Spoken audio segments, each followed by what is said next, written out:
Esse era time bench, velho.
Hello, everyone.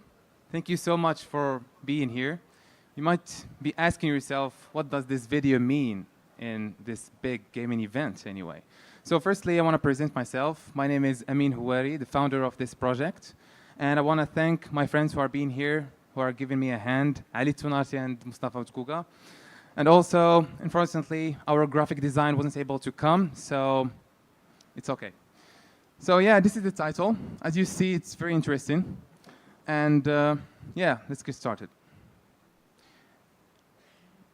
Before actually starting, there is actually a giveaway.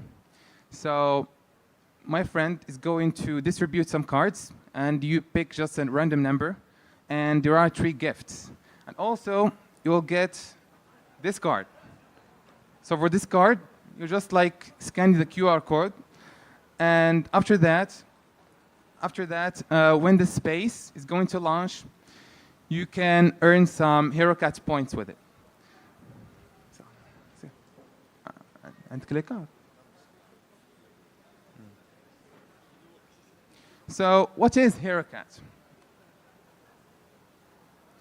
So HeroCat is a game, Web3 game. We're going back to Web3 or what it means in a second.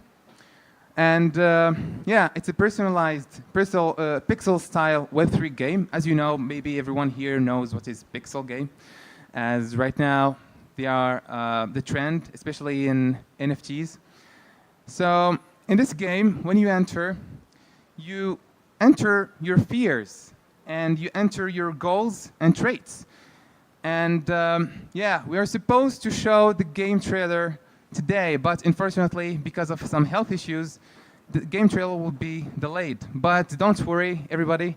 It will be shown as soon as possible in our social networks. So yeah, as you see, or as you have seen on the video at the beginning, it was showing the evolution of humans and evolution of the universe. And everything got expanded by maybe humans innovating things and a lot of stuff. So when you enter this game, you of course we'll get back in a second where we're going to show you the website and everything. So the game uses that to build a custom experience. So as you see in most games, the game tries to make you live in that environment. For example, it makes you enter the story or be in the story of the game. We are trying to build the opposite. We're trying to build that you can include your story in the game. So all this that includes a Web3 experience. So in this platformer, you are going to fight enemies. These enemies are going to be your fears. For example, someone is having an exam or want to achieve something great. The bosses or enemies are going to be your goals. And this is actually going to be a very great experience. Some of you might be confused, but I'm sure the idea would be, or it's going to be, or getting clear. So why it matters? Like everyone fights something.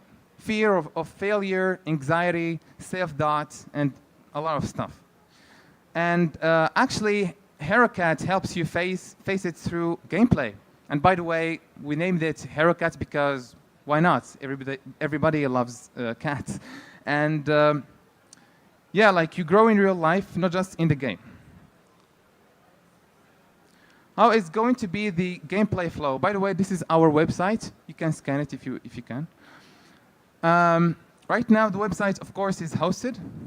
And the space is not hosted still. Like, if you are asking what is the space, it's a place where you are already signed up with a lot of futures. And also, it's the place where you can play the game. And after that, you can connect your wallet and email. And you're going to enter your personality. Yeah. So I don't know if you all know these personality types, but in general, there are 16 personalities. And there are some websites where you can take the test to see which personality you have. So yeah, there are different ones with different qualities, different different types of like qualities or traits or anything.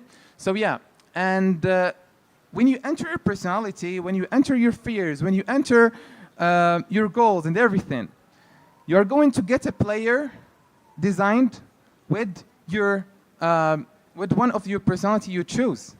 So yeah, it's like you are like there are 16 haircuts that you can play with. Of course, there would be more, but that would require some time.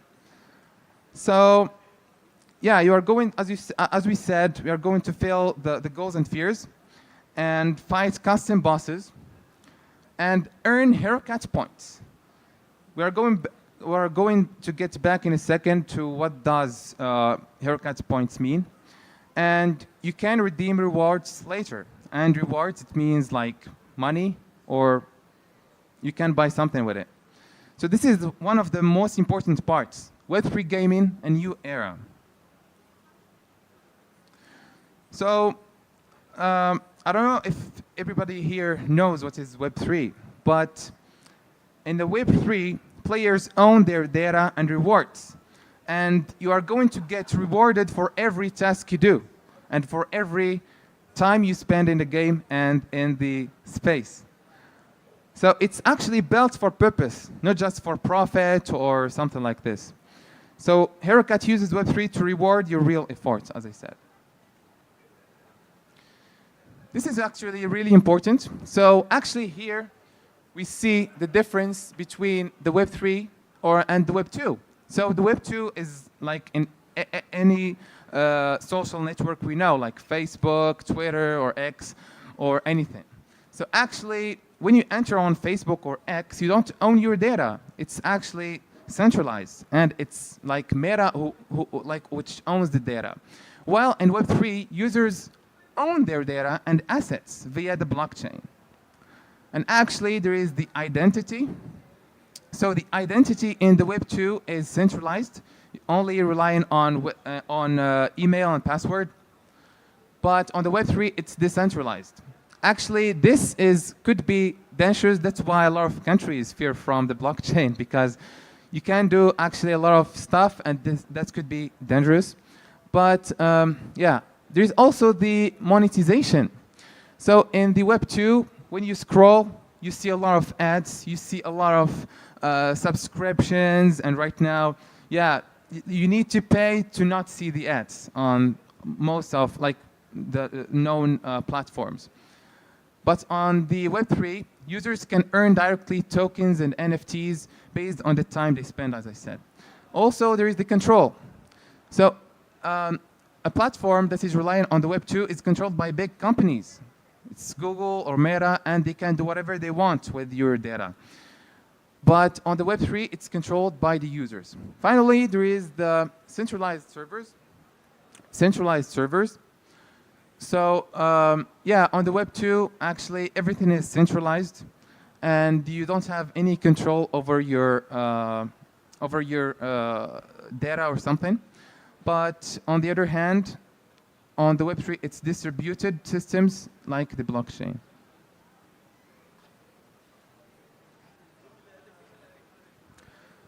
Actually, this is also very important. It's like we're going to talk about the regulations of the cryptocurrencies in Morocco. So actually, we are very happy because Morocco is going towards something great, which is the regulation of cryptocurrencies. And this actually should make people know a lot about these technologies and also how to use it in a very safe manner. So that because a lot of stuff that could happen in that world. Yeah, so actually, since we are in Morocco and still cryptocurrencies are not totally allowed, so when the users are going to earn the points on the platform, they are going to be able to withdraw this. From Moroccans, they are going to be they can withdraw them with our currency, Moroccan dirham. We are still working on how to make this happen. But as a global, we are going like people can withdraw to their wallets, and yeah. So yeah, for Moroccans, as I said, points are earned off-chain. So they are going to be converted to the rate of the token after it's going to be launched. And yeah, so there is no risk in using our platform. Before passing to this step, of course, I wanna explain to you a lot of stuff of how our game is going to be. So after just wanna talk about the roadmap in general. So we're going to start by going or dropping out a game trailer, and after the game trailer, we are going to try to collect around thousands of users, of course, around the world. And after collecting enough users, of course, we're going to launch our token. And you will collect points based on your effort. So as much as you play, as much as you can collect a lot of points. Also, there are other ways of which you can collect points, like, for example, inviting friends, referrals, or something like, yeah, maybe you know what I mean by referrals. And also, there will be some other games that you can play. So I hope that our ideas right now is clear, and I'm supposed right now to show the game reveal, but unfortunately, because of health issues, as I said, it got delayed a bit, but trust me or believe me, it's going to be something really, really great. So, as you see in the cards that we distribute to you, there are two QR codes here. So the first one is the QR code that redirects you to the website. The second one that redirects you to X. For people who are interested in the Web3, all the interesting projects are on the X platform. No Facebook, no Instagram, no nothing. So our news or everything would be on the X platform. And yeah, so after that we are going to launch our space, there is actually a code here, MGE 2025. It's valid for 2 months. You're going to get rewarded. You will get like some points for you being here. I think there is no any other pitch talk that did this before, but as you see, it's a Web3. It's a Web3 thing. We reward you for your effort, simply just by being here. So after that, we are going to launch our space, and you will see here, or you will see this in our X account, also Instagram. You can able to register in our website and can enter this code, and you'll get a reward for this. And yeah, this is the moment that many of you wait. So about the giveaway. So for the giveaway, actually there are 3 stuff. There are headphones, and one headphone, and there is a smartwatch, and there is a card. A card with a random amount of money. This could be less or more than the headphone or the smartwatch. So I hope that everybody got their number or card, actually. We are going to make a random pick, and the first person will choose whether they want the random amount and you want to risk it. It could be less, it could be more than the headphone or the smartwatch. It could be very more. It could be, I don't know. Or you don't wait, or you can't wait. A person who is very, who can't wait, who wants to everything quick, you can pick the headphone or the smartwatch. So, Ali. Does everybody has his number and card? Okay.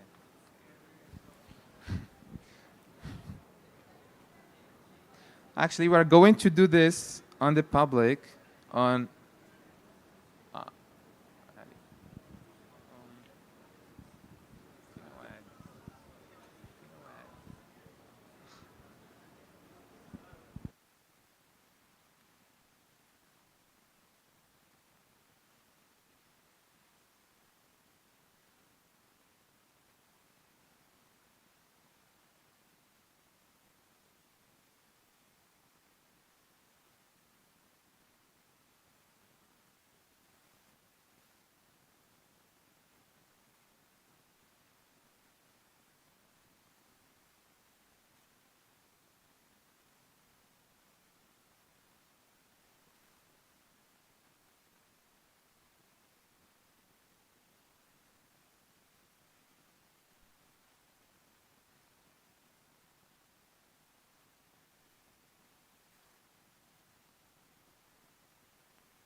Guys, ready? Is everybody ready? Okay, let's start.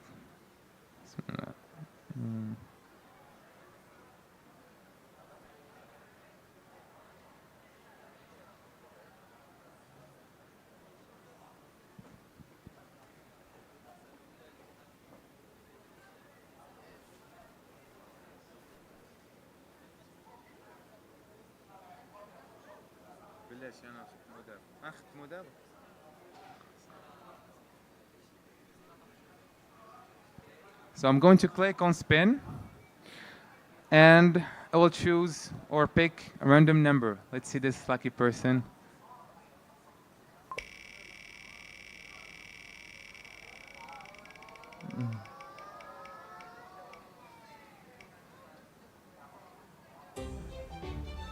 Who got 15? Congratulations. Congratulations. علي يا صاحبي بلاش فيني الشكار عرضك الشكار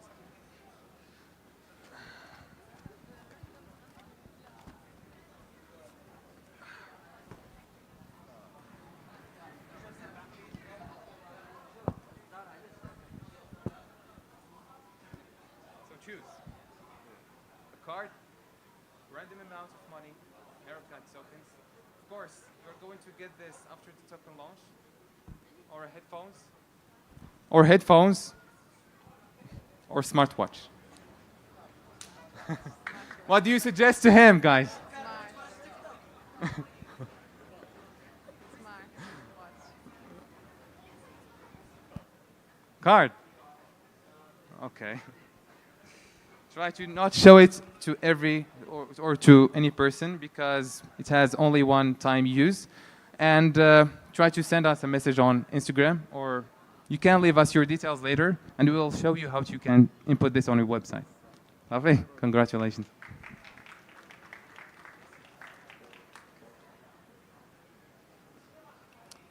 So we're going to exclude 15.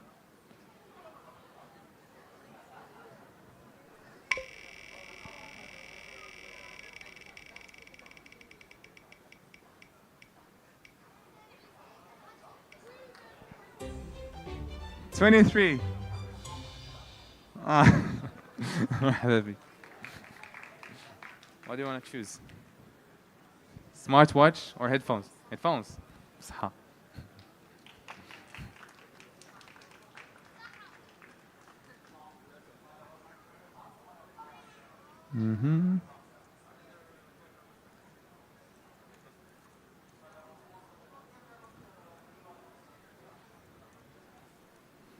Okay.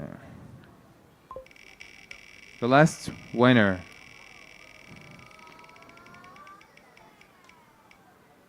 Mm, 43. Who got 43? 43. مكينش. 43. 43. 43 واحد. 43 جوج. 43 ثلاثة. Well, 41 هذيك نقول لك مش عارف.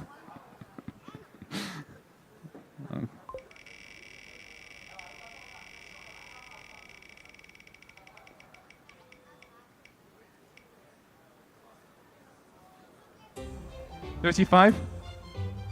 Who got 35?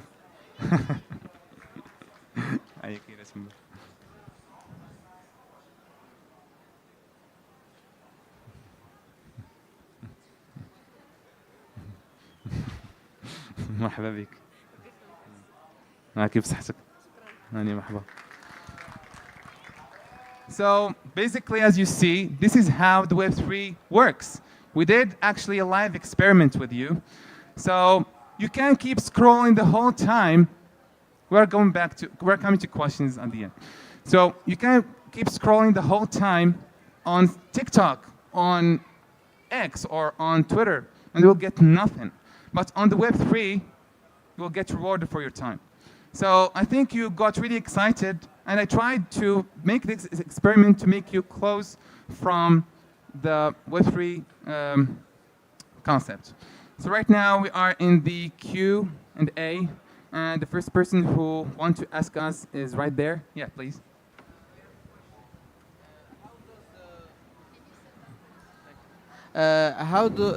For game developers that want to use Web3, how can they profit from using Web3? For example, how does HeroCat earn money from its development?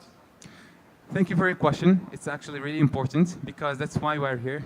So, firstly, we are trying to collect people to play our game. Of course, it's not launched yet, but we are trying to collect the maximum possible of people. Actually, we are hoping to find some sponsors who can sponsor us to make some advertisements for it. And when it comes to the Web3 concept, as I told you, it's based on a token. So actually, most of the Web3 websites or apps or dApps, as they call them, they are based on the token. So when they get actually really known, there are a lot of investors who invest in this coin. And of course, when there are a lot of investors who invest in this coin, the value of it rises up. Of course, I'm not telling you to invest in it or any cryptocurrency because actually it's not safe unless you have knowledge. But you can only you can play and also earn without like putting any money or anything. I hope this answers your question. Thank you. Yes. Sure. Does anybody have another question? No? Okay. Thank you so much for being here. It was actually very interesting to be with you. And yeah, see you on our website.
Un, deux, un, deux. Radio check.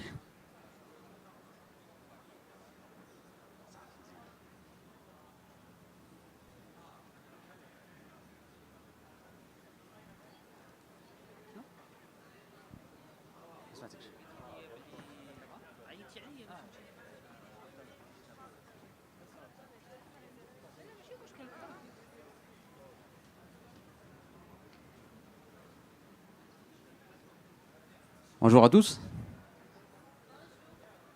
Bonjour. Voilà, merci. Alors, je m'appelle Naoufal Ben Nasser. Voilà. Je suis senior artiste 3D. Je bosse sur Microsoft Flight Simulator et plusieurs types de simulateurs. Alors, je suis artiste 3D de formation. Je voulais faire du jeu vidéo ou du cinéma d'animation ou des effets spéciaux. Mais dès que j'ai eu mon diplôme et j'ai fait mes stages, je suis tombé sur le travail dans les simulateurs. Parce que déjà, j'étais un grand fan d'aviation depuis mon enfance. Et puis, un jour, j'ai rejoint une team de modeurs sur DCS. C'est un simulateur d'aéronautique militaire. Et depuis, j'ai intégré l'industrie du simulateur aéronautique. Et ça, c'est depuis 2013. Puis voilà. Alors aujourd'hui, je vais vous parler du fait que le jeu vidéo, c'est pas uniquement fait pour du divertissement. On peut aussi utiliser du jeu vidéo pour former dans l'industrie ou faire de la sensibilisation dans tout ce qui est sécurité, etc. Alors, voilà. Avant, on va parler un peu d'histoire. Comment est-ce que les simulateurs aéronautiques ont commencé. Voilà, il arrive. Alors, c'était pendant la Seconde Guerre mondiale. Les Américains avaient besoin de former plusieurs pilotes à la fois. Le problème, c'est que ça coûtait de l'argent. Il y avait beaucoup d'accidents. Et du coup, c'était une boîte qui fabriquait des orgues, des instruments de musique, qui se sont dit, on va inventer un simulateur. C'est avec des vérins et des trucs mécaniques. C'était purement mécanique, mais aussi avec des câbles. Et c'était lié, par exemple, à un contrôleur qui te dit de choisir ce cap, cette altitude, etc. Et à partir de là, ils ont réussi à former des pilotes avec à moindre coût et éviter les pertes humaines et des avions. Et depuis, après la guerre, on a commencé à avoir de la tech, de la bonne tech. On a commencé à voir, par exemple, les débuts de la 3D, l'intelligence artificielle un petit peu, et on a aussi commencé à développer des simulateurs un peu plus poussés. Et ça c'est un petit peu les prémices du jeu vidéo.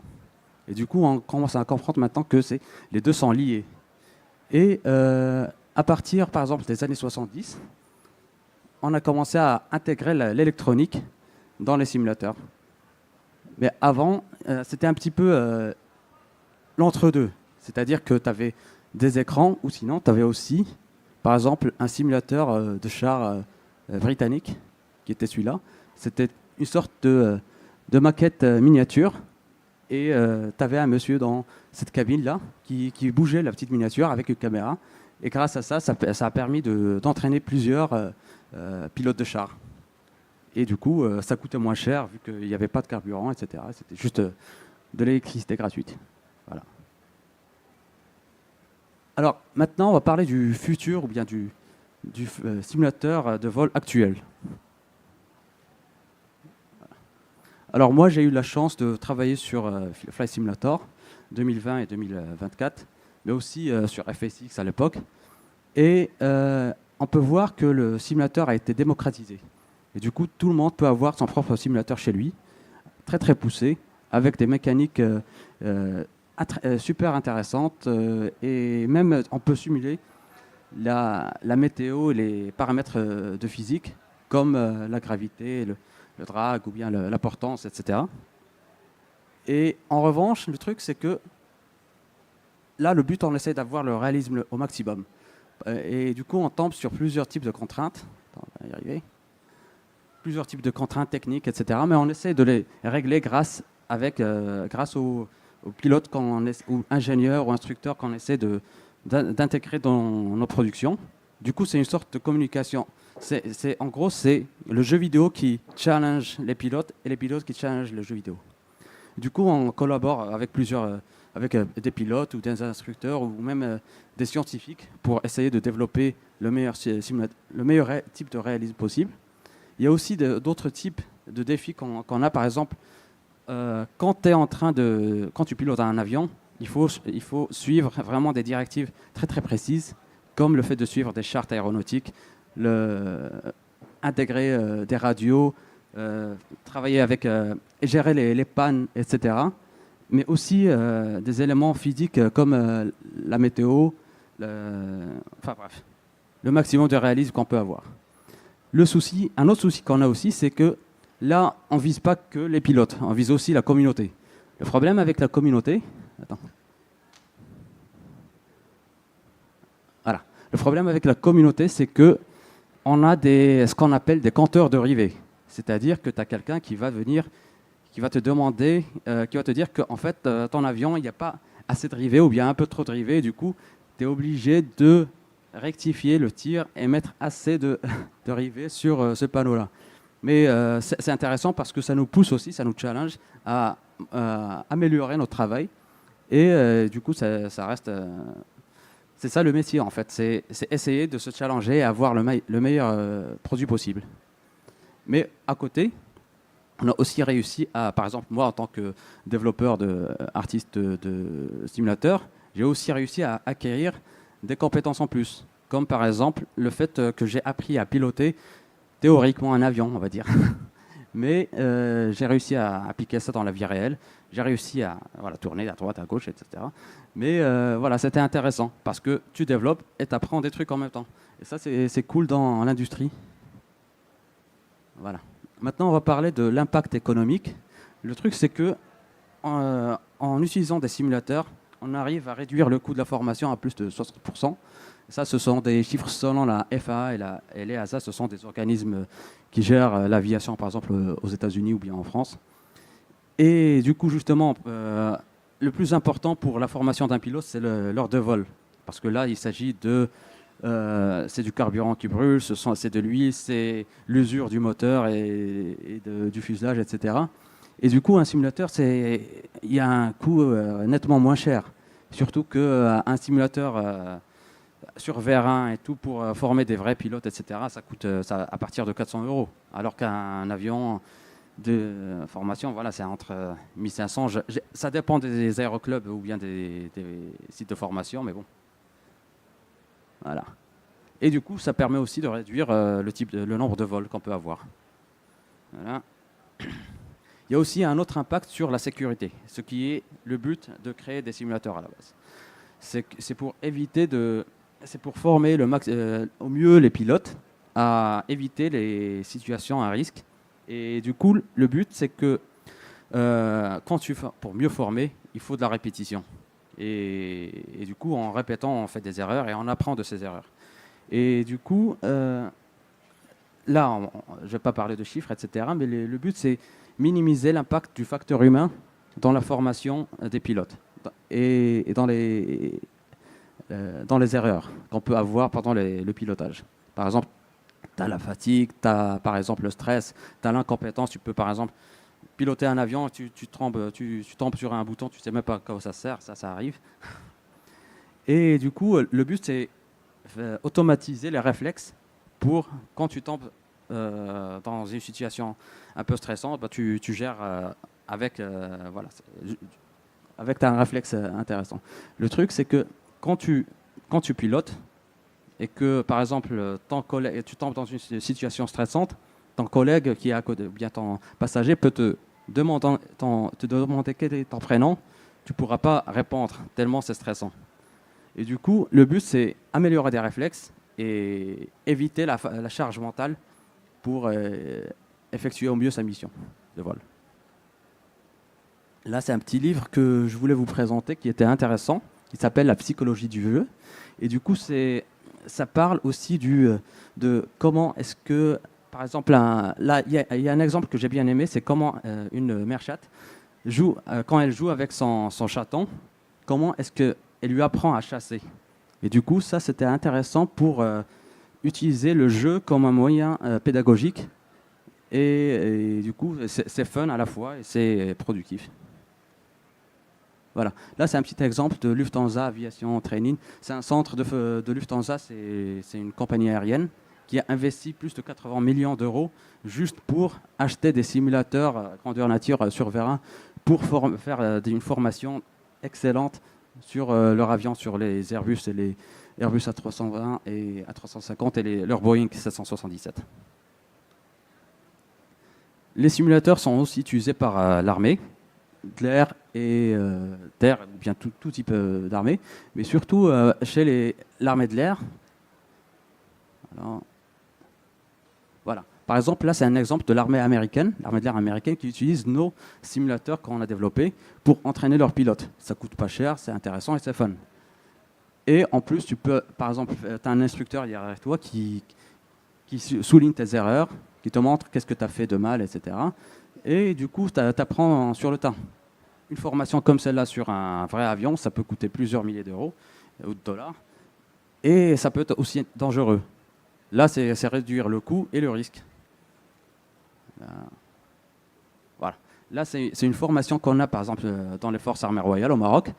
C'est un simulateur développé par l'armée marocaine pour ce type de fusil d'assaut, pour des exercices de sang de tir pour niveau débutant.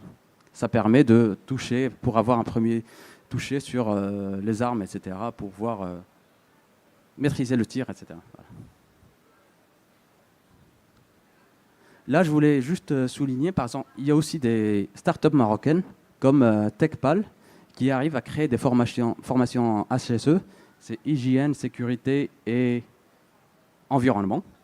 Et du coup, il crée des logiciels pour entraîner à la sécurité dans les industries, dans les usines, etc. Et ça réduit considérablement le risque d'accident dans le travail. Voilà. Là, on en a parlé. Exemple TechPal, start-up marocaine. Voilà. Merci beaucoup. Mais du coup, avant de finir, j'ai invité un petit invité surprise. Je voudrais appeler Monsieur Souhail. C'est un pilote dans la vraie vie qui a touché au simulateur. Et du coup, je vous demande d'applaudir Monsieur Souhail.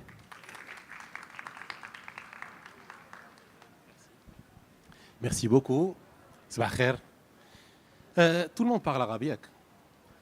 Donc, Anna, Souhail. Je ne suis pas pilote professionnel. En fait, je suis pilote privé. Je fais ça par passion. Donc, on m'a offert un tour du ciel. Donc, j'ai pris les commandes.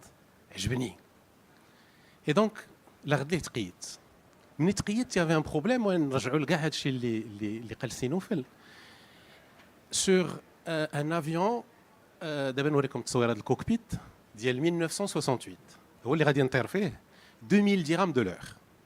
Donc j'avais un choix. يا اما غادي نجلس قدام الانستركتور ونبقى نتفتف كيفاش نبركو كيفاش نديرو هذا ولا عندي بيسي في الدار اجي ندير السيمولاتور ونشوف واش كو ça peut m'aider à devenir un meilleur pilote ou l'arrière à avoir ma licence. Et donc, finalement, quelques années plus tard, 3 ans plus tard, je suis pilote et je crée un podcast. C'est le premier podcast sur Internet. Et en fait, j'invite des célébrités, des acteurs, des influenceurs. Interview. D'accord. Alors,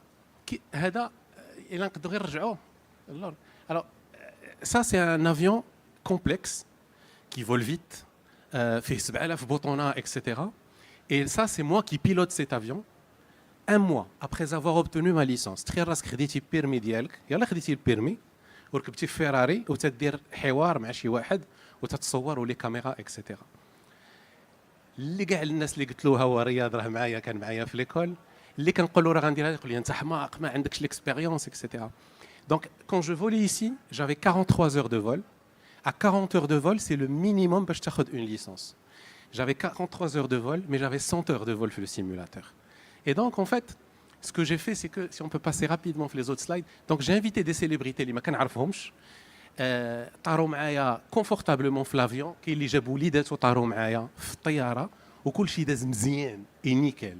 وهذا الشيء كامل si on peut venir le slide d'après je suis passé d'un avion بحال هذا اللي حتى هو تعلمت له دغيا très facilement لان avion بحال هكذا. En fait, j'ai fait la transition en 4 heures. C'est-à-dire j'ai volé 4 heures avec un instructeur في هاد الطياره هذه وليت حافظها كامله. Et en fait, comment ça s'est passé si on peut passer, c'est que en fait pour être un bon pilote خصك 3 د الحوايج. خصك les connaissances, خصك les aptitudes ويكون عندك les bons comportements. هذا الشيء تقدروا ديروه في اي حاجه, اي سيمولاتور دو كوندويت, سيمولاتور اي حاجه بحال لي سيمولاتور اللي شفنا ديال لانسوندي اكسيتيرا. سي كو ان فيت اون ريبيت دي شوز, تنتعلموا نعاودوا شي حوايج حتى تنوليو ماستر فيهم, نوليو اون لي ميتريز بارفيتمون. دونك بحال دابا سور لا بارتي كونيسونس, مثلا في كونيسونس شنو هي؟ سي لي تشيك ليست. مثلا جو ديكول, جو مي بلان غاز, جافيش لا بويسونس دو ديكولاج, كنشوف راسي واش لو موتور ما فيه حتى شي مشكل, كنتسنى واحد لا فيتيس تجي, كتوصل لون فيتيس دو روتاسيون, كنطلع كنشوف واش لو موتور مازال اوفير, وصلت لالتيتود دو سيكوريتي, كندخل لي فولي, كندخل لي تران. يا بوكو دو بروسي ان فيت كيبانوا لك لي بيلوت هما غاديين وتيبركوا في لي بوطون. هذا الشيء فاش كديروا في الطياره حداك ديجا واحد السيد الانستركتور, تعطلتي عندك طلع ديريكت, اي سي ايبر ستريسون. الوغ كو في الدار انت بوحدك تدور تقول نسيت ما درتش هادي, اون ريفي. اي سا كوت شحال؟ 2 دراهم ديال الضو ولا درهم ديال الضو اللي ضيعتي في هذاك نص ساعه ولا اللي هذا. Et donc moi ça m'a énormément aidé sur la partie aptitude. C'est que بحال دابا في la navigation في Microsoft Flight Simulator a introduit واحد لو تروك واعر, هو كاين لي كارت اللي في الارض, سي لي كارت ديال جوجل باردون ديال مايكروسوفت بينغ. اي اون فيت بحال دابا واحد النهار اول مره غندير نافيغاسيون, دونك غادي نمشي من كازا لبني ملال. كاع دوك لي روبير اللي كاينين في الطريق في مايكروسوفت فلايت سيمولاتور, نهار مشيت مع الانستركتور باش ندير هذاك لو فول سي اكزاكتومون لي ميم. اي دونك حتى فاش كتكون كطير شي بحال دابا غادي نجي نطير واحد الرباط, غاديكولي من الرباط, غتلقى القنيطره لوطوروت, غدور غتلقى تيفلت, غادي اون فيت داك الشيء في بلاصتو. الوقت اللي كدير في لا فري في هو اللي كدير في السيمولاتور, اي سا ايد انورميمون. اي فينالمون لي كومبورتمون هو شحال من مره كتكون غادي كتقول نجرب بان موتور, شحال من مره كطير في الريح مجهد. اي دونك حتى في دون لا فري في كتولف ان يكون عندك واحد الريفلكس, واحد لي رياكسيون اللي كي اوري كوتي شير ولا كي اوري كوتي لا في في لو سيمولاتور. اي دونك بور فينير هو سا سي مون سيمولاتور في الدار. في الاول كان عندي البيسي وكان عندي هذا, وبقيت كل مره كنزيد. Et en fait, la seule astuce que je vais partager avec vous, le simulateur, il peut être un jeu, ça peut être amusant, ça peut être sympa, 12 في 5 دقائق, c'est bien. Le simulateur peut être aussi un outil d'apprentissage, c'est-à-dire un avion, un petit avion, ناخذ la checklist ديالو نتيليشارجيها, نشوف les procédures, نقرا, نتعلم, et je vous jure que غيولي حاجه واحده اخرى. شي راه تقدر دوز فيه 3 4 5 6 ولا بحالي 100 ساعه وتكون انستركتيف. شنو هو لوبجيكتيف اللي بغيت نقول لكم هنا؟ هو نقدو من ان غيف ولا من ان سيمولاتور ندوزو جوج الحاجه اللي تكون عندها معنى في حياتنا. كنسوق الموتور نقد نتعلم بالسيمولاتور, كنسوق الطوموبيل نقد اي حاجه نقد نتعلمها ونوصل لها افيك سيت اوتي لا. وحاجه وحده اللي نطلب من سي دي جون كي ديفلوب دي زابليكاسيون, سيمولاتور عاوني باش نولي بيلوت.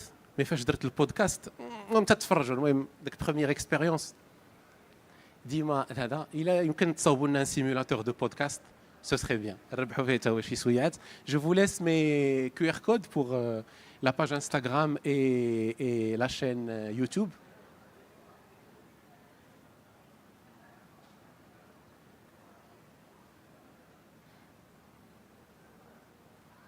Ça va venir.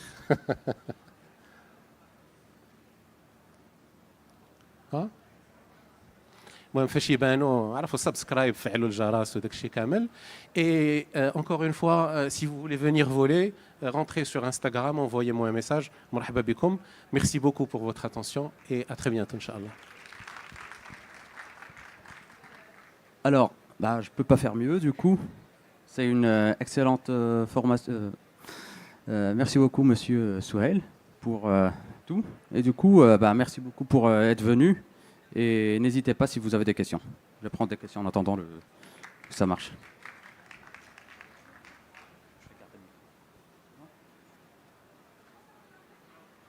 Pardon?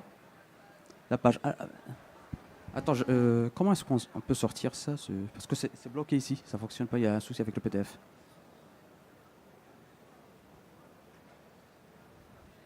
T'as une page. Ah bah tiens, voilà.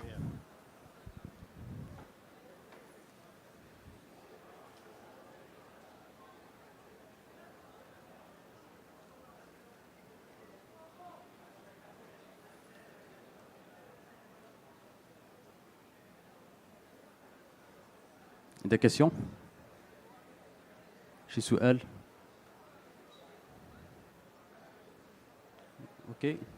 Bon, merci beaucoup et à tout à l'heure. Ah, il y a une question, attendez. Je voulais savoir, question podcast, quelles étaient les difficultés que tu as avec réaliser un podcast dans l'avion pendant que tu faisais. وهو ديجا البودكاست براسو سي دابا نقول لك المشاكل اللي كانوا المشكل الاول هو ديجا سي ان بروبليم ريغلومونتير. هو ديجا راك عارف المغرب صعيب تصور في الطياره حاجه واحده فهمتي. منو انا ديما بحال اللي قلت لك بحال الطياره سي توتي سي تشيك ليست. اي دونك بحال دابا مثلا شحال من حلقه صورتها ما فيهاش الصوت، شحال من حلقه فهمتي كيفاش. دونك سي لي ميم ديفيكولتي ديال اي بودكاست، سيدير ديما نفس العراقيل. غير هو بحال دابا فاش كتكون في الطياره لا سول اون فا دير لا باردون ان فيت لا فري ديفيكولتي هي انه ما عندكش غير لانفيتي، عندك حتى حياته وحياتك. Et donc, c'est juste qu'il faut garder ça en tête. D'ailleurs, il a تفرجتوا في الحلقات دي فوا غتلقاوني ما كان بحال دابا ما كنبقاش كنشوف فيه ولا حيت دايزه شي عربيه ولا شي غايانير ولا شي حاجه. Et donc, faut faire attention. دي فوا ما تيحسش بها بحال دابا لانفيتي. Et هنا ترجع القضيه ديال السيمولاتور بحال دابا le deuxième vol en montée ويسخن لو موتور وكان الصهد سخن لو موتور. كومون رياجير هنا تيدخل ليفي ديال لو سيمولاتور، سي كو تكون حافظ هذوك لي ريفلكس فهمتي.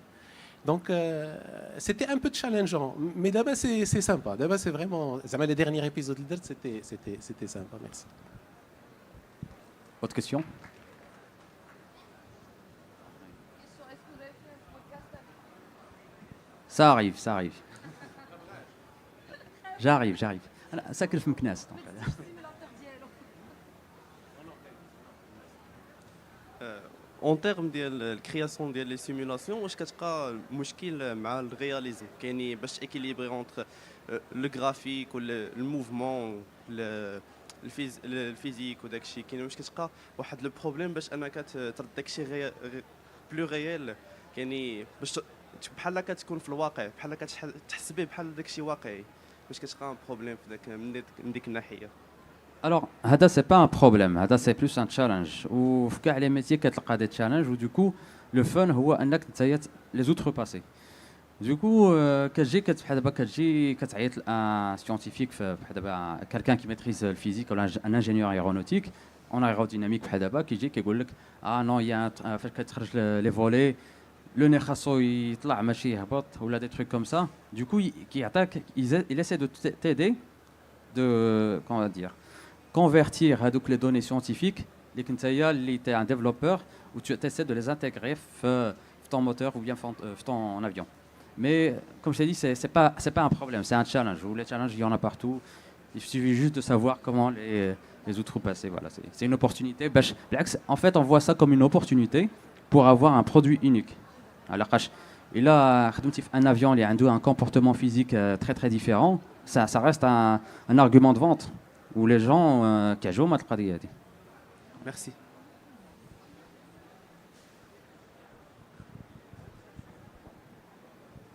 سؤال؟ question? Ah. Attends, il y a le micro qui arrive. Oui, merci beaucoup. En fait, je voulais vous demander, est-ce qu'aujourd'hui, votre métier il peut s'appliquer à d'autres domaines différents de l'aviation? Bien sûr. Alors, comme je l'ai montré ici dans le talk, il y a aussi, par exemple, tous les métiers où il y a de la répétition, où il faut de l'entraînement, mais que l'entraînement coûte de l'argent, la simulation peut entrer en jeu. Et c'est là où c'est intéressant. Par exemple, tu as, comme on a dit, l'exemple de TechPal qui font du HSE pour entraîner les gens dans leur, par exemple, dans l'industrie, dans le BTP, etc., pour éviter les accidents.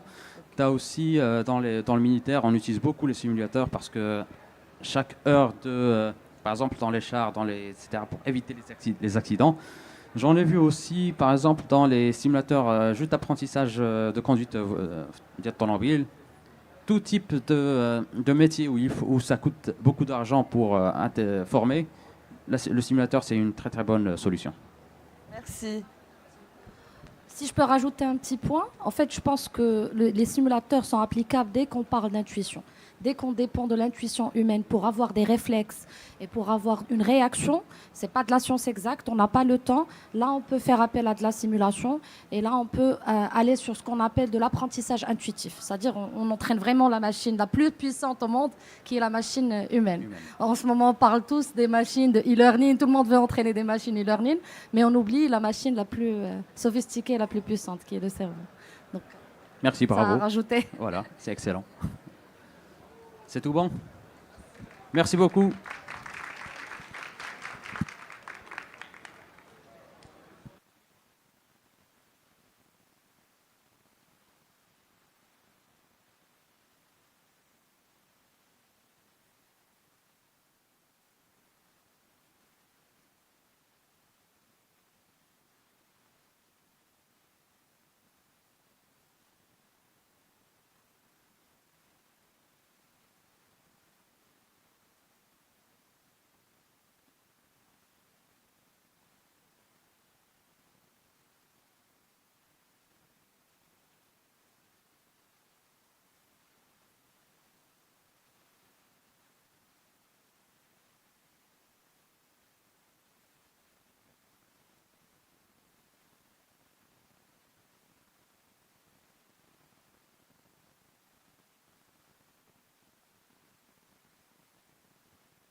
Test.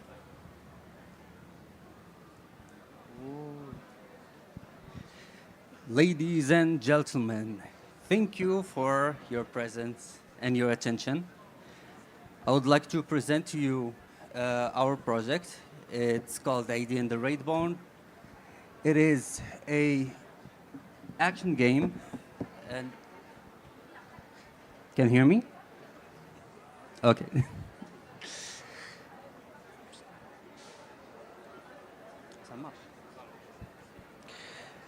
Ladies and gentlemen, ID is our PFE project. It is like part of the video game creator program, and this is our project as a group. This is the team. So we have numerous amount of members, and thank you for your effort. The team that is not with us.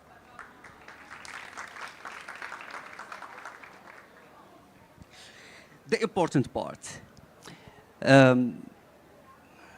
ID in the Reborn is a action game. It's inspired from the Amazigh myth of Anzar. If you guys don't know Anzar, it is like the myth of the rain. It's like a Amazigh legend, and this is our adaptation of the myth itself. I will let Mehdi to present the gameplay.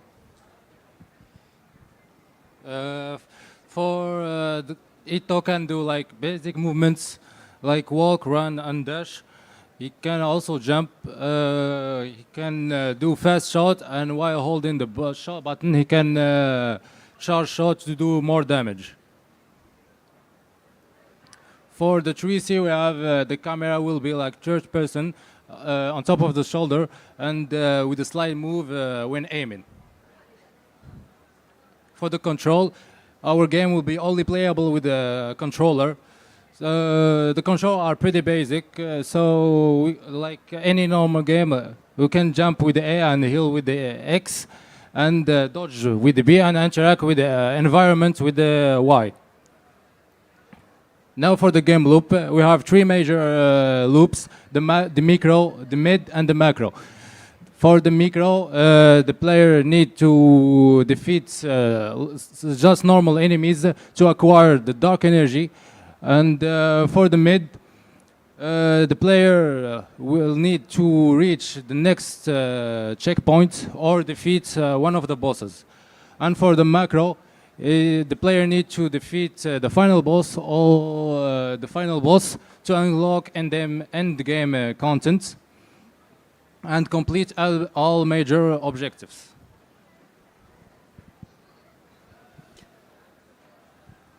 Of course, this game would have some special feature. Okay, didn't translate that much. You play as a girl who shot with slingshots using two types of attacks. We have the light attacks and the dark attacks. For our light attacks is basically it is the good. It is like the good source of attacks. It usually like helps you do all of positive things. Mostly is healing and attack corrupted enemies that we're gonna talk about later. For the second special feature, which is the dark attack, it's mostly offensive. It is like offensive type of special feature.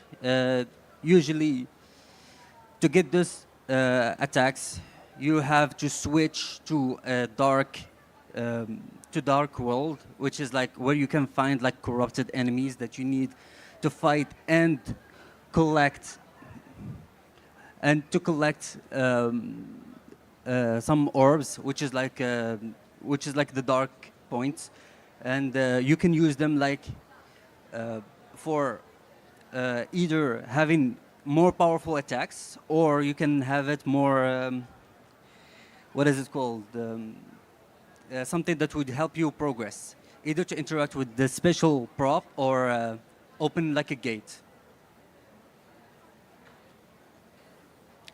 For the artistic part, this is our mood board. It is a 3D stylistic game, and well, we're having like 3 artists, like the 2D artist, like the one who does oh,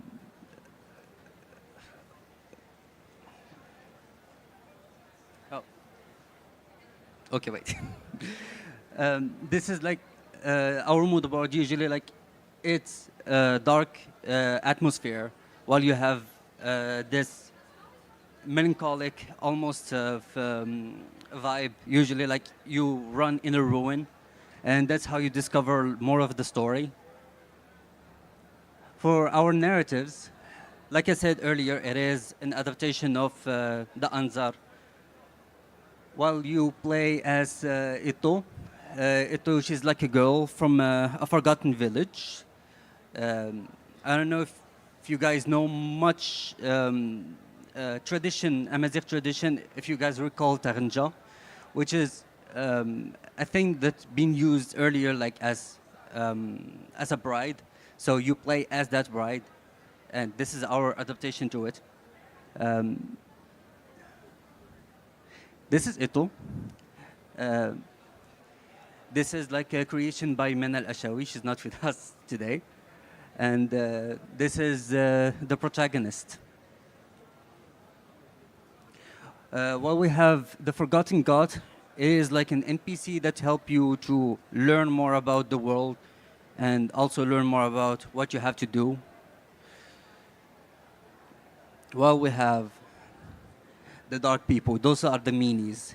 Those are the people that you need to fight. And those are like the corrupted soul. And those are like the 3D model that we got yet. So this is like our progress now. I'm gonna let you with the tool. Hello.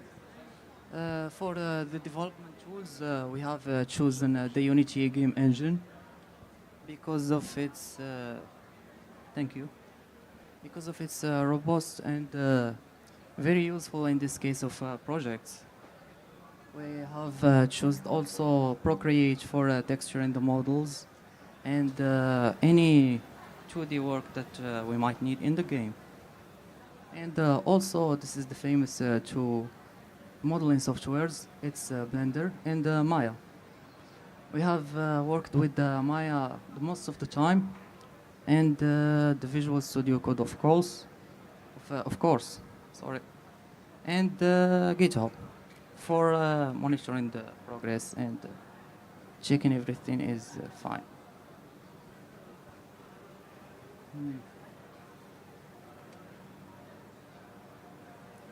And this is what we hope for the final demo content. We are hoping to get one good boss, one type of enemies, and 10 minutes of gameplay. And one very polished dungeon. This is what we are hoping for. Thank you.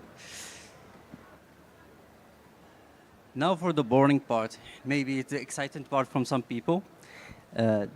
Now we're talking like about our position in similar games that we have, that we can call like competitors and inspirations. While we have like Kina and Lost in Random and Tunic, those are like more puzzle type of games, while we're aiming for action and hardcore move, because like our inspiration, our earliest inspiration is to have like mid-core to hardcore player that would enjoy Souls games, but we have like some change and in the direction. So like we have the market opportunity, and apparently like this type of games, it has like a really interested appeal of players. Usually like most of the Souls-like games are usually too hard for a lot of players. So we're trying to give the people who find it too hard to play more. And our model for funding, or our plans to get funding, usually gonna use like public funding, partners with several institutions, and probably we're gonna find some grants for the future of this project, because of course this project not gonna end at the VGC program.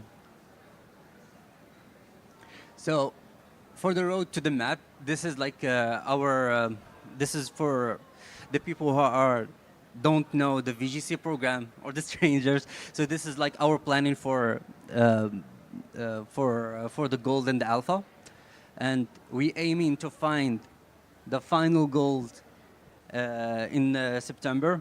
So if you guys are interested, we're gonna share like the link to the game. Thank you so much.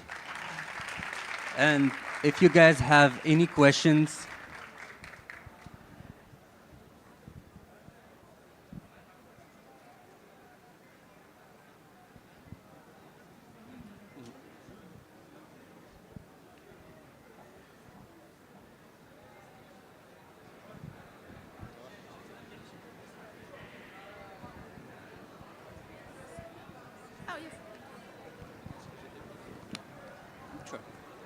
Hi, your presentation was very interesting and your game looks really nice. I just want to ask, what do you think would be some major risks when it comes to the production of your game?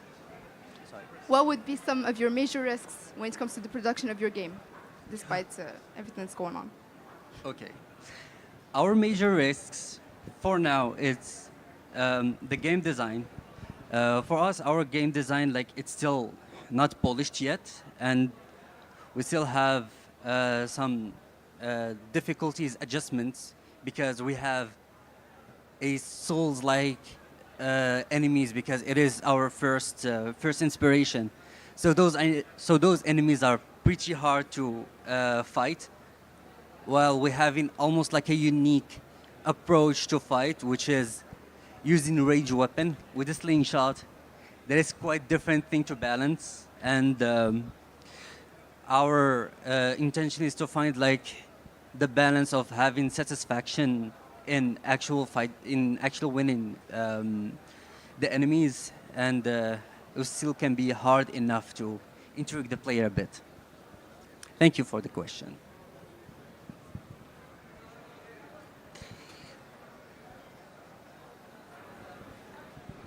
Actually, I see that your game is very interesting, and it has some vibes that are very like you can feel the vibe actually. My question is, what are your inspirations, and how did you like think about the concept? Thank you for the question. Okay, so the concept has been like multiple amount of changes, of course. And at first, the concept, it was like quite easy. We were thinking at first to go very passive and very friendly, but we still wanted to have like a bit of fun. We just don't want to make a story. We want people to play and have fun. So like we went to more action-based, so that that changed bit by bit to more action part. So the concept first got inspired from the legend of Anzar that I mentioned earlier, and the concept now changed to what we have now. So we would love to call it like inspiration more better than representation. Thanks.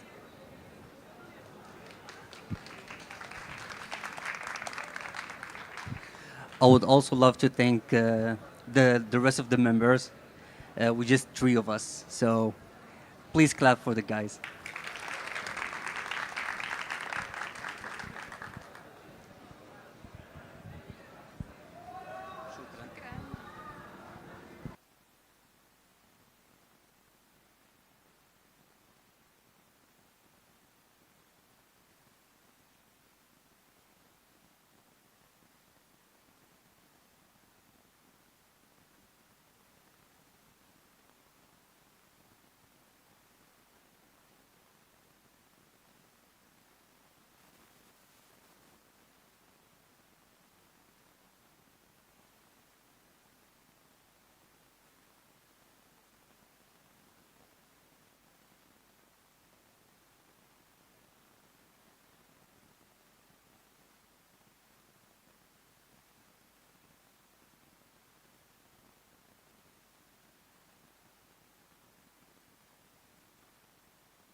عرفتي حيت حنا كنشاركوا سلايد وحده مزيان يكون عندنا بجوج كان سالين ما زيدانيش اوكي لا اوكي شادو نعطي شويه تا هو عندك تنسى الاغنيه من دابا لا باش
Hello, everyone.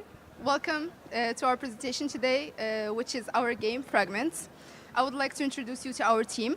We are 8 members, and we're working on this game as part of the project, which is a collaboration between Morocco and France, the VGC Programme. And now we will begin shortly.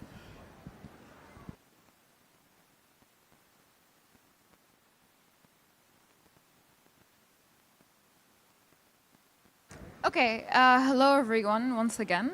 So now we're going to talk to you a little bit about our game Fragments. And it's a narrative-based exploration game with puzzles and adventures. And pretty much you play as a forgotten soul with no memories and no identity. And you find yourself in this forgotten village, as you can see here. And it's up to you to explore it, go around, collect the different fragments in the area, talk to the NPCs, and try to solve every puzzle one by one. And then by the end, you'll be able to put together your memories and your identities piece by piece or fragments by fragments as it is in the game. So our game offers an introspective narrative for its players. You'll be able to reflect on themes of healing, memory, and identity, along with a non-linear world that encourages the player to freely discover everything that we have and that and all the details that we've put in it.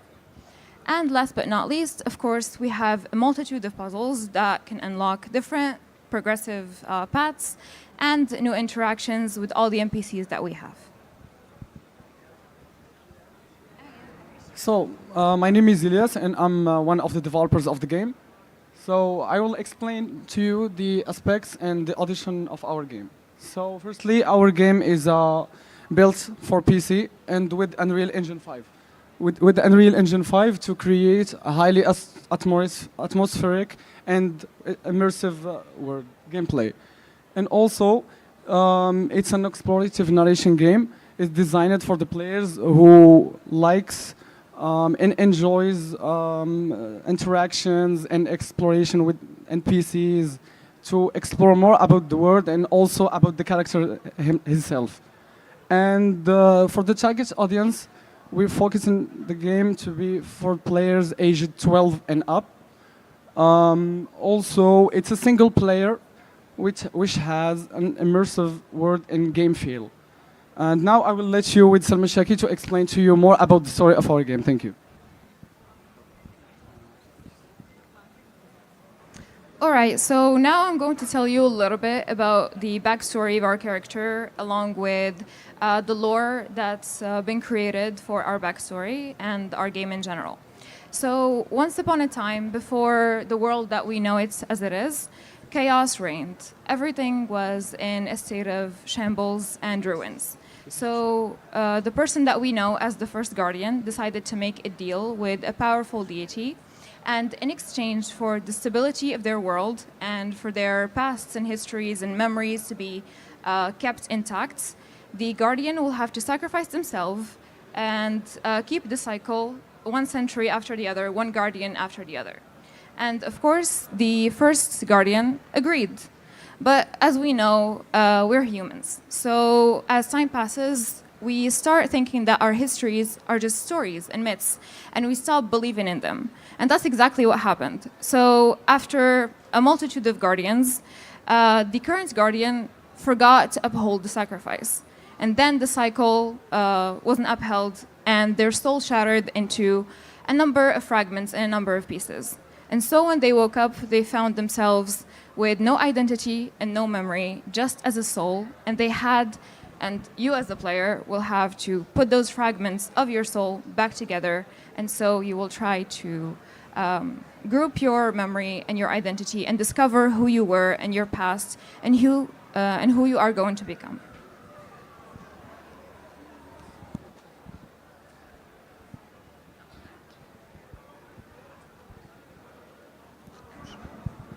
Hello everyone. I will now walk you through the mechanics and gameplay of the game. And so as stated previously, you will start at the first zone, which is the village. You will see some of the assets are placeholders. So in the final game, you will see houses, market stalls. You can see a fountain, and you can see a curious looking building. Once you get closer, you will find a character called the Archivist outside, and it appears he's been locked out of his own shop, and you will need to help him. You can do that through solving the puzzle, in which you will have to order the phases of the moon correctly. And not only will that help the Archivist get to his shop, but also to light up the moon and collect the light fragment, which not only gives you a part of yourself, but also allows you the ability to shine light from your body. This way, you can access Zone 2, where you can see a big tree you can go to. And on the way, you will find fragments on the ground that you will need to collect. Some of which you will need the light fragment you obtained previously to get access to. And once you get closer, you will find a child and some empty frames. If you talk to the child, he will explain that you will have to use perspective and the frames in order to put the collected fragments inside the frames in the correct manner. And once you look at it from the correct angle, then it will create a picture of the main character's childhood. And once it is finished, you can interact with the said environment, and you will obtain the rewind fragment, which also gives you a memory and allows you to rewind time on specific objects. In this case, I won't spoil the whole picture, but part of the picture is a broken boat. And if you use your rewind fragment on it, you will eventually fix the boat, and that will take you to the next and final area, which is the ruin altar, which we will get to now. Here we are. And in this place, there's ruins and rocks, and at the end of it, there's like an altar. But before you get to it, there's a maze in which you will have to use your rewind fragment again in order to traverse the maze, which changes between the past and the present. And so you will have to figure out a route between the two times in order to get to the altar itself. And once you get there, you will find the third character, the sorceress, which will give you a riddle, and you will have to solve it by putting a rock into a specific spot. That will allow you access to the altar itself. And inside you will find mirrors, and you will have to use the light fragment you obtained in the first zone in order to shine a light in a specific way that will hit all the mirrors at once, and you will have solved the puzzle. That's it for the game.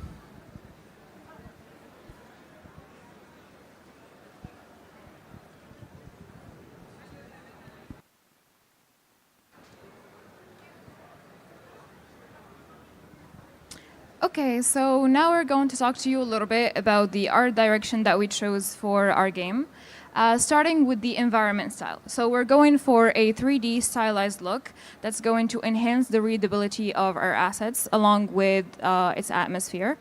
As you can see, just to give you a visual, this is what we were thinking as the village square. This is the ruined altar.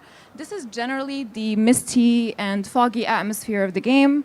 And this is just as, like where the boats passes by, for example. So, as for the tone of our game, as I said, we want something to be a little eerie, something dark and misty. And one of our key references is actually Over the Garden Wall, right here, because it has a mix of this haunting, whimsical, nostalgic feeling, which is exactly what we want our players to feel when they're going throughout their journey and gathering the fragments and putting their scattered identity piece by piece. As for the characters that we created, and before I talk about them, I would just like to thank our very talented 3D artist. This is her first experience, so please clap for her. Stand up. Stand up. Okay, thank you, Basma. So, we decided to create sort of a mix between three styles, starting with the surrealist, exaggerated look of Habramania, along with the gothic and sketchy style of Don't Starve Together, and once again, of course, our key reference, which is Over the Garden Wall. Okay, so these are our initial drafted sketches. As you can see here, this is exactly how we want our village square to look like. As you can see, it's a bit medieval, slightly abandoned, which is exactly what we want to represent within the game. These sketches are actually of the big tree clearing where you're going to find the second puzzle, and this here is the little child. And here is the ruins. So this is the temple. You can see the fragments glowing around. And these cards are actually the designs for the first puzzle, which is the moon puzzle that you're going to solve first, and the village square, which is the very first area. Here we have one of our characters, which is the archivist. Just like my colleague Haidar mentioned, he's the very first NPC that you're going to talk to. It was created by Visma once again. I would like to mention that this is her first time creating 3D assets, well, 3D characters. So it's a very empowering experience for her. And I would like to thank her personally. And yeah, of course, everything is going to be polished and embellished as everything is still in the very first few stages of development.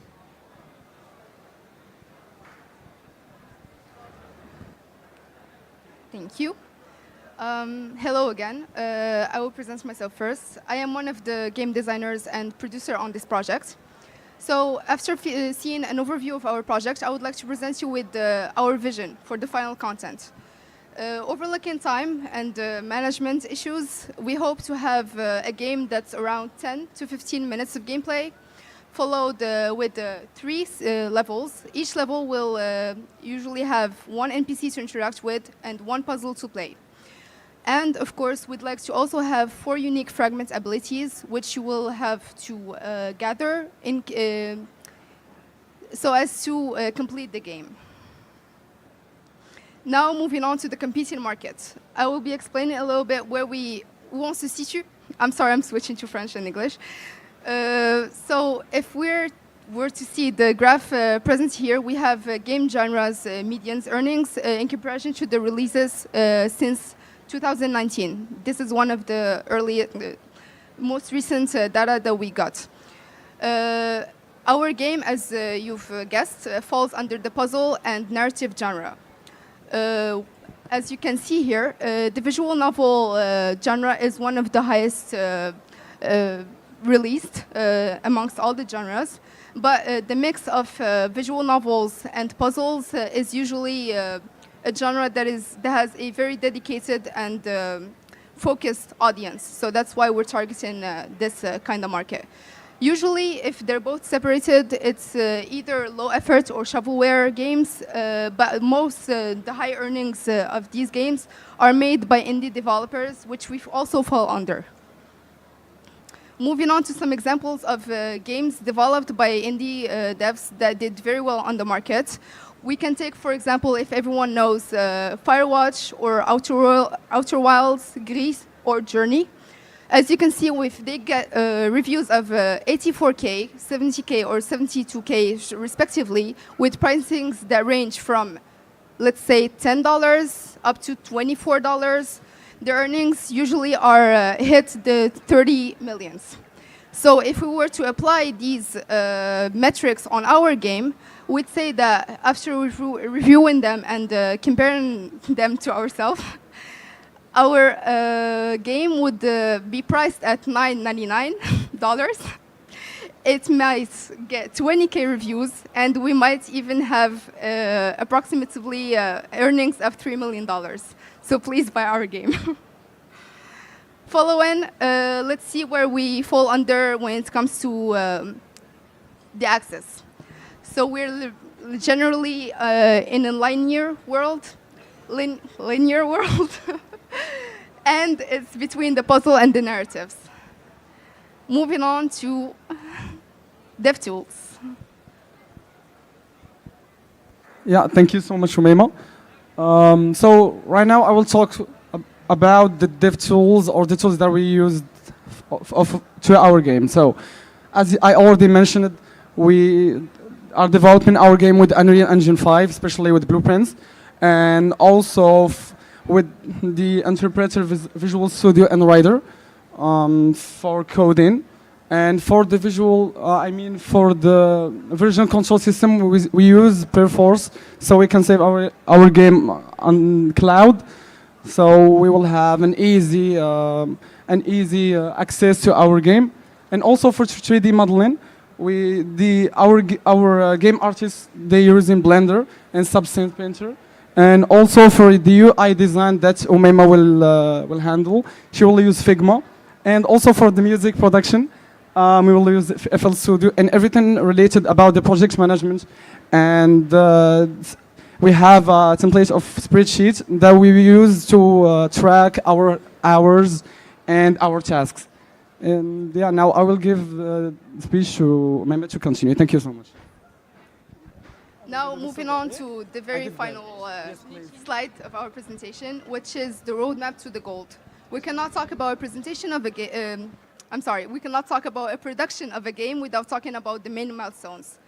We have started this game 2 months ago, back in May, and now we are about to release our alpha milestone and our alpha version next week.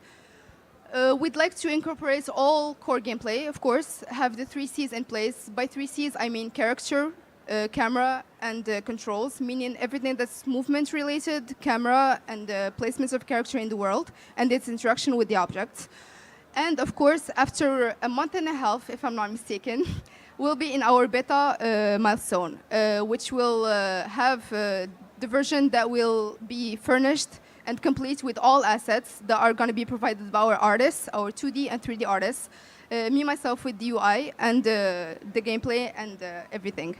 And of course, we'll be left with the gold, which will allow us to polish our game even further and present you, our players, with a game that offers enjoyment and as much fun as possible. I hope you like it, and thank you for coming today to our presentation.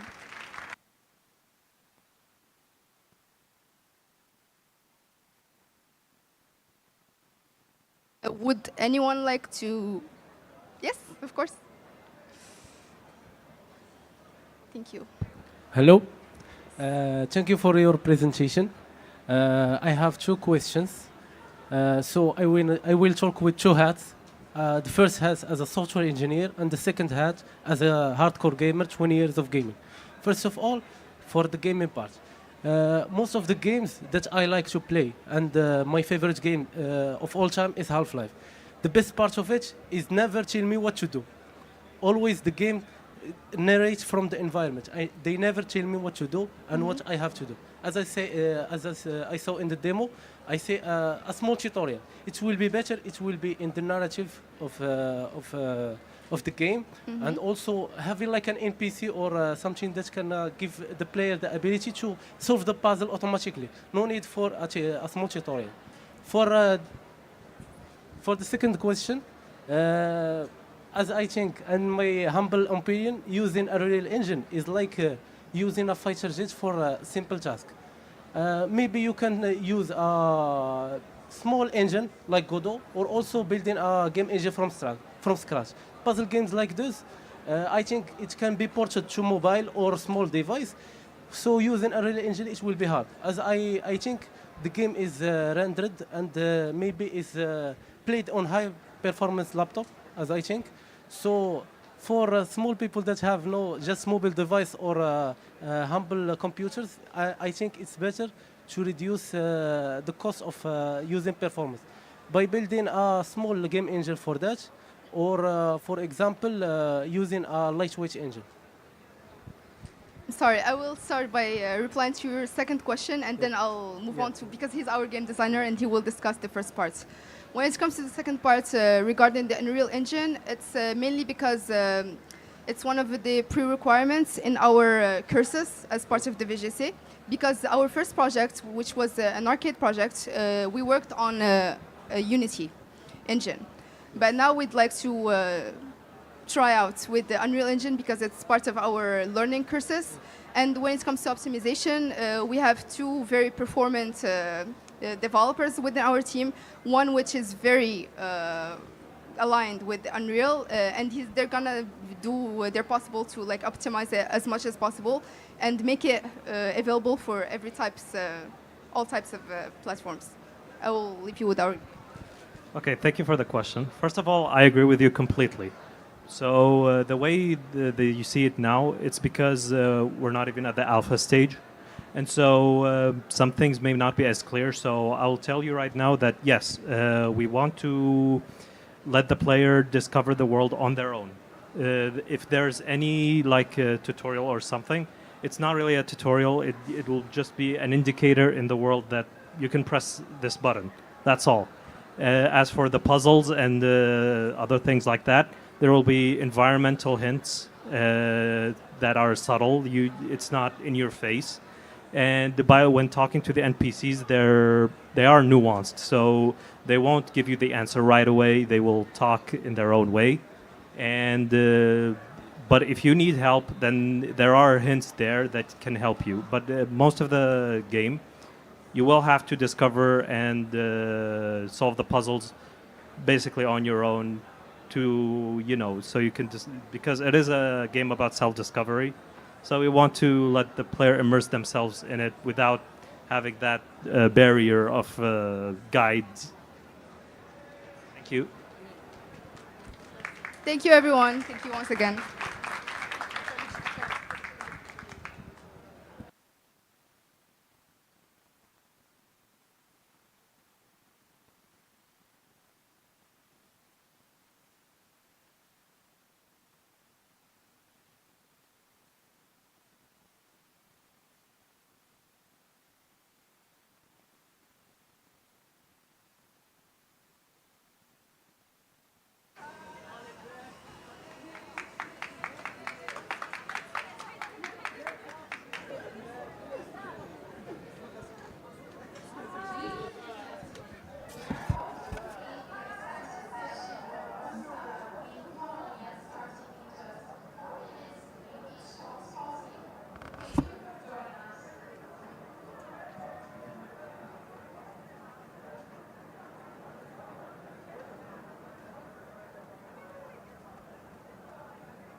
شاعل هذا شاعل شتي صافي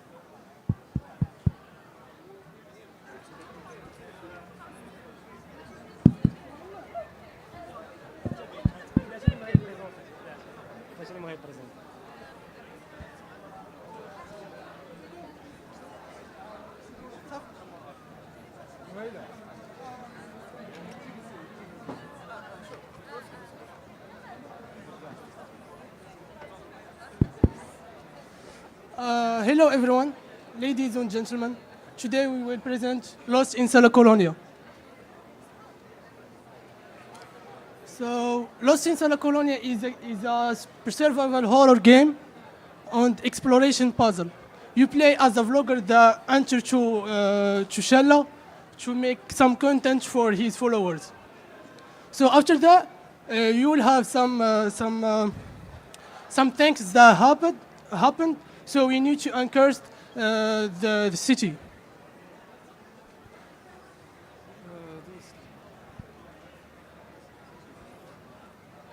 Hi everyone, I'm Rashid, one of the game programmers. As my teammates explained the main idea of the game, let me now get deeper into the main mechanic. So basically the player has three states that he can switch, three modes that he can switch between them. The first mode is camera off. So we leave the player with only a cursor middle of the screen. You can see here, and we simply watch the simulating a clean first-person view. The second, please. And the second mode is camera on. You can see here that the UI appears to the player with the battery states and zoom in, zoom out, and shows unseen layers around the map. The third mode is camera on with infrared. It allows to see in the dark. It's consume the battery more quickly. It's how to say it? It's make the player to know the moment that he should activate the infrared. Thank you. So, hi, my name is Essam and I am the 3D artist. I make this environment of Shala. We tried to make a realistic style of Shala by scanning the site. We did a lot of visits and took a lot of images from everywhere to take the textures and at the same time to as a reference for us. And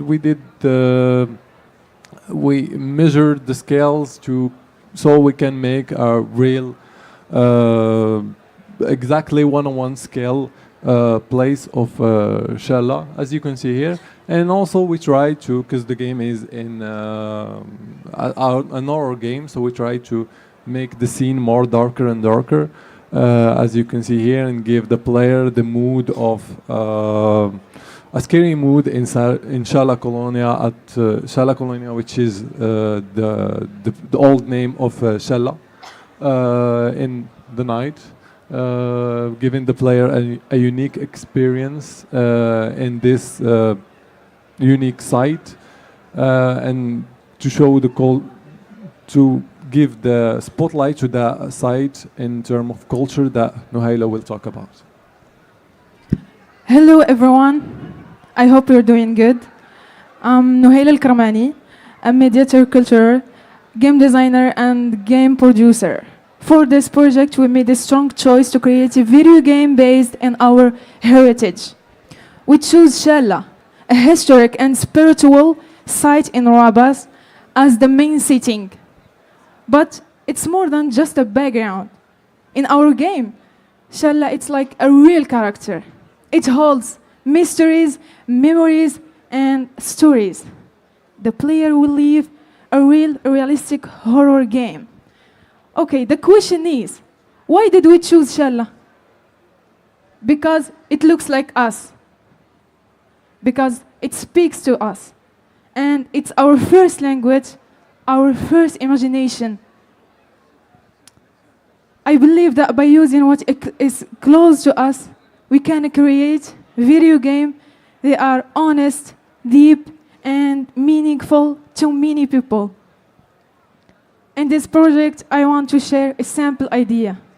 A video game can be a powerful tool to share, reinvent, and make people love historic heritage.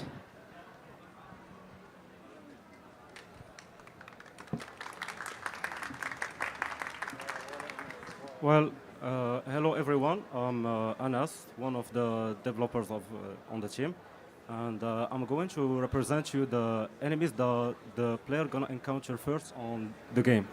So the first one is the Whisper Warden. It's a blade entity that reacts only to noise and light.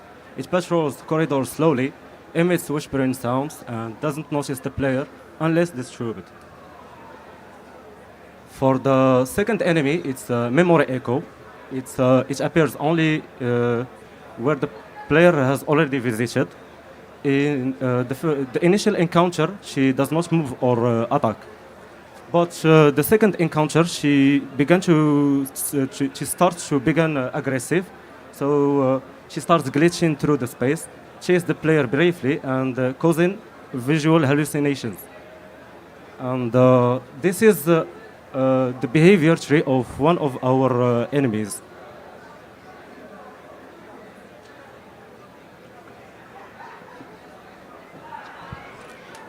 Hello everyone. So as the level designer, I really wanted to create a game that feels alive, that has so many layers, that makes the player feels as if he's discovering every little piece of the game and each step and each puzzle of the game. So the core loop of the game is mainly from safety to puzzle to tension to horror to rewards and at the end of the game. I also used candles not only as a part of our culture, but as a landmark for the player to know his progress in the game. So we have some safe spots throughout the game, and the player will have some candles around the map and also in certain spots that will show him his progress in the game. I mainly wanted to create a evolving loop. So each time the player solves a puzzle, he discovers a new part of the story, a new way to see how Shalla was actually, or Sala Colonia was actually cursed. It was a bit of a challenge to keep both layers of the game with the camera and without the camera in flow, in rhythm, but it was so fun, and I'm glad that we managed to do it. The gameplay is gonna be smooth. There's gonna be so many smooth transitions between the camera, no camera, camera with infrared, and there are gonna be so many layers to the game. For the last part of the game, which is the final puzzle, I didn't want to create a puzzle that is intense or something like a final boss, but I wanted to make it feel as a spiritual breakthrough for the player to feel that he discovered the city at his own pace with a structure, of course. It's a semi-linear puzzle gameplay. But I also want the player not only to know about the game or the curse of the city, but also discover the place itself and actually take a tour in Shalla. Thank you so much. Well, Assalamu alaikum.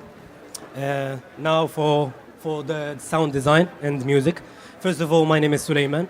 I am the responsible for music and sound direction in Sala Colonia. As we know, horror games are mainly based on sounds and music. And for us, we're aiming for sound-driven storytelling.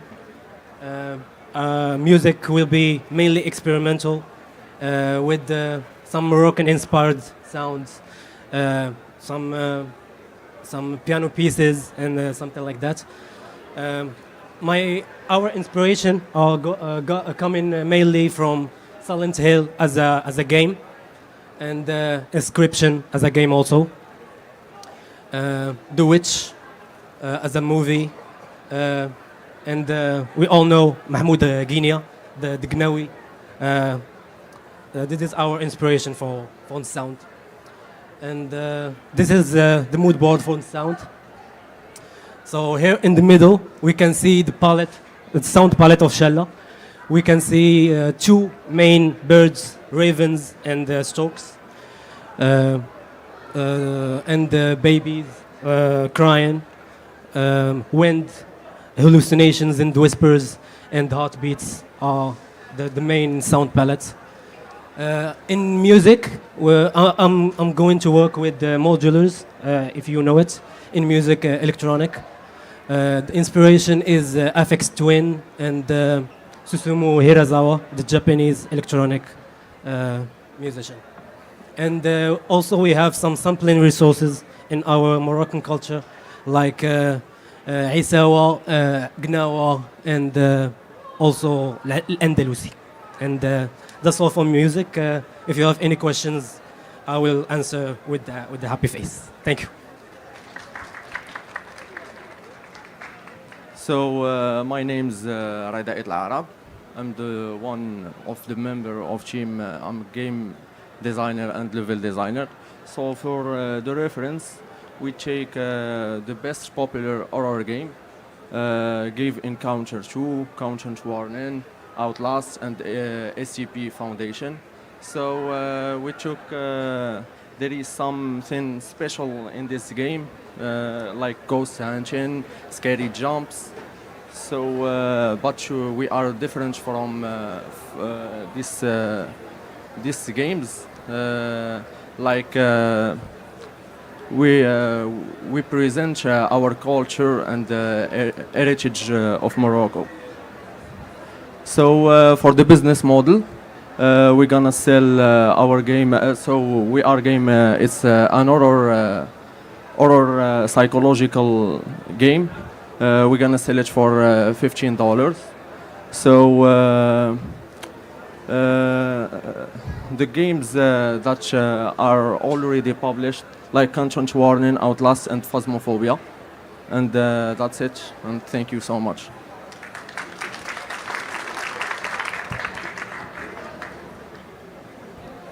Okay, moving to the developing tools, we had used like Unity 6 for the game engine, and Visual Studio Code for coding, and GitHub and Discord, Milanote, and Miro for collaboration tools.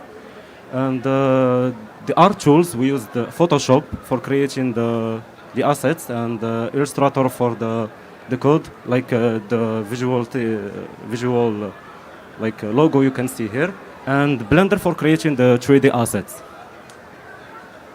For the development plan, we are currently in the alpha milestone, and at this moment we are trying to implement the foundational enemy AI and establishing the primary game loops, prototyping the full level flow, and moving toward the goal. We aim to have a fully playable and polished experience from the start to the end, having a high quality visuals, sounds, and user experience implemented.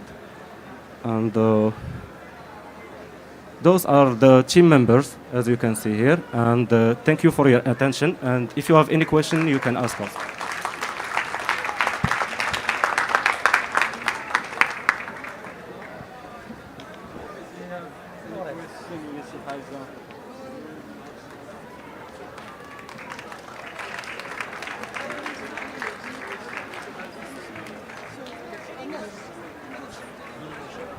Is there any question about our game?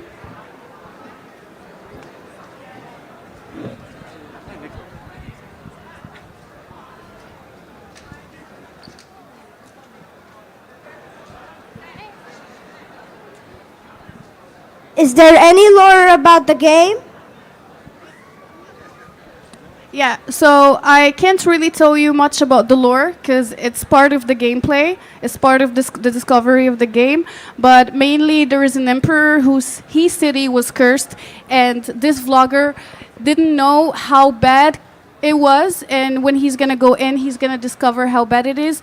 And when you're gonna play the game, you're gonna know the lore. Because if I tell you the lore, you won't have to play the game.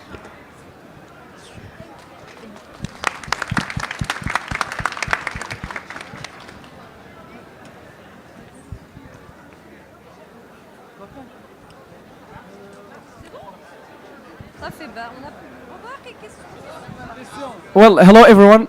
I don't have any question, but I'm really proud of you guys, everyone, all my classmates, everyone on this program. Yeah, everybody. Yeah, that's it.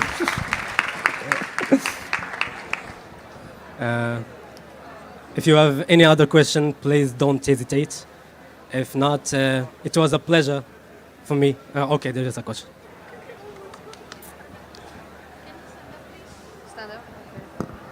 Well, first, thank you for the game. And it's also interesting to see that there is a game like that's related to the culture of Morocco. My question would be kind of financial. So do you have a marketing strategy? Did you manage to find a sponsor in Morocco? Easily? And is this pitch part of your marketing strategy, I guess? Well, I'm gonna answer your question. So first of all, the project is only a final student project. So we are just aiming to collaborate as a teammates and create something like we imagined as a team, and have it like have it enhanced and IRL. So for the final channel part, to be honest, we don't aim for something like right now, because the project is only on the prototyping, and it's only on the alpha phase. So we still need to work on it, but we are open to any opportunity like we can have in the future. Thank you.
تست هذا القياس هذا تقريبا هذا القياس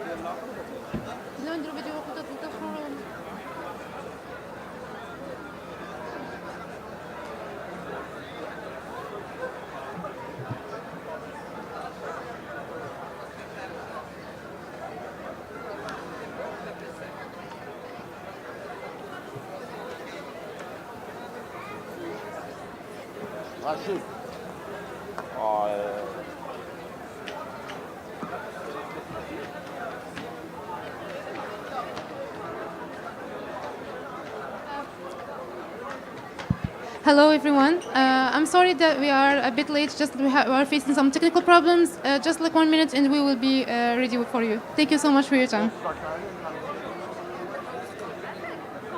Parler au micro, essayer de rapprocher au niveau de la bouche, plus j'ai que c'est même scène au bout de la salle.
Hello everyone. I really apologize for inconvenience. We have faced some problems with the Wi-Fi and everything.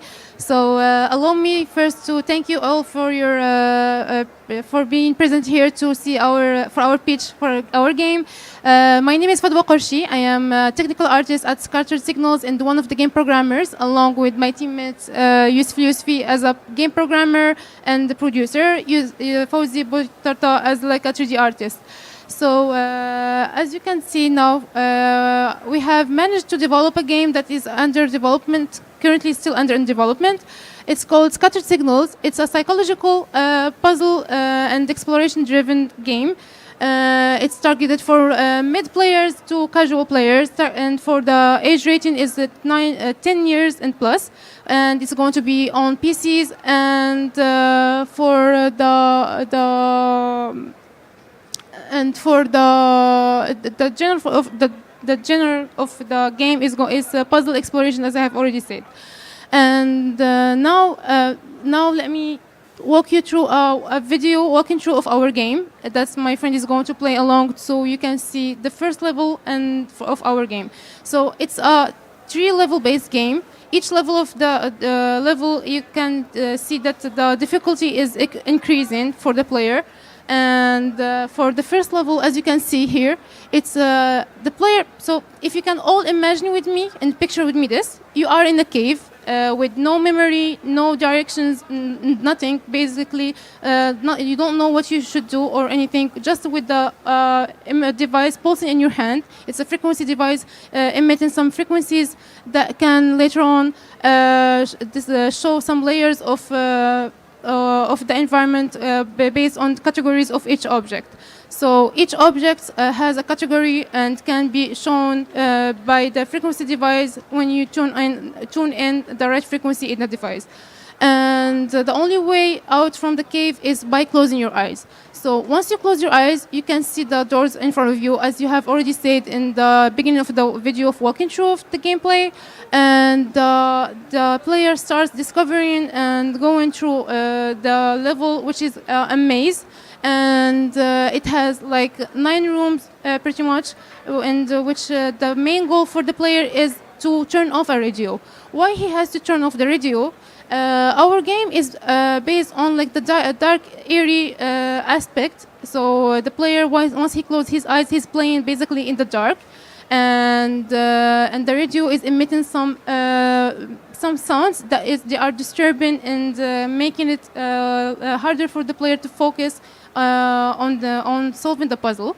And in order to not leave the player in a complete dark and making him feel lost, we have decided to implement some shader graphs, which in our case was like an outline shader that is kind of like constructing the darkness in the game.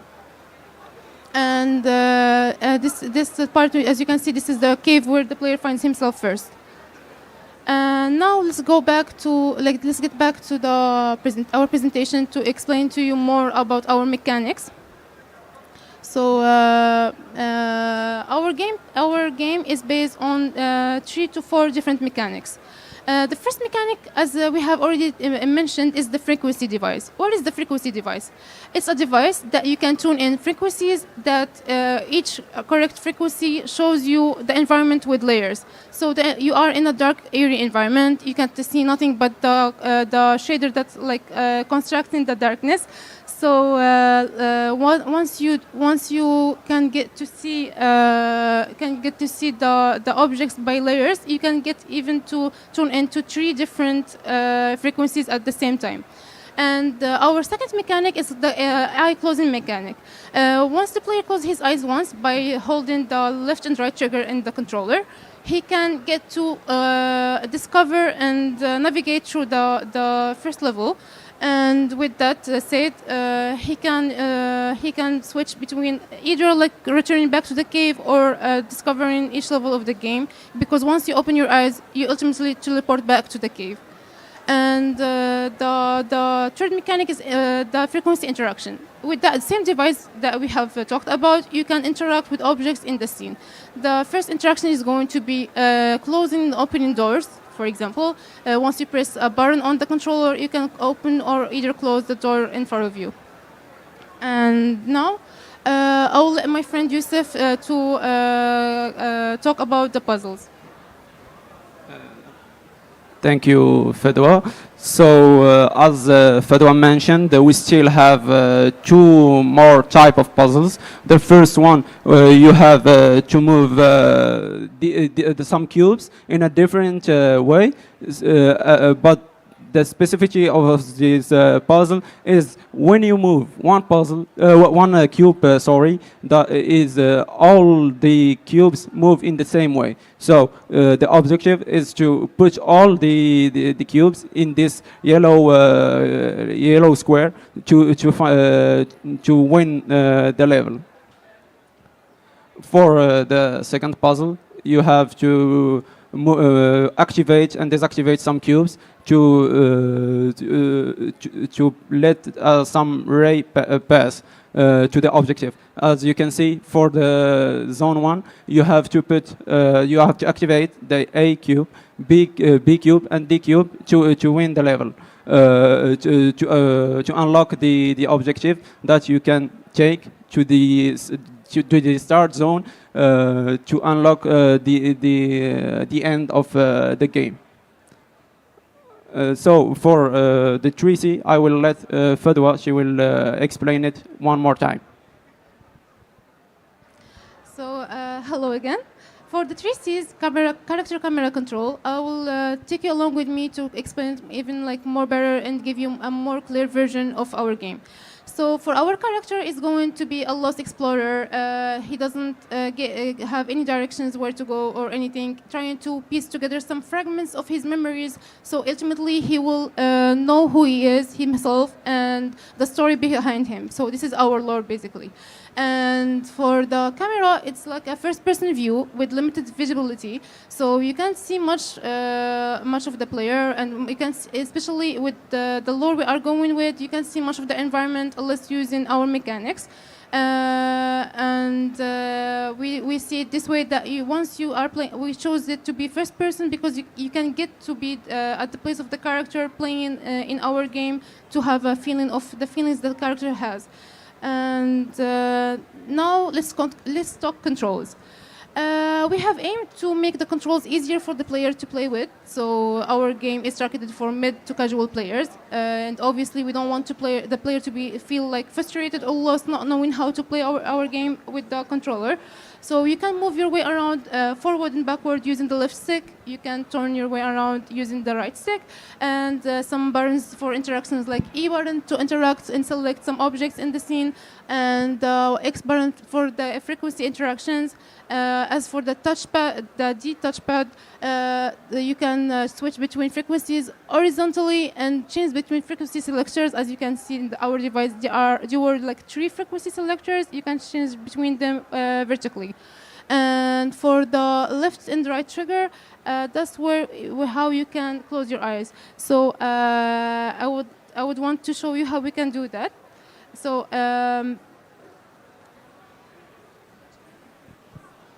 Thank you. So, if you want to close your eyes, you have to keep holding the left and right trigger. You are going to save that it's going to be hard for the player to keep playing along the game for so much time holding the right and left trigger, and it might ultimately causing him some cramps or have slippery hands. That's why we have decided to put another thing that will help the player, which is a blindfold that he can put on or remove, and he can find it on the beginning of the first puzzle, and he can put it or remove it just by pressing once on the left and right trigger. For the frequencies he has already discovered and used, and he wants to get back to them, he can use the other buttons that we have right here. Now let's move to the other slide. So talking about artistic studies, our 3D artists, they have made some researches about the art side, and we have decided that we want to go for a more vibrant and neon colors and psychedelic colors. So as you can see in here, some inspirations of what we want to do. As you already know, the environment is going to be dark, so the vibrant colors, they can cause a contrast between the darkness that it's in the environment. And this is how things are going to be seen in the darkness. As for example, these are the hands of the player, and they are going to be outlined with the shader that I have personally worked on. It's called an outline shader. You can see some outlines highlighting the edges of the hands and the device. And this is our frequency device modeled in 3D. This is the version that you can see while the lights are still on, and this is the version you can see when you close your eyes. And for the footsteps, it's a mechanic that we forgot to mention earlier in the video walking through. While playing in the first level, there are some rooms, there are traps. So when you get in a room and you get stuck, you need to know, and you need to open your eyes to get back to the cave.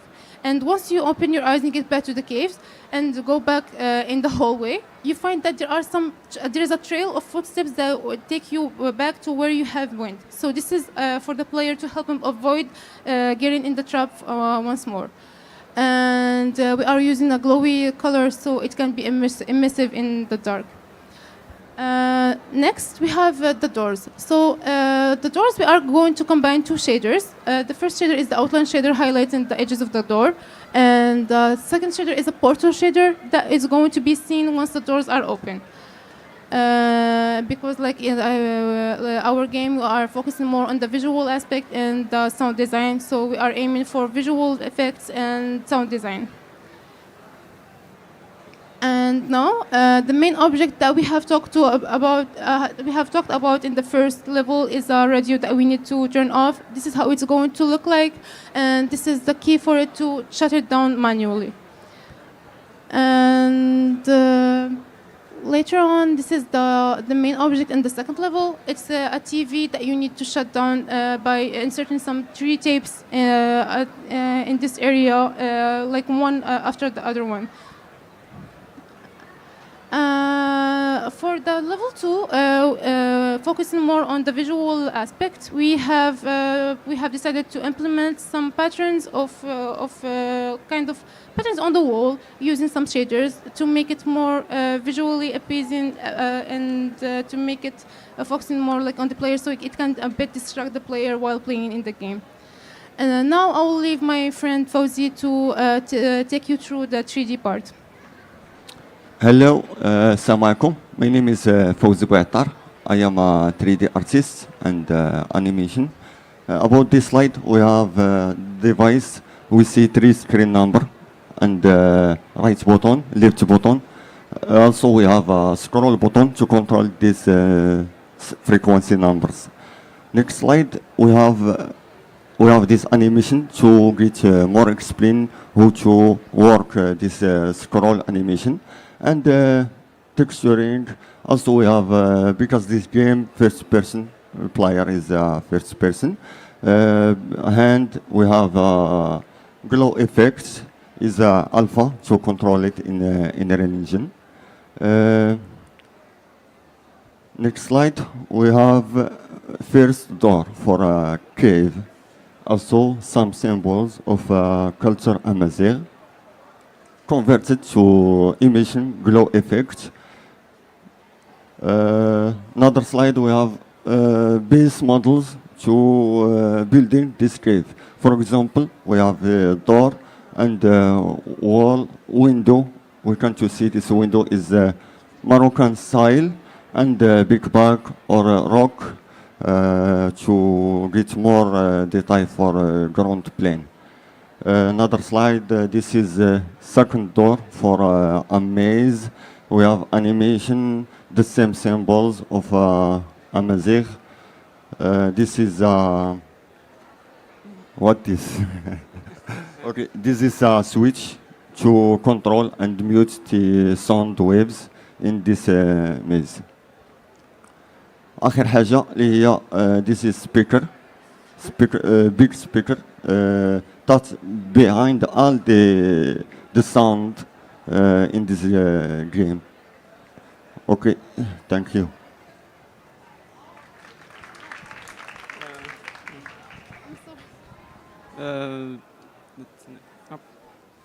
So now I will take you to the business side of our game. So before every project, we have to study the market to see who are our concurrent. So for us, this is our concurrent. We have Firewatch. It's a linear game with a narrative-driven gameplay with a small or few interaction. We have Outer Wild and Scanner Somber that lean heavily toward the exploration and puzzle game. We have Perception. It's a sensory-based game where you play a blind woman that have to discover her environment through sound waves and escape some demons that chasing her. So we position the scattered signals as a purely puzzle game with only puzzles and some exploration aspect in our game. So let's talk about some numbers, some money. So we see our concurrent that have made some big numbers, like Outer Wild. They made 2.5 million in sales. Units sold. They got 42 million in revenue. So we decided to align ourselves at the same strategy. So we have a premium game that will be sold at $5 per unit, and our sale objective is 100K on the 2 to 3 year after the release. So we estimate our revenue to $500,000. That's a lot of money. Thank you.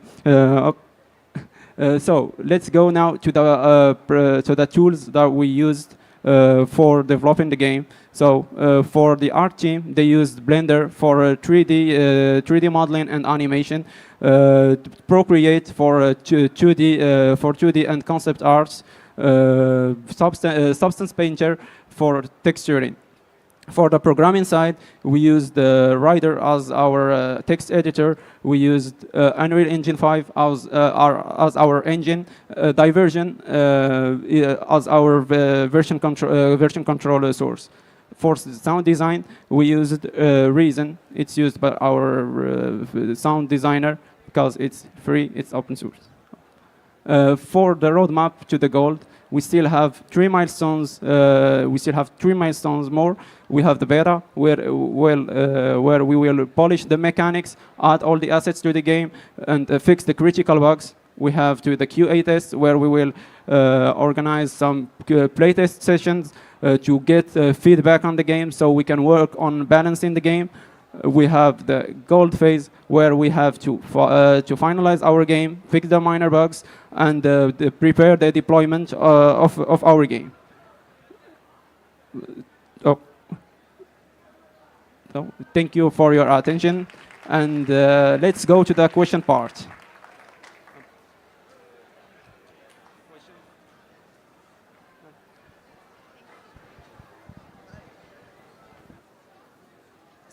So does any one of you have any questions to ask about the game?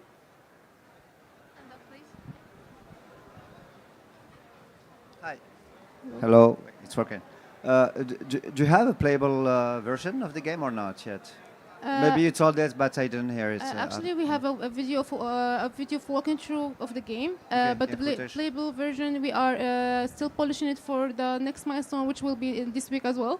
But if you are interested, we can show you like later after the pitch a playable version that you can actually test and see how the game looks like. Yeah, sure. Is it a prototype, kind of, right? Or it's a kind of a prototype, yeah. Actually, it's kind of a, yeah. Okay, cool, great, thanks. Thank you.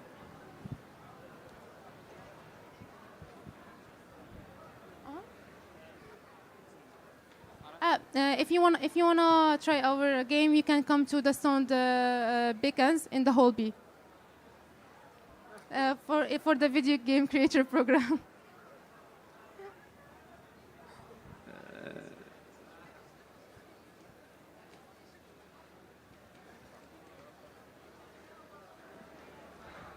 Hi, thank you so much for the presentation. Really appreciate it. I just have one question. I saw you talk about the shaders, and you showed some art, and I was just wondering, was that made with shaders or was it actual concept art? It was actual concept art. It was made by our artist, Shayma. She's right there. She did it. Yeah, because I thought you guys developed that. No. And it was a shader. I was like, wow, that looks impressive. But we will develop that for the game. It looks very nice. Yes, It looks very nice. Appreciate it. Actually, we have already developed an outline shader that you can see in our game. I would love to see it. Yeah, you can see it in our standing beacons, and I'm not sure if it was already shown in the video walking through, but it was like an outline shader, pretty much doing the same effect that you have seen in the Wow. pictures. That's impressive. Thank you so much. Thank you.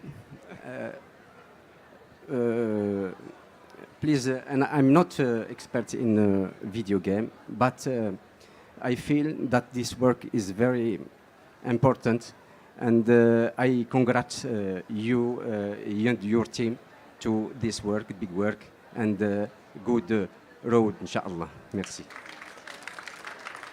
This is my father, by the way. This is my father.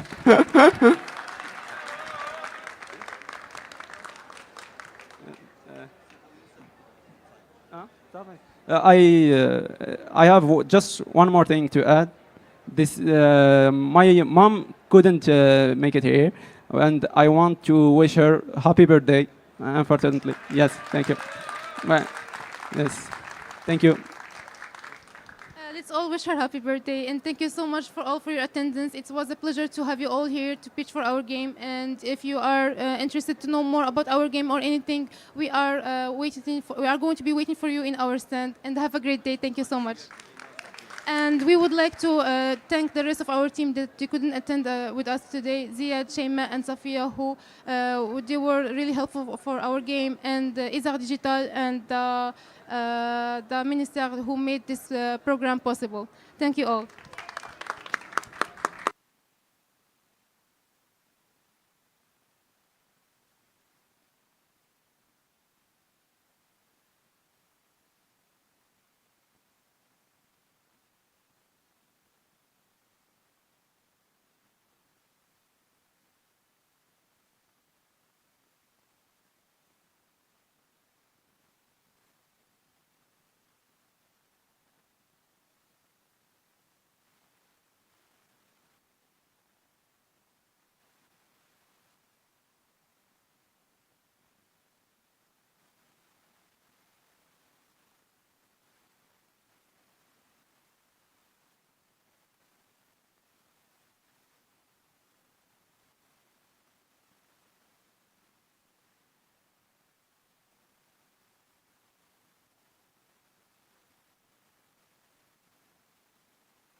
Je fais des cauchemars.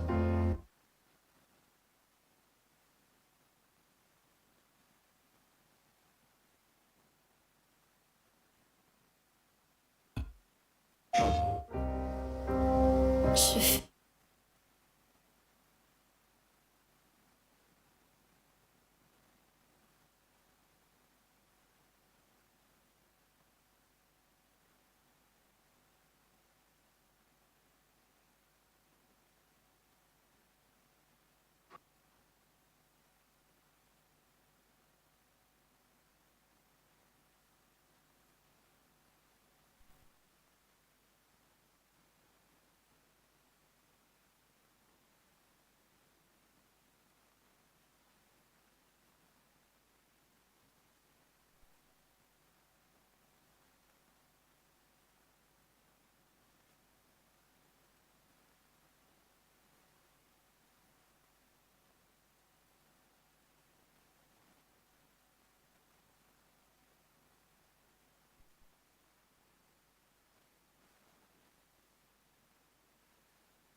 Comme ça, moi j'ai mon fil conducteur.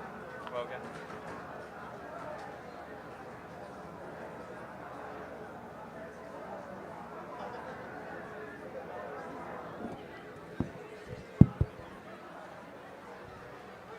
Du coup, on peut démarrer, non? Et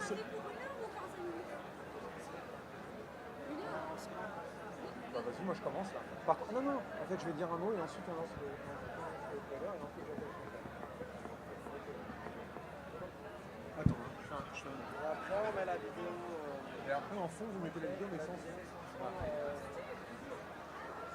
Bonjour, vous allez bien? Rapprochez-vous, on va démarrer la conférence. Donc on a l'immense plaisir et l'honneur aujourd'hui de recevoir François Meurice et pour une présentation, un talk autour de l'immense succès du jeu Clair Obscur et Expédition 33. Et avant d'accueillir François sur scène pour cet échange de 45 minutes, et on vous laissera du temps pour les questions, on va tout de suite vous lancer le trailer du jeu pour se mettre dans l'ambiance. 18. Je fais des cauchemars. Je ne m'attendais pas à ce que ce soit comme ça ici.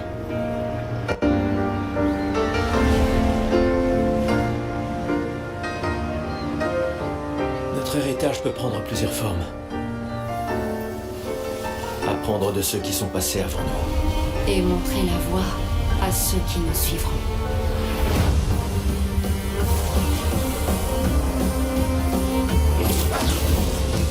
J'entends quelque chose. Il danse.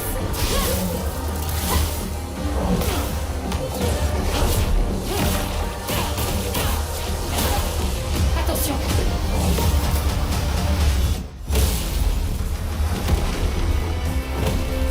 Mais c'est ancestral. J'arrive pas à croire qu'ils existent. Que nous vaut le plaisir de votre charmante compagnie.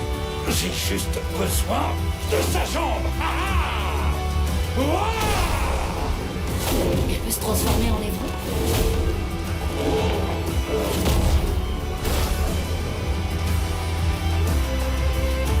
Bonjour, mes amis. On doit traverser la mer.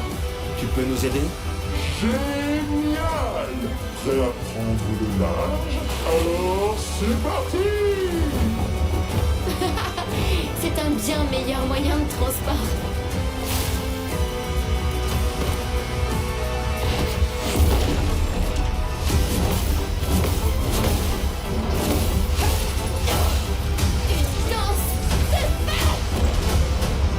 Tu crois qu'on va pouvoir tuer la patresse à nous trois? J'ignorais que tu étais un lâche. Je ne suis pas un lâche.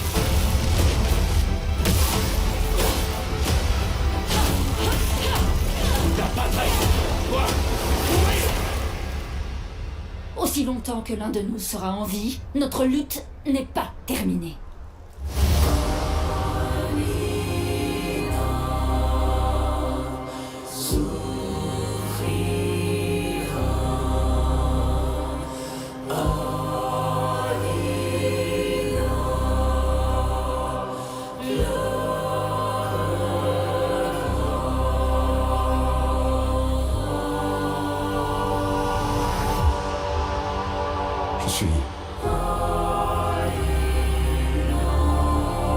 Je suis vraiment désolé. Mon ami.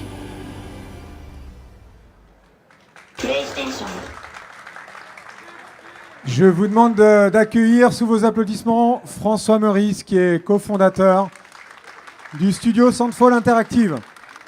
1, 2. Salut François, bienvenue. Salut, merci à tous. Alors François, est-ce que tu peux déjà peut-être nous dire deux mots sur, avant de rentrer dans le jeu, sur qui tu es et cette fabuleuse histoire de Soundfall Interactive? Merci Julien, enchanté d'être parmi vous. Je suis François Meurice, je suis cofondateur de Soundfall Interactive.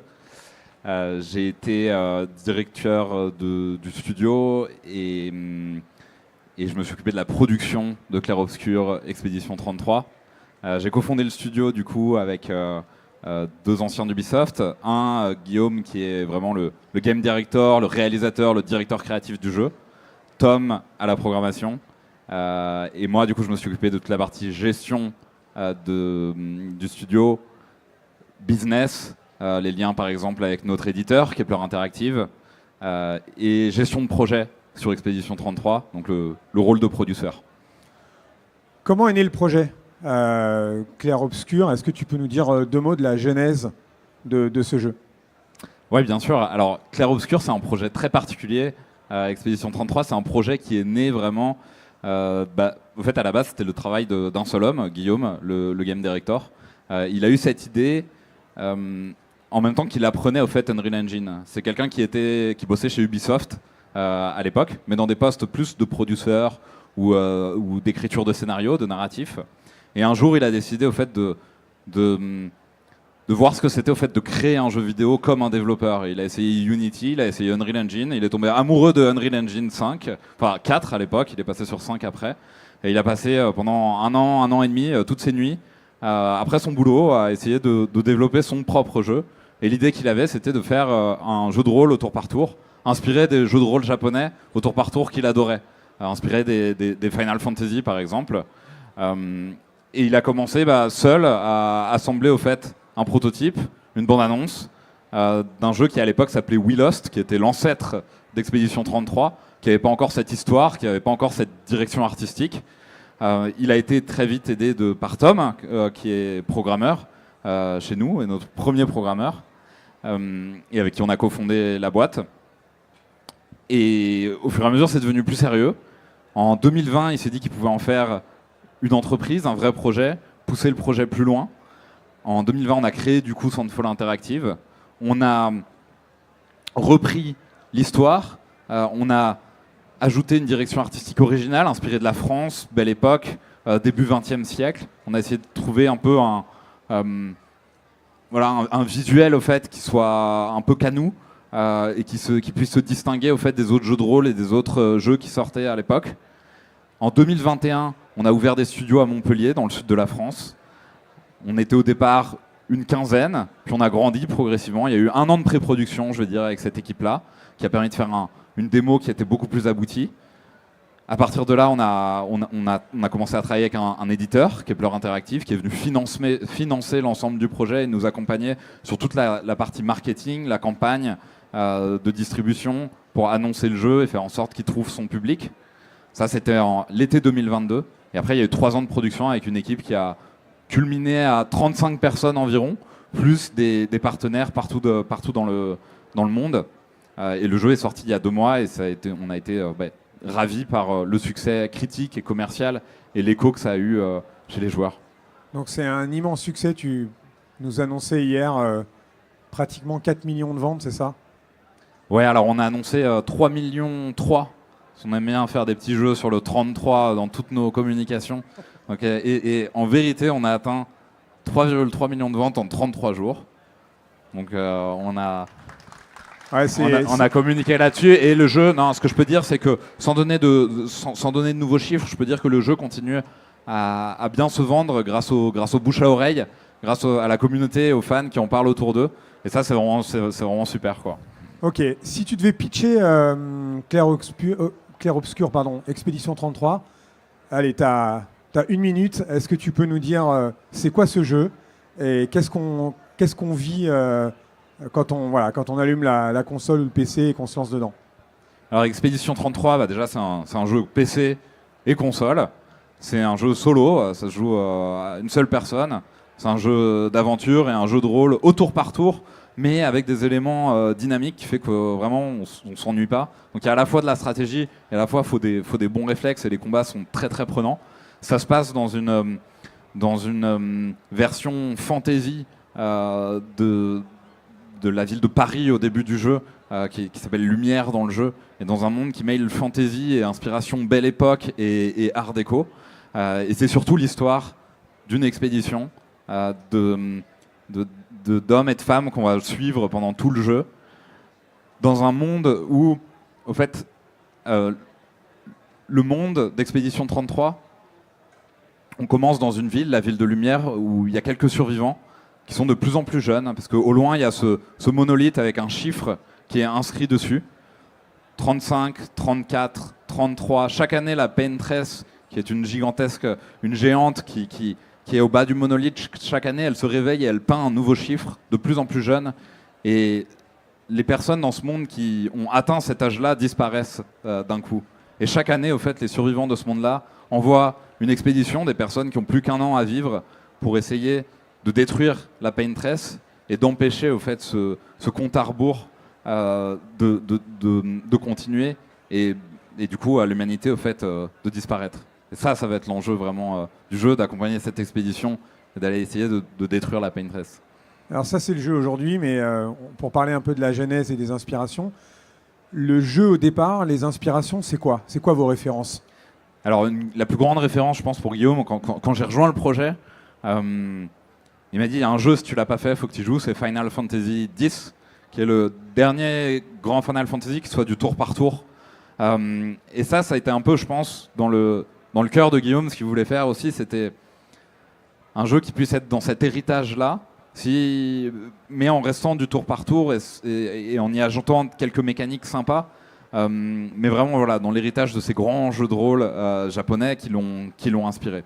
Et après, il y a plein d'inspirations diverses au fait, dans le jeu, parce qu'on a essayé de faire aussi notre propre originalité, nos propres innovations dans le système de combat et dans le jeu en lui-même. L'interface, par exemple, elle est très inspirée de Persona 5, qui est un modèle d'interface en termes de dynamisme et de cool quoi pour le joueur à jouer quoi. C'est fluide, c'est rapide, c'est beau. Ça a été une grande inspiration. Pour le système de combat aussi, on s'est aussi inspiré de jeux de deck building comme par exemple Hearthstone ou d'autres. Plutôt que de faire une barre de magie qui a 500 points et qu'on recharge à chaque point de sauvegarde, en fait, il y a que toutes les compétences de combat, elles reposent sur 9 points d'action qu'on recharge de manière très tactique au cours de chaque combat. Ça veut dire que chaque combat peut être très différent l'un de l'autre grâce à cette gestion aussi des points et des mécaniques de chaque personnage. Et surtout, le système de défense qui est très particulier, qui lui est inspiré plus des jeux des studios comme From Software, sûrement qui ont joué à Dark Souls, Elden Ring. Et là, c'est un système qui repose sur l'esquive. Quand on a le bon timing, on peut esquiver les attaques. Et quand on a le très très bon timing, quand on commence à bien reconnaître comment se comportent les ennemis, on peut essayer de faire une parade. Et là, si on réussit la parade, on gagne un point d'action dont je viens de vous parler. Et si on réussit toutes les parades d'un enchaînement, on peut renvoyer aussi un coup à l'ennemi. Et ça, c'est vraiment Guillaume, il a eu cette idée-là au moment où il jouait à Sekiro à l'époque, un jeu de From Software. Et on s'est rendu compte que ça ajoutait un truc très, très fun et très instantané aussi dans un système de tour par tour, tout en conservant l'essence du tour par tour qui fait que quand le tour il est terminé, on peut prendre une demi-heure à réfléchir à sa prochaine action si on veut être très stratégique. Par contre, une fois qu'on a lancé son coup et que l'ennemi répond, là, il faut être sur ses gardes. C'est ça, du coup, votre secret sauce d'Expédition 33, c'est de prendre de tous ces univers, toutes ces inspirations et de les mélanger pour en faire un univers unique. Et comment vous arrivez à emmener toute l'équipe autour de, voilà, on va prendre ces éléments-là, on va prendre ce système de combat, on va prendre ce système de narration, ces QTE, etc. Comment on fait pour emmener l'équipe sur ces choix qui sont des choix finalement, à un moment donné, que vous devez assumer et que vous devez valider? Je pense que ça a été un peu notre secret sauce, comme tu dis, mais je pense que c'est aussi la secret sauce un peu de tous les studios de jeux vidéo. C'est-à-dire qu'il faut s'inspirer aussi des autres jeux, de ce qui marche. Il faut chercher ce qu'on préfère, il faut se l'approprier, il faut le faire à sa manière, il faut les combiner de manière innovante. Et nous, c'est ce qu'on a essayé de faire, en particulier avec ce système de défense qu'on appelle le reactive turn-based, et cette vision du tour par tour qui est la nôtre. Et pour embarquer l'équipe, il faut être clair sur ses intentions, il faut les communiquer. Dès le début, on avait des documents de design qu'on a fait évoluer, mais qui ont toujours été clairs pour l'équipe sur où on voulait aller en termes de système de combat, système de progression, système de narration, étendue du jeu, les différents environnements qu'on voulait faire, etc. Après, ça a évolué, on a itéré dessus. Et puis, le secret aussi, c'est de faire tester l'équipe. C'est-à-dire qu'on était un petit groupe, pendant longtemps, on était une vingtaine. Donc, en fait, on jouait aussi à notre propre jeu. Et il y a eu une soirée, typiquement, après avoir intégré le système de parade, où, en fait, on s'est rendu compte que les devs, un petit groupe de devs, on est resté jusqu'à 1h, 2h du mat pour essayer de battre un ennemi qui était impossible à battre. Et là, on s'est rendu compte qu'il y avait un truc, que c'était fun. Et il y a des ennemis qui sont très difficiles dans le jeu. Mais c'est aussi drôle de regarder sur YouTube parce qu'il y a des joueurs qui arrivent à les éclater en un seul coup. Parce que aussi le système de combat est assez fun et permet de faire plein de combinaisons sur les différents équipements pour taper très fort si on passe le temps. Je confirme qu'il y a des boss qui sont assez durs à battre. Mais c'est aussi l'expérience dans le jeu. On n'a pas parlé de l'équipe. La particularité du studio, c'est que vous avez mis sur le marché un jeu qui est hyper abouti, hyper construit, avec vraiment une richesse dans l'univers, et vous êtes une petite équipe. Est-ce que c'est un choix? Est-ce que c'est quelque chose qui s'est imposé à vous par rapport au budget, par rapport à la stratégie? Est-ce que vous l'avez ça en tête à la base, ou ça s'est construit au fil du temps? Vous avez dit, voilà, ça se fait comme ça, on va le faire avec ce volume d'équipe et de compétences, quoi. Alors ça vient de plusieurs choses. Ça vient déjà de l'historique du projet, où j'ai dit à la base c'était le travail d'une personne, puis deux, puis trois, mais c'était vraiment l'idée d'un petit groupe et d'un directeur créatif qui a commencé à trouver plein de manières intelligentes et malignes d'utiliser Unreal Engine et d'arriver à des résultats qui soient impressionnants en termes de graphisme, en termes de gameplay, malgré des ressources limitées au fait. Et le fait d'avoir commencé petit, ça nous a permis d'être malins et de développer des manières de faire, des pipelines qui permettent avec un petit groupe de personnes d'arriver à un rendu qui nous paraisse impressionnant et qui a porté ses fruits sur le jeu final.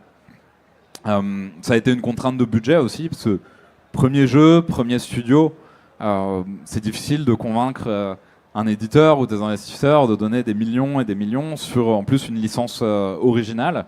Mais je pense que la contrainte, c'est aussi quelque chose qui est bien sur un premier projet pour pas partir n'importe où, au fait, pour fixer une vision, une ligne directrice. Et nous, dès le début, par exemple, on s'est dit, on veut pas faire un open world, on veut pas faire de online. Pour un premier studio, c'est des sujets qui sont très durs à faire, du multi, du online, de l'open world, etc. Déjà, faire de la 3D réaliste, c'était un sacré morceau et on s'est concentré là-dessus. Et ensuite, en termes de taille de studio, moins de 30 personnes, c'est une bonne taille aussi pour garder de l'agilité, pour garder de la proximité avec les équipes, de la collaboration, et pour aller plus vite et plus fort que si on avait été une équipe trop grande. Après, ça nécessite d'avoir des personnes qui sont excellentes sur chaque poste et sur chaque rôle. Et alors du coup, c'est quoi le plus gros défi que vous avez eu pendant les 4 ans de prod parce que tu le disais hier en discussion avec des studios que ça a été dur. Si tu devais retenir un moment de difficulté, parce qu'on a l'impression que les choses ont coulé, mais on sait que produire un jeu vidéo, c'est une aventure. Est-ce que tu as un moment qui te revient en tête ou peut-être des moments, peut-être les milestones, peut-être les sprints, peut-être... Ouais, c'est difficile comme question parce que il n'y a pas eu de gros moments où on s'est dit c'est la catastrophe, on va droit à la catastrophe. On a été quand même hyper vigilant sur toute la production. Au quotidien, c'était stressant parce qu'en fait, c'est une somme de petits sujets, de décisions, etc. Il y a eu un moment à la fin de l'acte 2, on a eu un peu peur parce qu'en fait, on a quasiment refait l'acte 2 de zéro sur le level design, l'environnement, etc. parce qu'on s'est rendu compte qu'on partait un peu dans trop de directions en fait. On avait essayé de mettre par exemple des mécaniques uniques dans l'environnement, dans l'exploration au fait, sur chaque environnement, avoir des mécanismes spécifiques à une zone. Dans telle zone on pouvait faire tel truc, dans telle zone on pouvait faire telle autre chose. Et au fait c'était difficile de maîtriser ça sur l'ensemble du jeu pour avoir quelque chose de très cohérent. Donc en fait on a réduit beaucoup les possibilités d'exploration pour faire moins mais mieux et se concentrer sur ce qu'on pouvait faire et ce qu'on savait faire. Et du coup il y a des environnements dans le jeu qui ont été refaits plusieurs fois, quasiment de zéro, pour revoir l'architecture et pour revoir aussi en fonction des capacités au fait du personnage qu'on changeait à ces moments-là. Mais après, voilà, et puis aussi il y a des talents qu'on a eu du mal à trouver. L'équipe cinématique, finalement, on n'a pas trouvé les bonnes personnes à Montpellier. On a ouvert un petit bureau à Paris parce que c'est des profils qu'on a trouvés là-bas. Tout ce qui était l'animation gameplay, l'animation des monstres en bataille, on a eu peur de ne pas trouver les bons talents aussi. Il y a un moment, on avait du retard là-dessus. On a finalement trouvé des personnes géniales qui sont des animateurs qui sont basés en Corée du Sud, qui bossent sur d'autres jeux, qui ont fait des extras pour nous, qui ont bossé sur l'animation de nos monstres. Et ouais, de temps en temps, il a fallu vraiment en fait, prendre énormément de recul et penser à des trucs différents quoi, pour trouver des solutions aux problèmes qu'on rencontrait, notamment, comme j'ai dit, en termes de recrutement, de trouver les bons talents, etc. Mais voilà, on a gardé la niaque quoi, pendant tout ce temps-là. Et un des moments qui a été génial aussi, un moment génial, ça a été le moment où le jeu a été annoncé au printemps 24, donc un an avant la sortie, le 9 juin 2024. Là, on a fait l'annonce du jeu lors d'un Xbox Showcase. Et ça a remis un coup de motivation à toute l'équipe pour la dernière année sur laquelle on a bossé sur le jeu. Ça, c'est un truc dont on a bien besoin aussi dans une production, quoi. On va revenir juste après sur justement l'engouement et les critiques, parce que c'est aussi un élément qui a commencé à faire buzzer le jeu et c'est un moment clé. Est-ce que vous aviez une espèce de tradition ou de routine dans l'équipe pendant la prod pour célébrer quand on passe une milestone, quand on a validé un moment de production? Est-ce qu'il y a des petites anecdotes comme ça que tu peux nous partager pour nous faire vivre un peu ce que vous avez vécu de l'intérieur? Ouais, alors le rythme du studio au quotidien pendant toute la production, c'était les sprints de production, quoi. Donc c'était début de semaine, on se retrouvait tous, on présentait les objectifs des 2 semaines à venir à toute l'équipe. Fin de ces 2 semaines-là, chacun présentait aussi dans une présentation ce qu'il avait accompli pendant ces 2 semaines. Donc ça se permettait vraiment de garder la même vision de où en était le jeu, etc. Tous les ans, on faisait aussi un petit séminaire hors du bureau. On allait à la campagne, dans une maison, on faisait une présentation, on faisait un peu de sport ensemble, des activités un peu sympas. Et après, en fait, les meilleurs moments, ça a été le moment où le jeu a été annoncé, le moment où le jeu est sorti, le moment où il y a eu des personnes sur Twitch qui ont commencé à le streamer, la démo, etc. Ça, généralement, on se retrouvait tous dans la salle commune, dans le salon, devant la télé. Et puis oui, il y a 2-3 fois à la sortie du jeu, où on a fait le matin du jeu, par exemple, on a fait sauter les bouteilles de champagne avec des croissants parce que c'était le petit déjeuner. La sortie, elle était à 9h. Ça, c'est un moment dont tout le monde se rappelle, quand ils ont trempé le croissant dans le champagne le matin de la sortie du jeu. C'était rigolo. Ouais, carrément. À quel moment vous commencez à vous dire là, on tient vraiment un truc top? Non pas forcément le regard que portent les autres, mais vous en interne, en vous disant là, ça y est, le projet commence à prendre forme, ça ressemble à ce qu'on avait prévu de faire, et on tient vraiment un beau jeu, un grand jeu, parce que quand on en a discuté ensemble, c'est aussi ce que tu me disais, c'est que vous saviez que vous allez faire un succès, peut-être pas un hit, mais en tout cas, vous saviez que le jeu allait être successful. Ouais, alors ça s'est fait vraiment au fur et à mesure, au fait. Tu as eu ce moment dont j'ai parlé à 2h du mat où il y avait des développeurs qui étaient en train vraiment de try hard un ennemi sur le système de défense. Et on s'est rendu compte qu'il y avait un truc, que c'était fun, etc. Il y avait la Game Developer Conference à San Francisco en 2022, où on s'est rendu compte de l'intérêt aussi des publishers. Et où on a pu choisir aussi notre éditeur parce qu'on avait plusieurs propositions. Là, on s'est dit, bah ouais, on tient quand même quelque chose.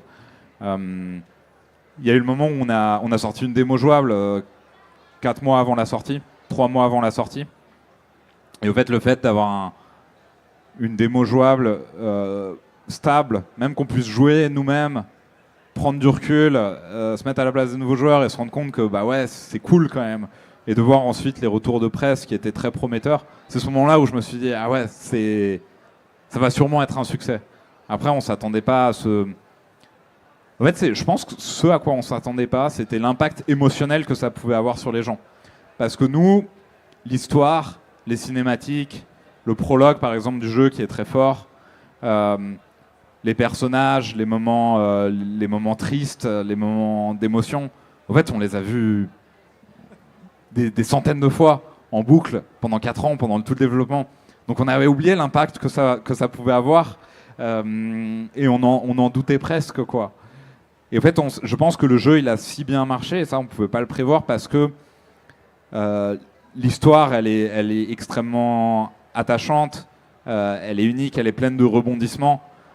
Et à la fin du jeu, ouais, même au début du jeu, à la fin du jeu, il y a des moments où les gens pleurent et il y a des moments où ils font des liens aussi avec leurs histoires personnelles, parce que c'est un jeu qui parle de la thématique du deuil beaucoup, de la perte de ses proches, de comment se remettre aussi de la perte de quelqu'un de cher, etc.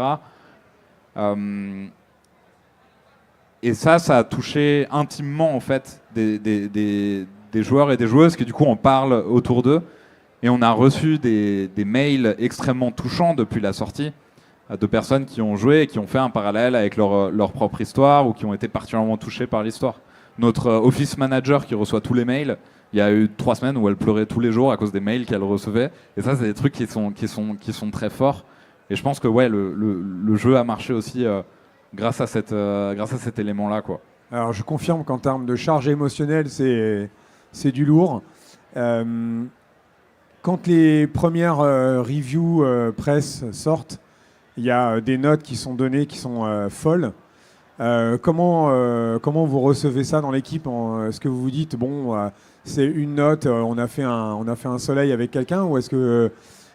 parce que la moyenne des notes métacritiques, elle est hallucinante. C'est très très très rare d'atteindre ces niveaux-là. Ouais, alors ça, c'était un moment très particulier. Je suis dégoûté parce que j'étais dans le train entre Paris et Montpellier quand la note métacritique est apparue, parce qu'il faut un minimum de 4 critiques presse pour que la note métacritique soit mise en place.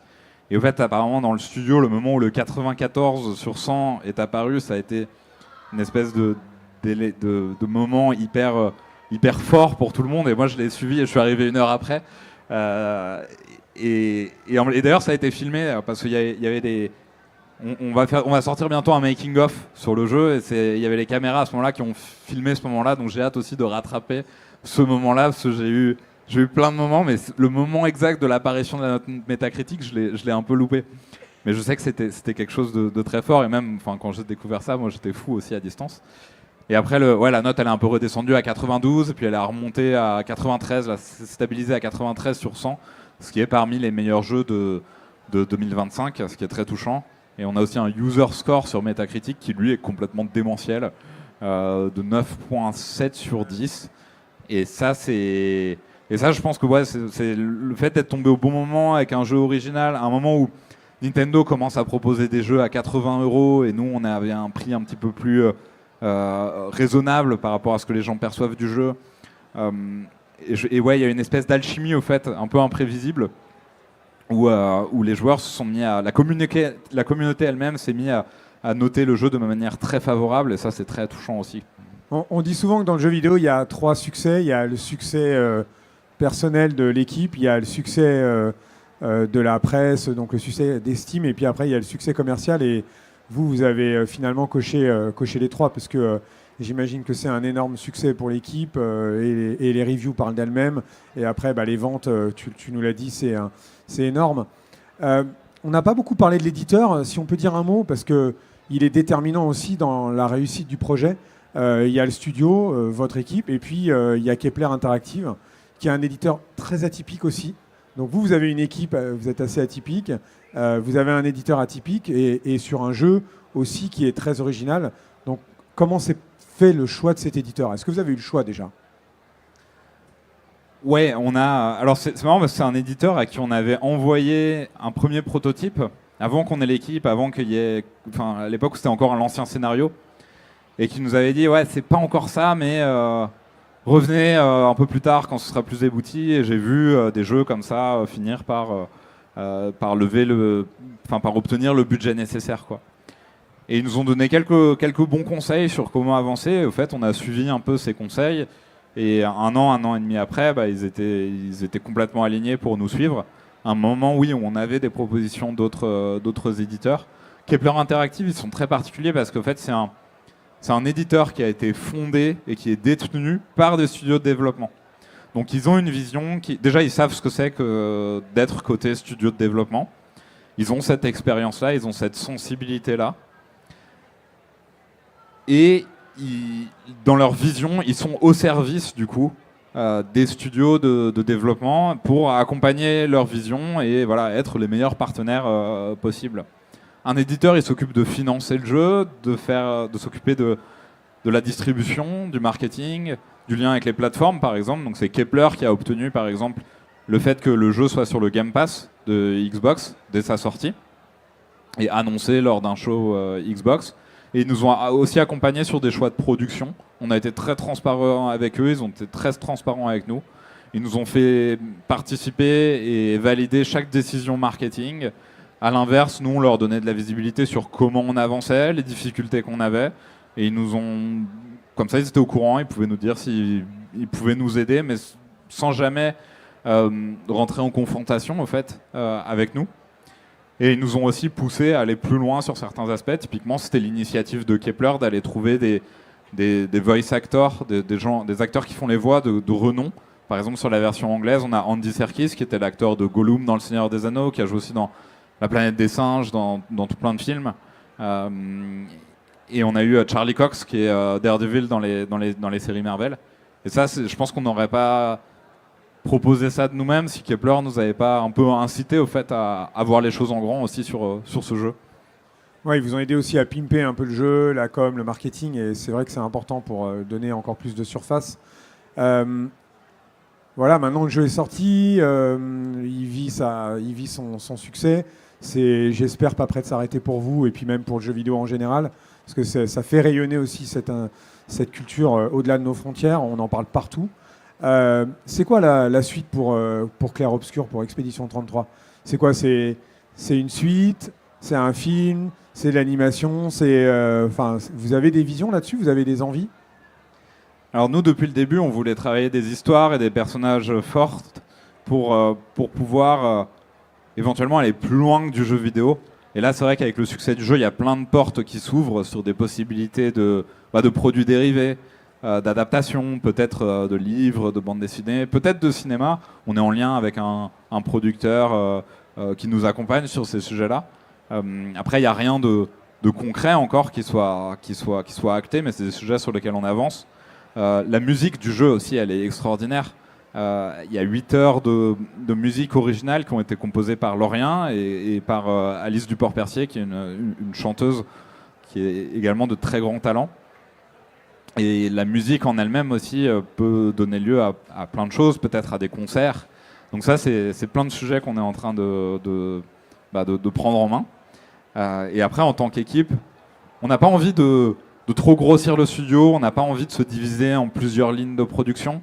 Je pense qu'on aimerait rester avec ce qui a fait notre force sur ce jeu-là, c'est-à-dire une équipe à taille humaine, retenir les talents qu'on a, et puis attaquer un autre jeu, quoi. Je pense que septembre, octobre, on va prendre un peu de repos cet été quand même, c'est important. Et septembre, octobre, on va commencer à s'y remettre. Et on a déjà des idées de concepts et des idées que je trouve très très prometteuses pour un prochain jeu. Mais est-ce que l'idée, c'est de faire à un moment donné une suite ? Est-ce que c'est de travailler autour de l'univers ou c'est vraiment de passer à autre chose ? Ça, je ne peux pas en dire plus.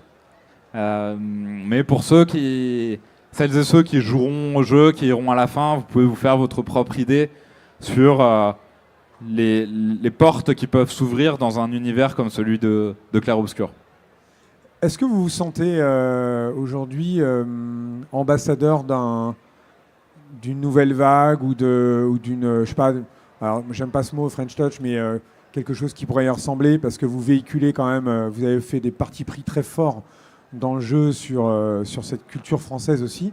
Est-ce que vous vous sentez porteur de ça ou pas du tout ? Alors c'était pas notre volonté, ou c'était pas prévu en tout cas. Après c'est pas à moi de le dire, et c'est peut-être trop tôt pour le dire aussi. Il y a des gens dans le jeu vidéo ou dans la culture qui identifient le jeu comme un icône culturel de jeux vidéo français. Et en vrai, tant mieux, c'est génial, quoi. C'est pas notre volonté, au fait, notre ambition initiale. Nous, on voulait avant tout trouver une direction artistique originale. Et pour ça, le mieux, c'était de faire aussi avec ce qu'on connaissait en termes d'influence. Maintenant, s'il y a d'autres gens en France, mais même ailleurs, qui s'en inspirent, que ce soit en termes de type de jeu ou de méthode de production, tant mieux. Et nous, on est dans une... Au fait, moi, en plus, j'étais pas dans le jeu vidéo, au fait, avant de monter Soundfall Interactive. C'est important que tu le dises, ouais. Et je trouvais que c'était un secteur où il y avait beaucoup d'entraide et où moi, j'ai beaucoup profité, au fait, de l'expérience des autres et des succès précédents, en fait, au moment où j'apprivoisais, au fait, un peu cet écosystème du jeu vidéo. Et être maintenant dans une position où on puisse aussi rendre aux autres développeurs et aux autres talents en fait, des conseils sur notre propre expérience, ça c'est super, et on est là pour le faire aussi, quoi. Ta présence en témoigne aussi cette semaine au Morocco Gaming Expo. Si, à titre plus personnel, si tu devais retenir une émotion ou une image du jeu, ça serait laquelle ? Qu'est-ce qui t'a marqué, toi, en tant que joueur, finalement ? C'est difficile d'y répondre sans spoiler le jeu. Ou alors, est-ce qu'il y a un personnage qui qui te touche plus que les autres? Ah bah il y a un personnage qui s'appelle François, donc il me touche énormément. Mais ça, il faut jouer pour le comprendre. Non, je dirais, je dirais peut-être en termes d'émotion pure, tu vois. Je vais te dire la musique, parce qu'en fait, il y a des morceaux que je peux même pas écouter parce que c'est trop fort, tu vois. Parce que le jeu est fort en lui-même, et puis en plus, il y a tout un historique de création derrière. Et ça, c'est top parce qu'en fait, même pour ceux qui joueront pas au jeu, j'incite vraiment à aller écouter la musique sur Spotify, sur YouTube. Il y a des clips sur YouTube aussi, parce qu'on a fait des versions orchestrales avec des musiciens qui sont vraiment très talentueux, qui sont formidables.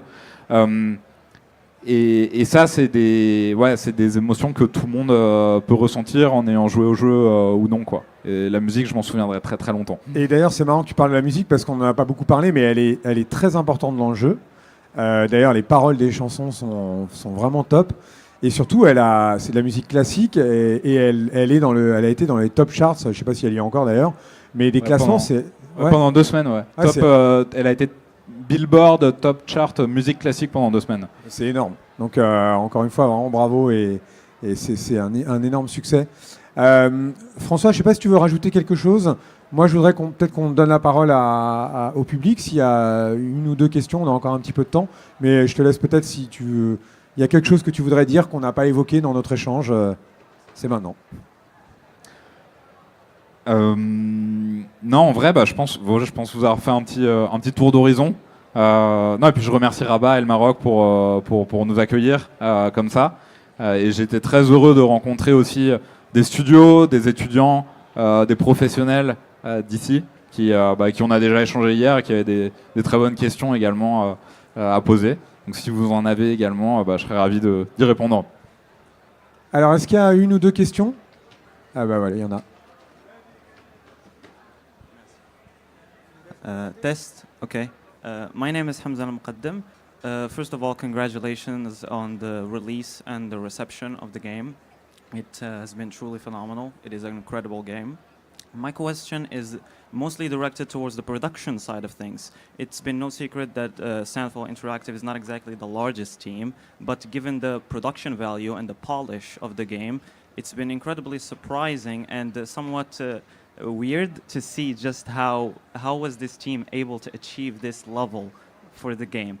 To me, this speaks to an incredibly efficient production pipeline, and given your role as producer, I would love to ask you, there must have been moments where the workload was just too great compared to the deadlines or internal deadlines or external milestones with the publisher. So how have you, as producer, managed to maneuver the team to hit those deadlines and get the game through the finish line? Thank you. Yeah, it's really difficult, and it depends on every moment of production.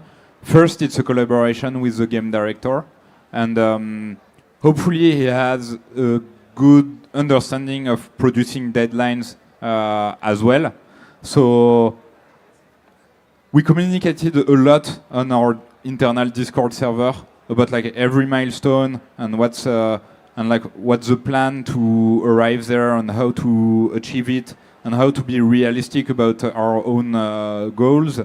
And we constantly re-evaluated, every 2 weeks the milestones and deadline and content accordingly. And most of the time, we were cutting content if the deadline was arriving too fast. Cut content, make smaller levels, cut a bit of feature, or if it was really important but not finished, remain some aspect of the game work in progress, but label it as work in progress and fix it in the next milestone. And we had also several times we changed the deadlines, on milestones but every time we did that, we were very careful of what was the reason, and we only shifted a milestone if it was like sure it was adding like more value to the game and something that was like really essential to the game. But yeah, there's no secret recipe. But as you said, like if we could achieve this scope, it's because like we used like tools that were already existing. Really, the strength of Unreal Engine 5, and every developer also was really autonomous. And we worked a lot with blueprints, for example, for game designers to be autonomous and to be able to develop and integrate all the content, all the game content themselves with the tools that were either existing in Unreal Engine or made by the programmers for them. And yeah, one of the keys we had was every people in the team was in Unreal Engine and making stuff in Unreal Engine directly. Thank you. Bonjour François, moi c'est Reda en fait, et puis merci déjà d'être venu en fait, de faire le voyage de France jusqu'à Rabat pour partager votre expérience. J'ai joué juste un petit peu au jeu, il est magnifique, je suis déjà artiste donc c'est vraiment beau. Je serais curieux de savoir si pour la Vertical Slice, le temps que ça vous a pris, vous étiez combien de personnes? Et j'ai pas bien compris si vous aviez déjà été financé ou pas quand la Vertical Slice a été faite.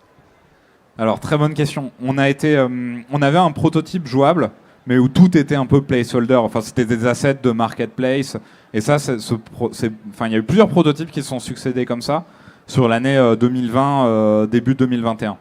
Et ça nous a servi à lever des fonds d'investisseurs, de business angels ou de personnes de notre entourage, et de lever des fonds pour financer au fait la Vertical Slice. Donc il y avait des premiers prototypes comme ça, et ensuite tu as eu 1 an de travail sur la Vertical Slice environ. C'est-à-dire qu'on a accueilli nos premiers employés en avril-mai 2021. La première mission qu'on s'est fixée, c'était pas de partir direct sur le niveau et le contenu qu'on imaginait pour la Vertical Slice, mais de faire un premier mini-niveau et mini-contenu en 2 mois, 2 mois, 3 mois, pour déjà se prendre dans la tête tous les obstacles et tous les murs qu'on allait vivre pour la Vertical Slice. Et déjà, accueillir une nouvelle équipe avec un objectif sur 2 à 3 mois, je pense que ça a été un bon réflexe. Et je pense que ça nous a servi à apprendre à bosser ensemble et à atteindre déjà un premier niveau. Ce niveau, c'était les eaux suspendues Flying Waters, c'est le 3e niveau du jeu. Il a été refait 4 fois pendant la production. C'est le tout premier truc qu'on a fait en 2021. Et ensuite, du coup, en septembre, on a attaqué le niveau qui était Yellow Forest à cette époque, qui était le niveau de la Vertical Slice. On a bossé dessus de septembre 2021 à mars 2022 pour que ce soit prêt pour la Game Developer Conference. Donc tu vois... en tout, je dirais 1 an sur la Vertical Slice, un petit peu moins, mais dont 3 mois qui étaient sur du travail préparatoire sur un cas pratique spécifique.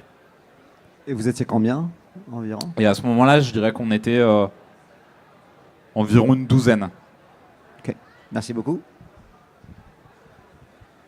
Sorry, I'm a bit nervous because this is perhaps, I would say, my favorite game of all time. As a long-time JRPG fan, I would say I have played every Final Fantasy, Persona.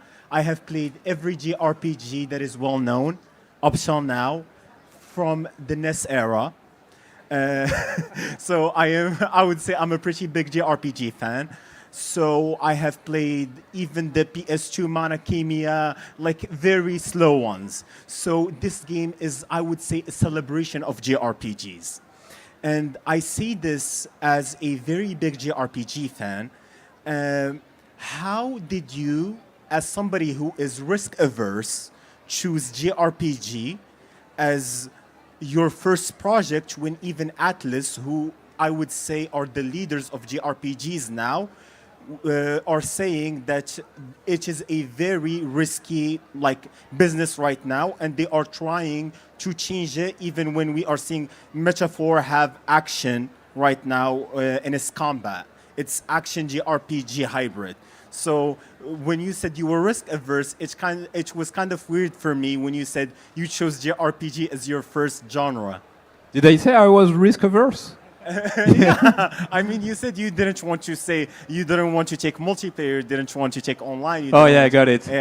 Yeah. No, that's a little bit different, you know. Like I wouldn't say I'm risk averse for creative industry and for creative work, you know, because I think it's important to start from something you want to do, you know, something you think is right, something you think you're missing, something you think is fun and cool.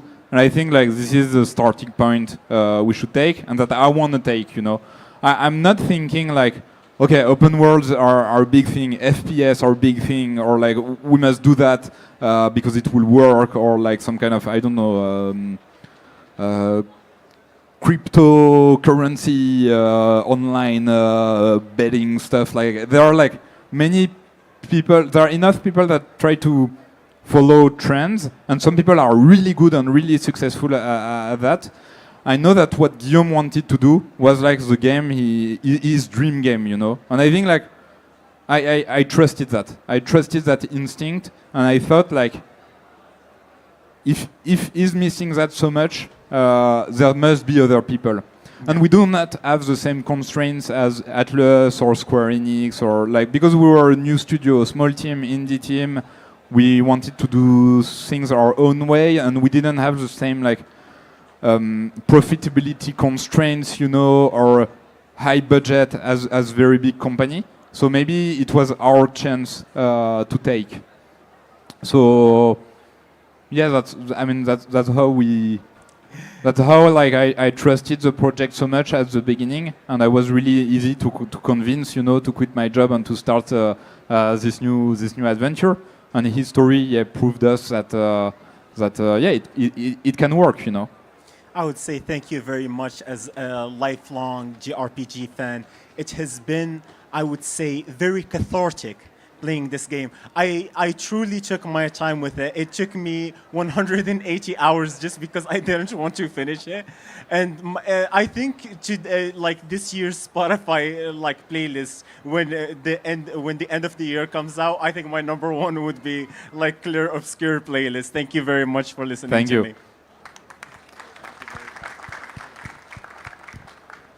Hello, thank you for sharing your experience with us. I just wanted to ask you, I didn't have the chance to play the game yet, but I really read the story and watch the story, and I was amazed how the story was balancing about humor and sad stories, and also some serious parts. So I just wanted to know the process from the writing team to write this amazing story. So we worked with Jennifer as a lead writer. She wasn't even a writer in the first place, actually. We found her on a forum online, and she started to have like great discussions about the story with Guillaume. And Guillaume and Jennifer like both worked a lot on the story and the script. And I think the balance of the two like make it work to have like some really dramatic moments and some more funny moments. And Guillaume is quite good like to find like ideas for funny mini games or funny characters, and that's something he really wanted into the game. We weren't sure it would be working. We were kind of afraid that the tone is much mature and sad. And sometimes there are like kind of goofy moments, you know, with funny characters, and until watching the final cutscenes or the final dialogue, we were actually like a bit afraid of how that would render, and I cannot say like how we managed it. Like really, I think it's just they did good writing, you know, and it's also maybe the inspiration from other JRPGs or Japanese work. Final Fantasy again, but like Final Fantasy X are quite good, you know, to balance those kind of seriousness with more funny moments, and yeah, we followed that inspiration as well. Alors, je suis désolé, mais en fait, je pense qu'il faut qu'on libère la salle parce qu'il y a une autre conférence. Donc, François peut répondre à vos questions après sur le côté si ça vous dérange pas. Je voulais qu'on remercie, qu'on applaudisse François encore. Et merci beaucoup pour ta présence, ta disponibilité et le partage. C'est vrai que dans l'industrie du jeu vidéo, c'est quelque chose dont on a l'habitude, mais c'est important de le rappeler. On apprend aussi beaucoup de ses pairs. Donc un immense merci François et à très bientôt. Merci à vous et bonne expo.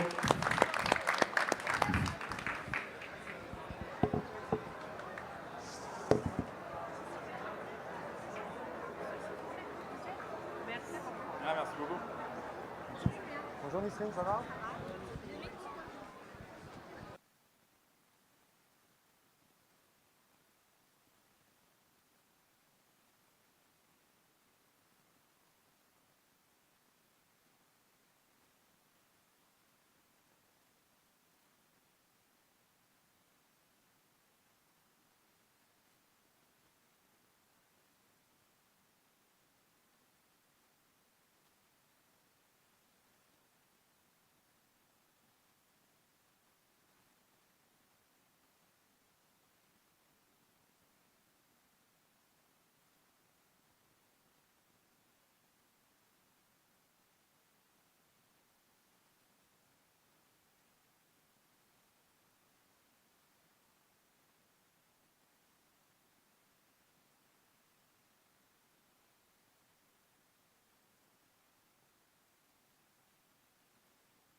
Je pense نجمعوا غير بيناتنا. Je pense نجمعوا غير بيناتنا هنايا. Approchez, approchez.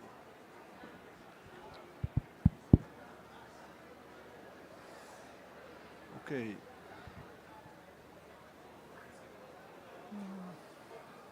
C'est bon? Okay. Okay, I guess I'm gonna start now.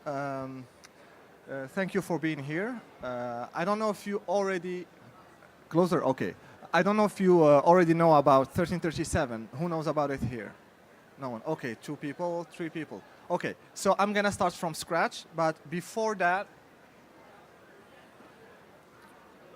give me a second. Okay, so we're gonna start with a little video, just showing a little bit how things are in the campus. Give me 1 minute.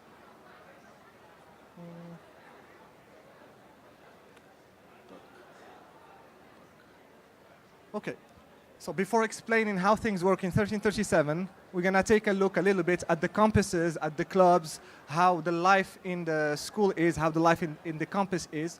What you see here, and I'm gonna explain everything later, is the life in school. So we have a lot of clubs, yes, yeah. So 1337 is part of UM6P, okay?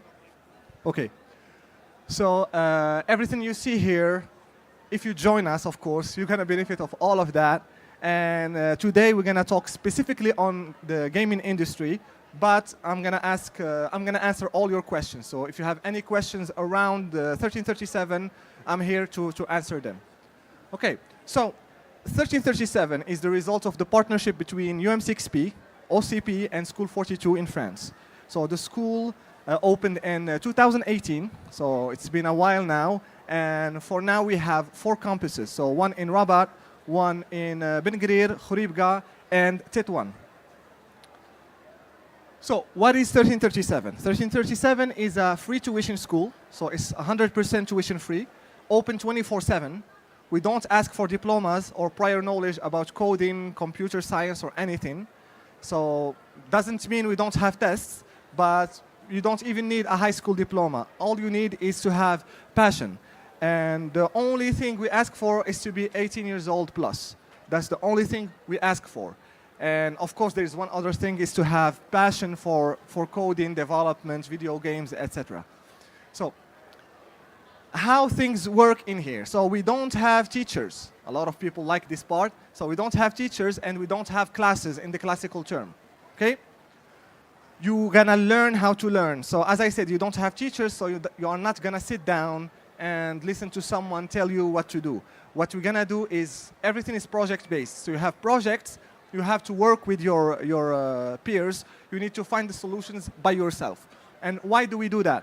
Because technology is changing so fast that by the time you finish the curriculum, everything will have already changed. Technology will have advanced, etc. So what we do is that we make you work your brain and get the habit of learning by yourself. So if a new technology comes, you have no problem. For you, it's just another day. That's what you've been doing for years in school. And of course, as I said, peer-to-peer learning, even if you have an individual project, you can ask your friends. So since we don't have, as I said, classes, it's clusters. So think of a big cyber cafe. So you can go to a friend, go to a peer, ask around. You can get together and try to figure out the problems together. And of course, we encourage creativity. So there isn't just one way to find a solution to a problem. So as long as it works and it's performant, the solution is accepted. Okay? And again, I swear it's 100% free, because people ask around. It's 100% free. More than that, actually, if you join us, we take care of you. So we're gonna cover a lot of things, so you don't have to think about finance in your life. You just need to focus on one thing, which is your studies. So what you see here is the 42 network. So we are part of the 42 network. It's a network that counts now more than 55 campuses around the globe. So all campuses are doing the exact same thing. So all the campuses are free, the same projects, same pedagogy, same everything. And more than that, students can communicate with each other. So they can talk to each other. If you don't find the solution with your friends, you can ask another campus in Morocco. If not, you can ask another campus elsewhere.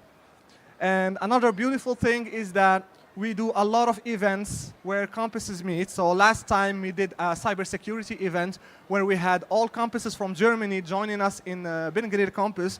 We had a big 3 days event with a lot of CTF, like Catch the Flag, a lot of things like sports events, concerts, etc. And we do this a lot to let the students talk to each other and share their history, their experiences, etc. And one important thing that you need to understand, since I said we don't ask for diplomas, etc., we end up with people coming from all walks of life. So you'll have engineers, you'll have people who did medicine, you have people who did like law school, a lot of things. So you can benefit from all these experiences. Now, the curriculum. I'm getting to the game development part soon. So the curriculum, I know it looks weird. So what you see here, it's what we call the Holy Graph. The Holy Graph is the program we follow. So how does it work? So all students, they start in the center. So every circle here represents a project. And everything is gamified. So if you join, you are not in the first year or second year of school, you are level 0. And every time you finish a project, you gain experience points. So like 100, you are at level 1, and so on. And every time you finish a circle, you unlock the next level. But, because I said free, 24/7, etc., etc., but we have some deadlines. So every time you enter a circle, we give you a deadline. For example, you have 120 days to finish like 3 projects. If we give you 120 days, it means that you can finish it in 80. So we give you more that you need. And every time you finish, you unlock the next level until you finish everything. Once you finish everything in here, it's going to unlock the specialties. And this is where actual game development will start. But before that, we give you a taste of what game development is. So how? We teach you the basics. Of course, video games mean math. But don't worry, we don't do like classical math, like you're going to study, and when you ask what this is used for, they tell you you're going to learn later. We don't do that. We start with how games were made in the 90s. I don't know if you know here Doom or Duke Nukem or like Wolfenstein 3D. So they didn't have an actual 3D engine, but they used some math trickery to create 3D. So that's what we call raycasting. So the first project in the gaming industry, like in the game development, is going to be raycasting. So this is how we teach you some math, but in a fun way. So we don't tell you you're going to need math. You're going to discover it by yourself. You're going to discover that you need this and that to create this. After that, we're going to get a little bit more advanced. So we're going to do some ray tracing. So ray tracing, of course, it's a bunch of math, of course, but we do it again in a fun way. So you have a lot of, it's a group project. So you are 3 people. You're going to have to fight to find a solution to create this. And I'm sorry, but everything is done in pure C. I know it's madness, but it's going to be really just in C. And later, we're going to do some C++, and it's going to be exciting. But for now, it's pure C. We want you to know exactly how things work under the hood. Okay? So here, it's going to be an example of one of the last projects students do before they finish the Common Core or Tronc Commun. Okay? So this is an online ping pong game. And they created, of course, 3GS. And it's a multiplayer game, live chat, etc. And this is like the final project everyone have to do. So even if you want to do front-end development or whatever, you will have to code a game. Okay? It is kind of exciting, but it's not as exciting as what we're going to see after that. So now we get to the actual meat of the subject. Once you choose the game development specialty, you will have to build your own engine. So how do we do that? After that, you can ask me all questions. I can get as technical as you want if you need that. But how do we do that? We're going to start with GPU rendering with OpenGL. So everything is going to be done from scratch. So we are not going to use Unreal or Unity. We have projects with Unreal and Unity, but that's not what we are doing here. We want people who can work with these companies to create the next engine. So we start, as I said, with the GPU rendering. After that, hierarchical modeling, which is used to do animations. So what does that mean? You can render some primitives, like a cube, cylinder, etc. But with that, you can link them together to be able to animate them. So that's what you're going to learn. After that, you're going to create your own physics engine. Math again, I'm sorry. But you will have to create your own physics engine, gravity, with like everything related to physics. You are not going to use something like Havoc or something already created, but you're going to create your own libraries. I know it's scary, but after being in school for 2-3 years, you are used to creating things from scratch. After that, we're going to go to shaders. So you're going to start creating your own shaders from scratch. Okay, so either GLSL or LSL, you're going to code it from scratch. So after that, we're going to go to particle systems. And after that, we're going to sprinkle some C++. And with all of that, you have your own engine. Yes? Shader, okay. Once we finish, I'm going to give you the mic. You can ask the question so I can answer everyone, okay? So as I said, you're going to add some C++ to actually make it into an engine. So here, I'm almost done because what I wanted to do is for it to be interactive, so I can answer all your questions. So what you're going to see now is an example of a project you do after doing all of that. So it's called FTVox, so voxels, and it's a recreation, yes? Exactly, it's a recreation of Minecraft. So what you see here, it's all done from scratch. It's not Unity, it's not Unreal, it's not 3GS. Everything is coded from scratch. So the transitions, the effects, the shaders, the 3D models, everything is done with C++, OpenGL. You can use other, like you can use DirectX or whatever. We give you the opportunity to choose your own languages. So if you want to do it with like something else besides C++, you can. So this is an example. I'm going to leave it running, and I'm going to take your questions if you have any questions. So the first one, the first one was, what is shaders? So shaders are so if you have an object, let's say this chair, okay? If you create it in 3D, it's going to be all gray, no colors, nothing. So to represent like the colors, etc., you need a shader. So there's two things, materials and shaders. But shaders is let's call it a program that say, okay, every pixel in the picture is going to be this color or have this effect, etc. So it's a bunch of math, a little bit of math, but it has an artistic side to it. So like when you have in games, when you see water, for example, that's a shader doing water. If you see fire, that's a shader doing fire. And I'm sure you've seen pictures of 3D objects all gray, no colors, nothing. Yeah, those are objects with no materials and no shaders. Okay? Yeah, question? Yes, sir. Hello again. I am a student in 1337 school. Yeah.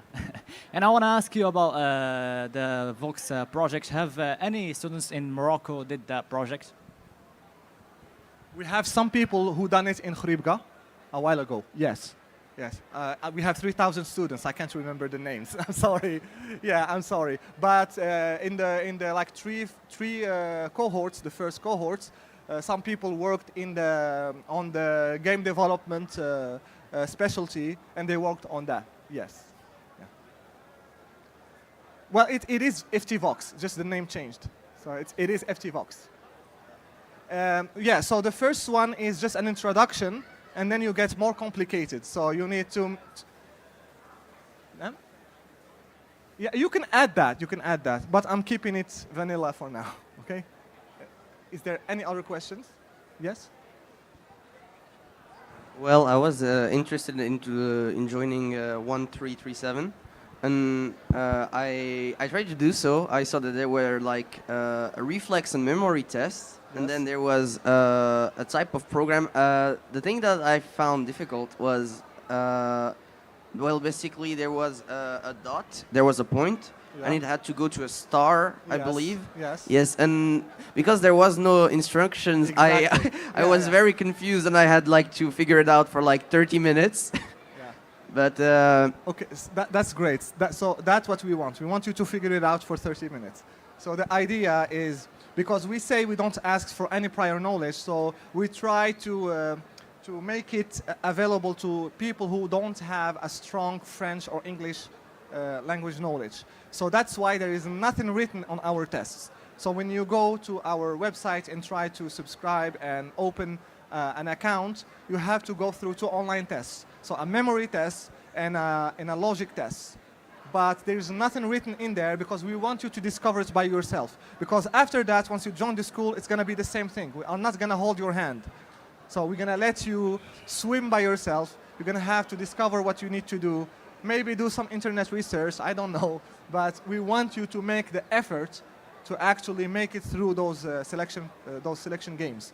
Yeah, that's done on purpose. Okay, I see. And it's the same everywhere in all campuses, so we are not the bad guys. It's it's the same process everywhere. Yes, yeah. What are the tests that are required to enter 1337? Okay, so there's 3 steps. So the first step is what I just said now. It's online tests. So you can, if you don't make it, you can create another account. I didn't tell you that, okay? So you make another account and you repeat again. But for the second step, it's what we call the check-in. So the check-in, that's one of the most difficult parts because you will need to book a place. So we're gonna announce on social media that the places are available, but we don't say exactly when. So for the check-in, we're gonna tell you, okay, it's gonna be the last week of March or the last week of April. But then we don't tell you exactly when. So this way we see who is really interested in keeping an eye. So once we share it on social media, you need to be really fast. You need to go and book your place. And when I say fast, I mean like sometimes 3,000 places go in less than 5 minutes. So you need to be really fast. And once it's done, you're gonna meet our staff. You're gonna ask them all your questions. They're gonna answer everything, and they're gonna explain to you what comes next. After that, there is the actual test, which we call La Piscine, the pool. La Piscine is a 1-month test. So for 30 days, you're gonna learn how to code, and we're gonna test you on what you learned. So you're gonna have exercises, projects every day. Every Friday, you have an exam. And on weekends, you have group projects. Groups are randomly selected, and the grade of the group is the grade of the weakest link. So yeah, like you can't just sleep your way through the process. If you don't understand something, the others will have to work with you or they get your 0. So good luck with that. Yeah, and we continue like this for 4 weeks. At the end, we do a selection. And the selection is not a quota, so we don't say 30% will make it. We have a level we want you to get to. If you get to that level, you are accepted. So maybe 100% of people will make it if everyone is good. So if you work all together and you make it through, you're gonna make it through. Yes. Is there any other questions about anything? Yeah. Can you explain what is the difference between learning peer-to-peer learning and the traditional one? Yes. So let's talk about coding. So who already codes here? Who knows how to code? Okay. Who learned it at school and who learned it at home? Okay. At school, home. You can see the difference in numbers. Yeah. So coding is I'm not gonna say a trade. But if you are passionate about it, you're going to learn way faster than if you learn just in school. And now, with how fast technology changes, the classical system can't keep up. They can't keep up. So there is new things coming, and they can't keep changing the program every year. We can do that. We have the capacity to do that, and we can do it really fast. We have experts in every field, because remember, we have 55 campuses, 31 countries, and we have experts from all countries working on those projects. So when we say peer-to-peer learning, how does it work? So we create a new thing. We give you a problem to solve. A lot of projects, we ask you to do it in the language of your choice. We don't tell you C, C++, Java, Python, etc. Whatever, just find a solution. And then you get together. Someone might be strong in, like, I don't know, databases. Someone might be strong in programming. Someone might be strong in architecture, etc. And you're going to help each other find the solutions. And I don't know if you know about the rubber duck principle. Like you need someone to ask to find a solution. Sometimes you know the solution, you just need to you need to go back and forth with someone, talk with someone until it comes up in your head. So this is what we want you to do. We want you to learn how to talk to people. And more than that, like let's talk about video game studios. Especially like indie games because we are more into smaller teams, etc. So when you are in a small team, you need to have great communication. You need to be able to work with the other team. And in 1337, you learn that from day one. Not day one, before day one. In the testing process, you have to learn that. You need to be able to talk to people. And you're going to meet some people who don't talk. Some people who are like shy, they don't give you time to talk, but you need to know how to manage that. And like when you spend 2-3 years doing that, once you get to a job or you create your own thing, you don't have a problem with that anymore. You are used to it. So that's a big difference. Another thing is that coding, you can't learn it by listening to someone talk. You have to actually practice. So the more you practice, the more you become better. And what is the biggest difference between a junior and a senior developer? The junior didn't face enough bugs in his life. The senior knows because they face so many bugs that when they see a problem, they can say, I remember, I faced something like that. It should be this, this, or that. And they figure it out really easily because they face so many challenges. And in our school, you are facing challenges every day. It's not just theory. You are not just reading theory and in the exam we ask you, like, give me the definition of something. No, you need to apply that definitions because for us, if you know how to use something, you can easily define it, but not the other way around. Even if you know the definition of something, if you've never used it, it doesn't mean anything like when it comes to actual work. Yeah. Yes? So I do have a question. I see, unlike everyone here, I don't know much about coding at all. Yeah. And I was wondering if that would be a problem. Not at all, because we've already done the statistics. So more than 50% of the students we have now never touched the code, like a line of code in their life. Like more than 50% never did any coding. So before the pool, maybe they're gonna read something, etc. And even if you don't, when you are actually in the testing process, we only ask you to be serious about it. If you follow up, if you follow what we say, like every day you show up, you do the exercises, you talk to other people, because it's really important to talk to other people. You're gonna learn from them. So what happens is after a couple of days, people who already have knowledge, they're gonna start doing workshops to others. And it's beneficial for everyone because they remember what they already know and they help the others learn new things. So it won't be a problem at all. Because I think two of the only experiences I have with code were like our high school tried to do a Python formation, but it didn't really pan out. And the other thing was a friend of ours in our tech classes. He introduced us to code combat. I don't know if you know it, but it's yeah, I know the principle. But the thing you're gonna like is that, and this is funny because even people who already studied coding, by the second or third week of the pool, they are struggling the same as people who never coded, because it's not about code in itself. It's about problem solving. So you know the syntax, you know how to write code. But do you know how to solve the problem in an efficient way? Because just to give you an example, in the pool selection, you can find a solution to a problem, but if it's not performant enough, it won't pass the test. So we have automated tests in our servers. So if your solution works, but it takes like longer than necessary, it will be rejected automatically. So it's not just about coding, it's about like coding beautifully. It needs to be performant. Yes. Yes? What's the name of the website that we do? 1337.ma. Yeah, it's simple.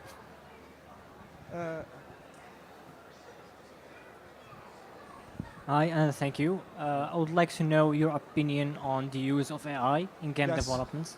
Like, Okay. to what extent it can be beneficial for developers? Yeah, that's a good question because I'm using it right now and I'm going to give you the right answer. So I'm going to give you two answers. AI in our school and in game development. So in our school, we say you can use it as a tool to help you do research, but don't use it to generate code. Because if you don't understand your code, first thing you're going to get 0, and more than that, you might be expelled. So we give you freedom to do everything. The only thing we ask you to do is to actually do the work yourself. Okay, let's now talk outside the school system because you are here to learn. But outside the school, I'm working on a game and I use AI to help me create some tools. Problem is, AI will give you 90% of the solution. And the 10% to make it work, you need to work on it yourself. Problem is, if you don't understand coding and you don't know what's going on in there, you're gonna be really stuck because AI might generate a code that works, but it's written in a way that only the AI and God knows, okay? So you need to understand what's going on and you need to actually do some changes to make it work. For example, you can ask the AI for something and it's gonna generate it, but it's using an older API. So if you don't understand that there is a new version of the API, you won't understand why it's not working. So you can use it to create tools. It's going to help you creating tools, but you need to have understanding on how things work. So the easiest example is, let's go with accounting.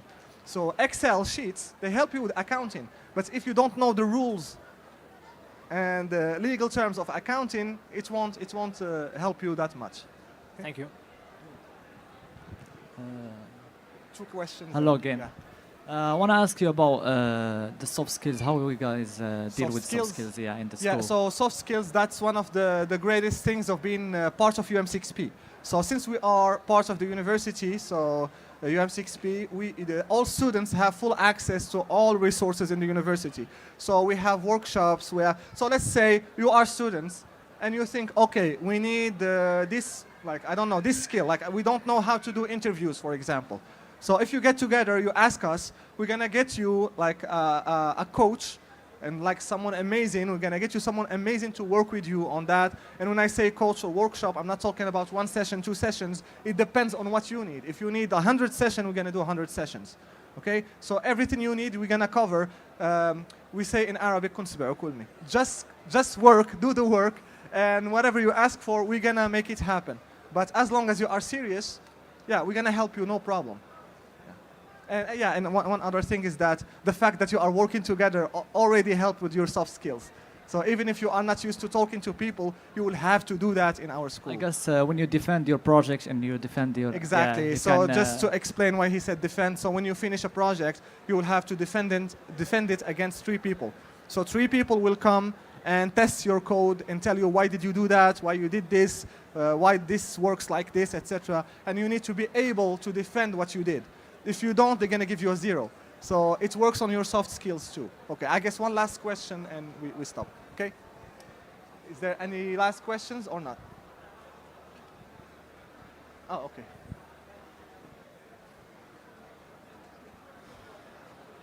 You can answer in English. Que deviennent les étudiants de 1337? Quelles sont les perspectives? Ah, ok. Ok, je vais répondre en anglais. One thing that I can tell you is that we have a good problem, a great problem, is that we have more offers coming from companies than students who are ready. So there's so many demand from the marketplace that we can't actually answer all companies. So they are in every walk of life. By the way, ask around, a lot of studios here are created by our students or they employed our students. So walking around here, I discovered faces I've seen 6 years ago in here, and it makes us happy because they are creating something. They are making something happen, and as I said, they are everywhere, like really everywhere. Whatever you think of, they are there. They start with great salaries, great positions, and companies need profile like that. Because if you go through our training, since day one, you can just go and start work. You join the team, that's it. You are a member of the team, you can start working right away. Okay, I guess that's our time. Thank you all for being here. Thank you.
اها Ladies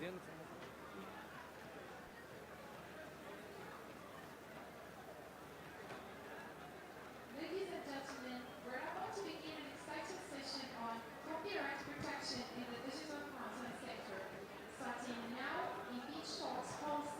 Thank you for joining us.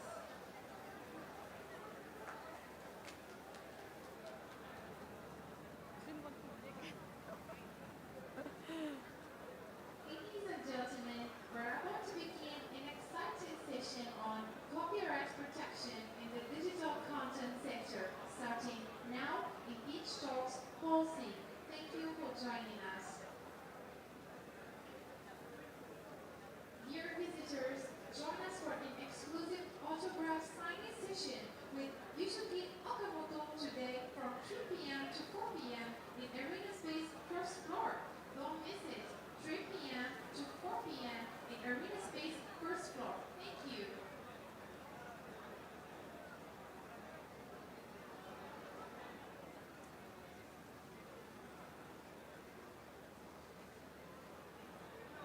Ladies and gentlemen, we're about to begin an exciting session on copyright protection in the digital content sector, starting now in Beach Talks Hall C. Thank you for joining us.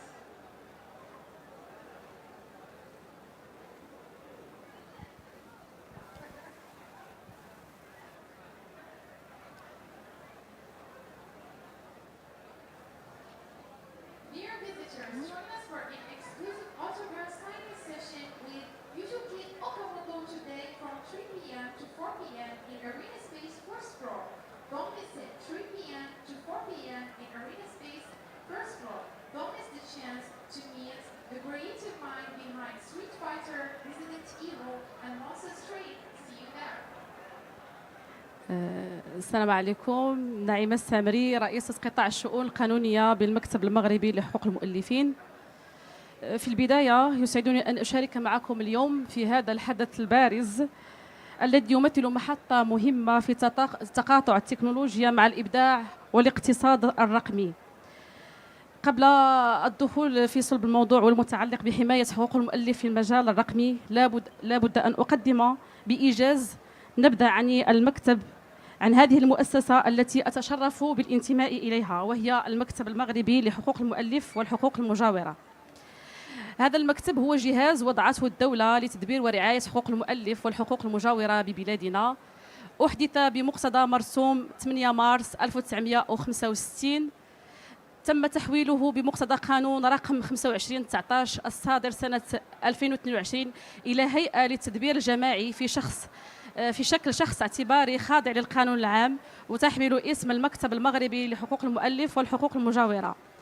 يخضع هذا المكتب لوصاية وزارة الشباب والثقافة والتواصل، ويتولى تنفيذ السياسة الوطنية في مجال حماية وتدبير حقوق المؤلف وأصحاب الحقوق المجاورة وفق ما ينص عليه القانون رقم 200 المتعلق بحقوق المؤلف والحقوق المجاورة.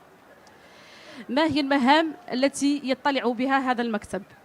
من أهم المهام التي يطلع بها هو تلقي ملفات طلبات انخراط المؤلفين وأصحاب الحقوق المجاورة وتصريحاتهم بالمصنفات الأدبية والفنية والأداءات.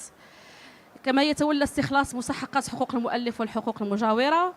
يتولى كذلك توزيع المستحقات المستخلصة على أصحاب الحقوق. القيام بجميع أعمال المراقبة اللازمة من أجل حماية المصنفات الأدبية والفنية والأداءات. كما يتولى القيام بإبرام عقود واتفاقات مع الهيئات الأجنبية العاملة في مجال حماية حقوق المؤلف والحقوق المجاورة، وكذلك السهر على تطبيق الاتفاقيات والمعاهدات الدولية المتعلقة بحقوق المؤلف والحقوق المجاورة التي انضمت إليها المملكة أو صادقت عليها. فيما يتعلق بالموضوع السياق العام ديال موضوع حماية حقوق المؤلف في المحتوى الرقمي، لقد أدى التحول الرقمي إلى تغيير جذري في طريقة إنتاج وتوزيع واستهلاك المحتوى الإبداعي، سواء تعلق الأمر بالألعاب الإلكترونية أو البرمجيات أو الفيديوهات أو التصاميم أو غيرها من أشكال التعبير الثقافي الرقمي. هذا التحول فرض تحديات غير مسبوقة على الأنظمة القانونية المعتمدة لحماية حقوق المؤلف. فظهور بيئة رقمية عابرة للحدود ومبنية على النشر الفوري والتفاعل اللحظي أفرز العديد من التحديات القانونية، أهمها القرصنة الرقمية وصعوبة ضبط نسخ المصنفات أو استغلالها دون ترخيص. نسخة واحدة من لعبة يمكن أن تنسخ آلاف المرات وتوزع بطريقة غير مشروعة في دقائق. التحدي الثاني يتعلق بتعدد المؤلفين وتداخل الحقوق، فمثلا اللعبة الواحدة قد يساهم فيها العشرات من المؤلفين مما يعقد توزيع الحقوق المالية والمعنوية خاصة عند غياب العقود الواضحة. كذلك هناك نقطة أخرى تتعلق بضعف ثقافة حماية الملكية الفكرية، فالكثير من المطورين والناشرين وصناع المحتوى الرقمي لا يولون أهمية كافية لتوثيق المصنفات أو تسجيلها مما يجعلهم عرضة للسرقة أو فقدان الحقوق. الصعوبة الأخرى تتعلق بإثبات الملكية في ظل غياب توثيق أو سجل رقمي، يصبح من الصعب أحيانا إثبات الأصل أو أسبقية الإبداع.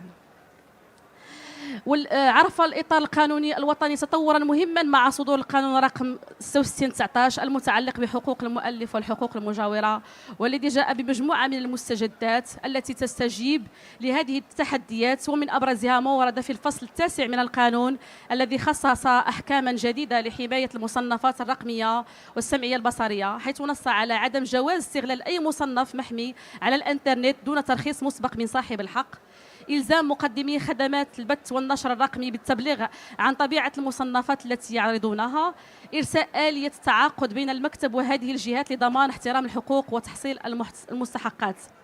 هذه المقتضيات تمكن من حماية فعلية للمحتويات الرقمية خاصة في ظل اتساع ظاهرة استخدام المصنفات عبر المنصات البث والألعاب الإلكترونية. دور المكتب المغربي في هذا المجال ينحصر في منح تراخيص الاستغلال الرقمي للمصنفات، تحصيل المستحقات لفائدة أصحاب الحقوق، والقيام بدور تحسيسي وتوعوي خاصة في صفوف المهنيين والمبدعين. للإشارة فإن المكتب منكب حاليا على التفاوض مع المنصات الرقمية من أجل استخلاص مستحقات حقوق المؤلف عن الاستغلال الرقمي للمصنفات. نحو مقاربة حديثة لحماية حقوق المؤلف في البيئة الرقمية، تحديث الإطار القانوني على نحو يدرج التعريفات الحديثة للمحتوى الرقمي ويقنن استخدام تقنيات التوزيع الحديث كالكلاود والستريمينج، اعتماد الإيداع الإلكتروني للمصنفات من خلال منصات مؤمنة تسمح للمؤلفين بحفظ تواريخ الإبداع مما يسهل عملية الإثبات في حالة النزاع، الاستفادة من تكنولوجيا التتبع الرقمي مثل البلوكشين والبصمة الرقمية لتوثيق حقوق الملكية الفكرية وفرض شروط الاستخدام، ترسيخ ثقافة احترام حقوق الرقمية من خلال حملات تحسيسية موجهة للشباب وصناع الألعاب ومؤثري المحتوى لضمان تربية رقمية قائمة على احترام الملكية الإبداعية.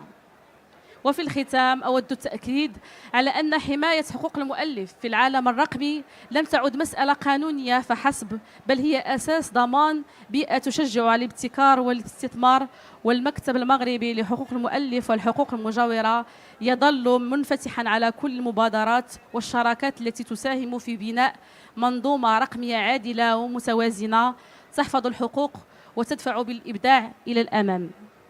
وشكرا على حسن الإصغاء. كاين شي أسئلة في الموضوع؟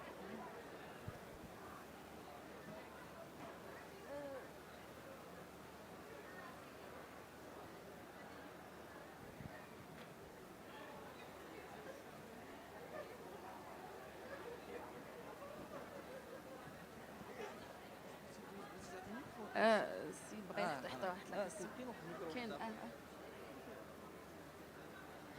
سينو كاين واحد البنت عندها ميكرو يجي نعطيه. اولا شكرا على التقديم ديالك. عندي واحد السؤال دابا بالنسبه للحقوق الملكيه الفكريه ياك، شنو هما لو بروسيدور اللي خاصنا ندوزو منهم باش اننا نسجلوا مثلا واحد الفكره او واحد البروجي اللي عندنا واحد الفكره عليه في يعني في هذه المنظمه او في هذه الحقوق الملكيه الفكريه؟ المسطره هو ان المكتب كيفاش كيشتغل، المكتب كيعمل على تلقي طلبات من خيارات المؤلفين واصحاب الحقوق المجاوره. هو يدبر 6 اصناف من الحقوق، صنف الموسيقى والادب والدراما. في صنف الموسيقى كاين المؤلف الكلمات والملحن والموزع. في صنف الدراما كاين لو سيناريست وكاين البروديكتور. وفي صنف الادب كاين معدي البرامج الاذاعيه. هادو الاصناف اللي مرتبطه بمجال حقوق المؤلف. كاين اصناف اللي تدخل في اطار الحقوق المجاوره وهي صنف الانتاج لي بروديكتور دو فونوغرام اي فيديوغرام. وكاين صنف فنون الاداء اللي كيكون فيه المغني العازف والممثل. المساطر كيفاش كيتسجلوا خص ضروري بعدا يكون عندهم واحد العمل اللي سبق ثبت في داخل هيئات البث الاذاعي والتلفازي باش كتكون هناك استغلال. كنظن انه هذا مشكل اولا، حيتاش مثلا واش ضروري خاصنا حنا ندوزو للتلفازه ولا باش اننا نقدروا نسجلوه، واذا كانت مثلا الفكره ديالي ديجا واجده وبغيت انني نسجلو. في القانون عندنا ما كاينش نظام التاريخ ديال المصنف. التاريخ باش كتعطي لو داتاج او لا التحفيظ، كاين فقط حيت المكتب عنده واحد الدور. ما يمكنش غادي غنستقبل واحد لوغ وانا ما غاديش نعطي الحقوق لاصحاب الحقوق. ما هي الدور ديال المكتب؟ هو ان كيستخلص المستحقات ديال حقوق المؤلفين من المقاهي، المطاعم، الفنادق، وكيقوم ديك يعني الاموال المستخلصه كيقوم باعاده توزيعها على ذوي الحقوق. هذا هو الدور المحوري ديال المكتب، يعني من اجل تشجيع الابداع والابتكار في هذا المجال. ولكن ضروري خاص المصنف يكون ضروري تم استغلاله. اي صراحه انا شخصيا ما كتجينيش لوجيك في هذا الوقت هذا، لانه حتى مثلا انا الا بغيت انني ندفع طلب ديجيتال نقدر، كاين شي موقع ولا نقدر ندفع فيه مثلا طلب، لانه عندي واحد المشروع ديجا واجد، ديجا خدمته فكره اصليه، فكره ديالي، ما استعملت حتى شي حاجه ديال شي واحد اخر. حتى الا استعملت ديال شي حاجه اخر تكون عندي مثلا موثقه كونترا معاه ولا شي رخصه من عنده ولا شي حاجه بحال هكا، ونقدر انني ندفعها النيت مثلا اونلاين. حيتاش مثلا كاين الناس اللي مبعادين بزاف على المدينه ديال الرباط ولا ديال كازا ولا في هذه المدن الكبار، فكي غنديروا حنا اننا نوصلوا، خاصنا دائما غنبقاو نديبلاصاو مثلا حتى الرباط باش اننا ندفعوا الحقوق الملكيه الفكريه. لا، المكتب عنده 12 تمثيليه على مستوى الجهات. كاين على حسب التقسيم الجهوي، كاين في الدار البيضاء، فاس، كاين مراكش، اكادير، الجهات اللي في الجنوب، قلميم، ودنون، الساقيه الحمراء. كاين ولكن في هذه النقطه هذه المكتب للاسف لا يشتغل على هذا الاطار. ما كيستقبلش يعني مصنفات من اجل تحفيظها او اعطائها واحد التاريخ.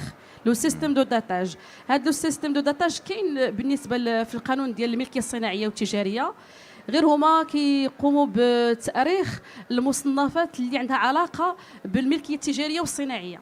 اوكي. ماشي بالملكيه الادبيه والفنيه. هنا كان نورمالمون للاسف كنتمناو يكون واحد الادخال في القانون هذا المقتضى اللي كيتعلق بالتاريخ باش يمكن لي كرياتور من انهم يحفظوا الدغوا ديالهم في المكتب. تماما. وكتكون واحد المسطره لان المكتب ما كيقدرش ما كيطلعش على ديك لو كونتوني، كيبقى في انفولوب فيرمي وكيبقى في المكتب الا نهار كيوقع واحد النزاع او لا شي حد جا خدا ديك الفكره وعاود استعملها، كتكون واحد لا بروتيكسيون او نيفو ديال المكتب. تماما. شكرا بزاف على مرحبا. شكرا. ما كاينش سؤال اخر؟ شكرا لكم على حسن الاصغاء. مع السلامه.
talks policy. Thank you for joining us.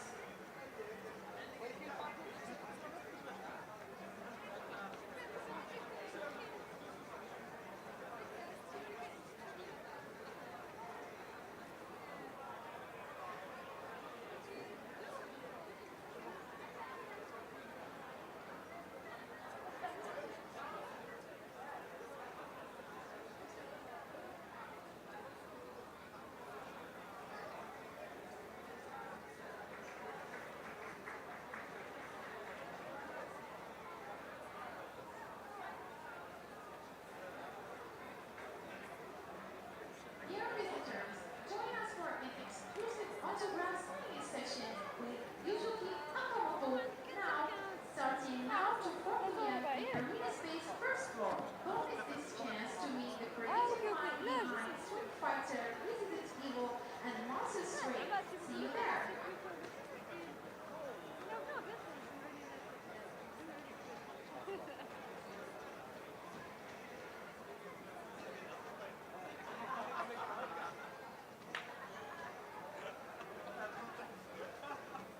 Ladies and gentlemen, we are about to begin an exciting session on e-Botola, an esports Lego model in synergy with traditional sports starting in a few minutes in each talk.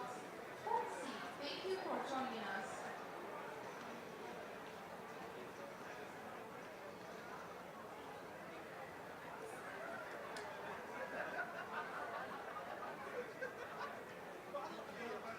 Dear visitors, join us for the exclusive autograph signing session with Yuzuki Okamoto. It's starting now to 4 p.m. in Arena Space first floor. It's starting now to 4 p.m. in Arena Space first floor. Don't miss this chance to meet the creative mind behind Street Fighter, Resident Evil, and Monster Stray. See you there.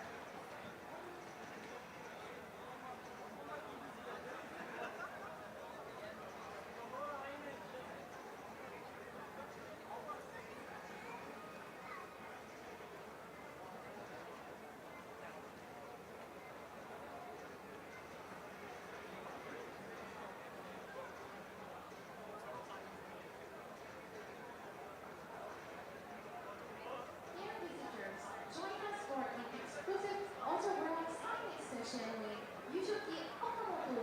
It's starting now to 4 p.m. in Arena Space first floor. It's starting now to 4 p.m. in Arena Space first floor. Don't miss this chance to meet the creative mind behind Street Fighter, Resident Evil, and Monster Stray. See you there.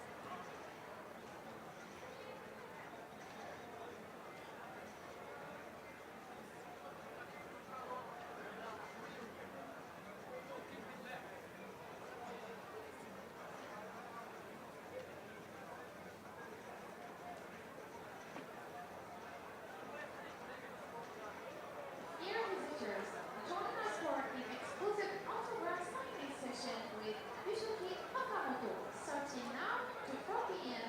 in Arena Space first floor. It's starting now to 4 p.m. in Arena Space first floor. Don't miss this chance to meet the creative mind behind Street Fighter, Resident Evil, and Monster Stray. See you there.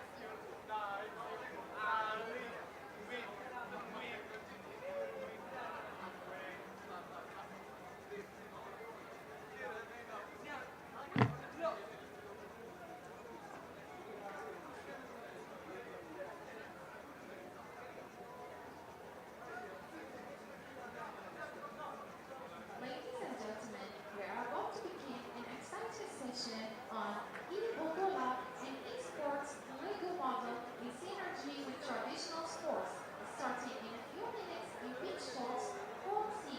Thank you for joining us.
and gentlemen, we are about to begin an exciting session on ABDELLAH, an esports Lego model in synergy with traditional sports, starting in 4 minutes with each talks. We'll see. Thank you for joining us.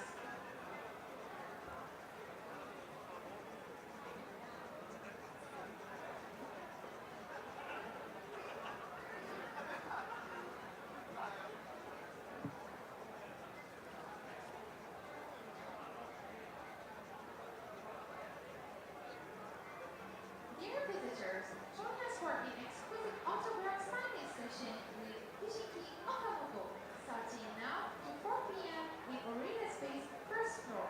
Starting now to 4 p.m. in Arena Space first floor. Don't miss this chance to meet the creative mind behind Street Fighter, Resident Evil, and Monster Strain. See you there.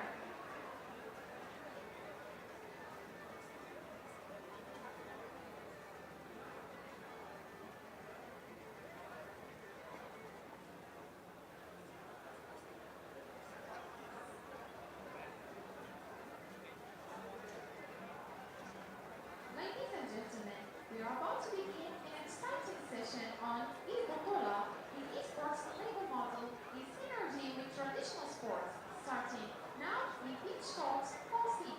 Thank you for joining us.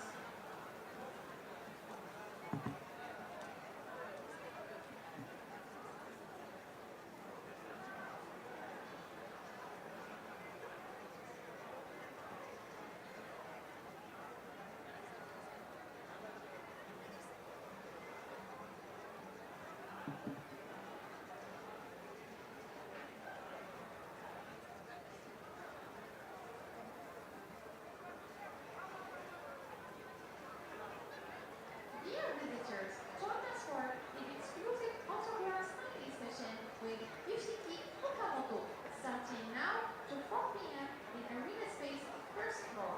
It's starting now to 4 p.m. in Arena Space first floor. Don't miss this chance to meet the creative mind behind Street Fighter, Resident Evil, and Monster Street. السلام عليكم. قربوا ما تحشموش.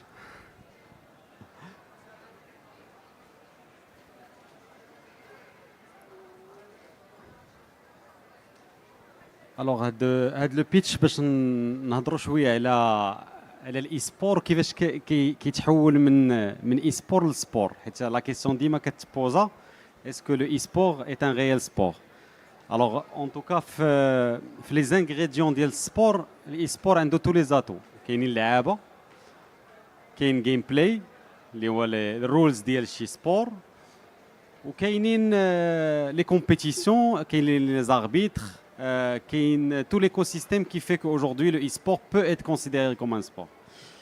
غير هي دابا لو سبور تراديسيونيل il a du mal à intégrer الاي-سبور في لا كولتور ديالو، لان الناس اللي كيجيريو السبور تراديسيونيل مازال ما طلعوش هاد لا جينيراسيون اكس y z اللي pour être décideur et de se dire que le e-sport peut drainer ou la peut compléter le sport traditionnel.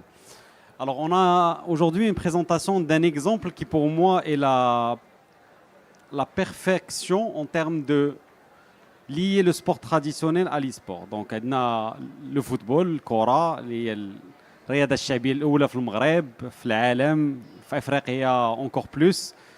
Et donc, qui aujourd'hui change un peu de dimension. On sait tous que le football, les audiences diallo sont en chute.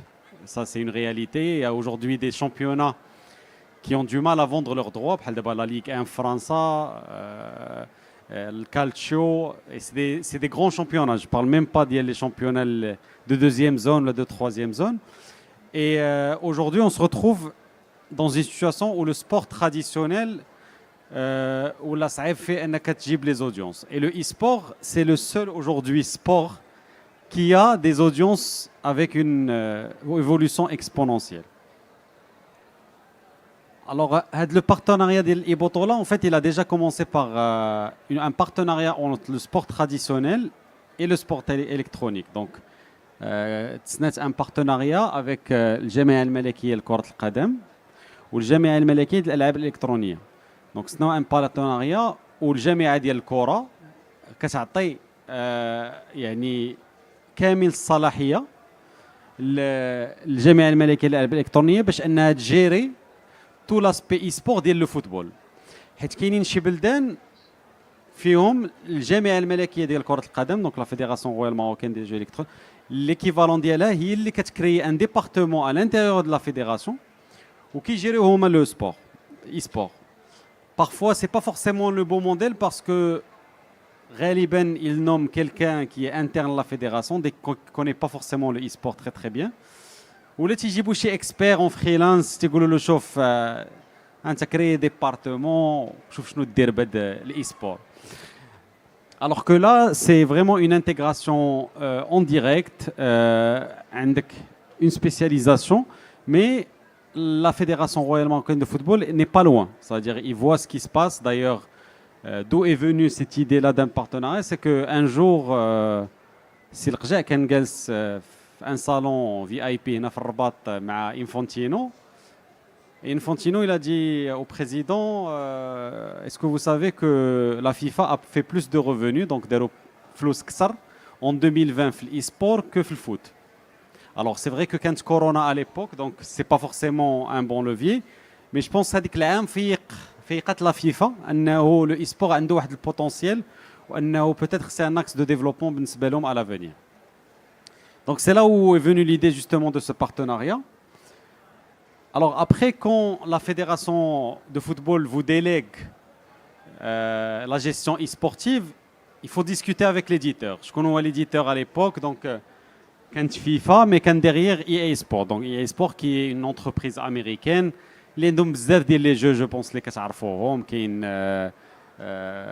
même le plus connu, ça reste le jeu FIFA à l'époque qui est aujourd'hui EA FC 25.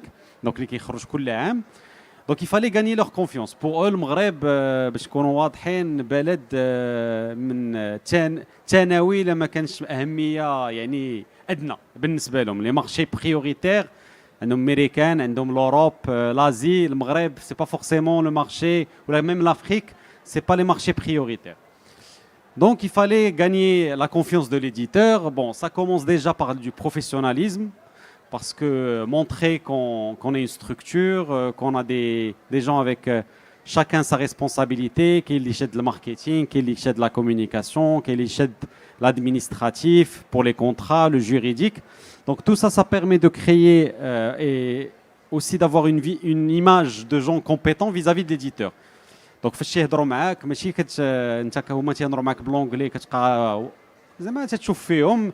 Tu as des gens en face qui parlent anglais, qui aussi leur font comprendre la spécificité de Maghreb par rapport à d'autres pays, la communauté, parce que la communauté FIFA, la fédération ni de foot ni des jeux électroniques les créateurs, elle existait depuis les années 2000 et c'est une des plus grosses communautés du Maghreb.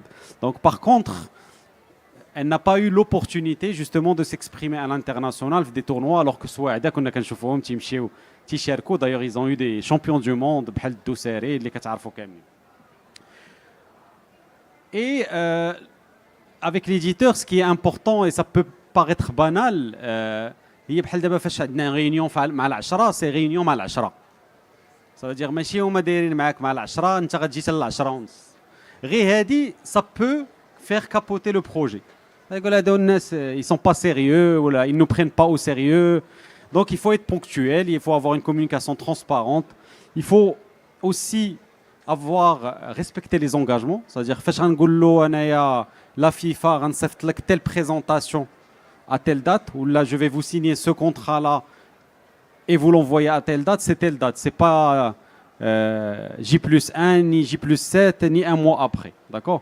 Donc c'est des choses qui peuvent paraître banales dans le modèle monde professionnel, mais ils ont tellement eu de cas avec l'Afrique qui voient l'Afrique comme des gens qui ne sont pas professionnels, pour être tout à fait transparent. Et même dans les premières réunions, on a senti qu'ils nous prenaient un peu de haut.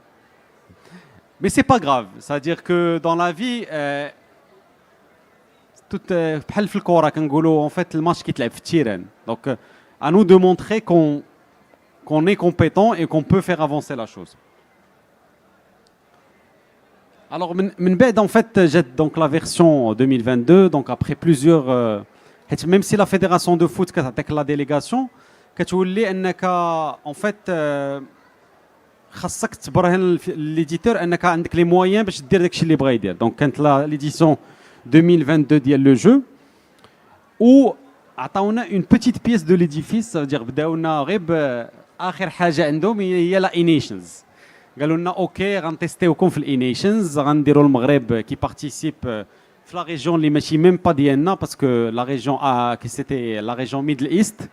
دونك المغرب شارك مع لا ريجيون ميدل ايست في الاقصائيات ديال الانيشنز وقالوا لنا صافي غنجربوا هذا العام ونشوفوا شنو غنديروا. Alors, avant ça, nous on n'a pas voulu dire ok on ramène 2-3 têtes اللي كيلعبوا فيفا مزيان نجمعوهم نديروا فيهم فرقه اللي غتمثل المغرب.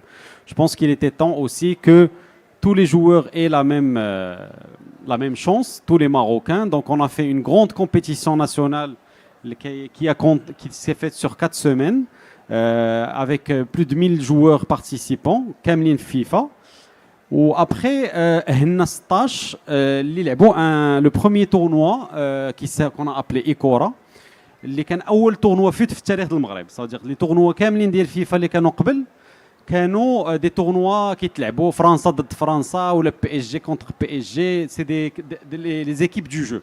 مي لو مود فوت بور سو كي نو كونيس با اللي غنفسروا لكم لو مود فوت هو le mode avec les cartes, toutes les cartes du jeu. Ça veut dire en fait l'éditeur qui attaque des comptes ouverts qui sont très sur lesquels nous on signe des engagements. Donc ça aussi c'est quelque chose qui montre le professionnalisme. Ça veut dire ماشي غنعطيك انا كونت اوفر ونلقاك كتريدي بيه ولا كتلعب بيه دي ماتش من غير داكشي اللي انايا عطيتك تلعب بيه. دونك سا سي دي زيكزامبل غير بساط.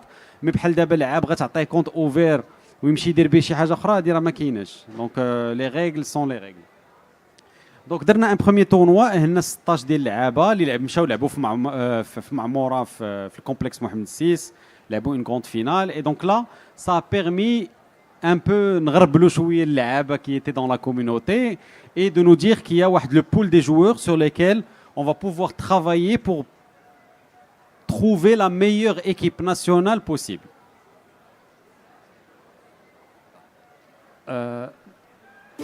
Donc à dire pour un peu d'illustration la finale donc les 15 Ekora. Donc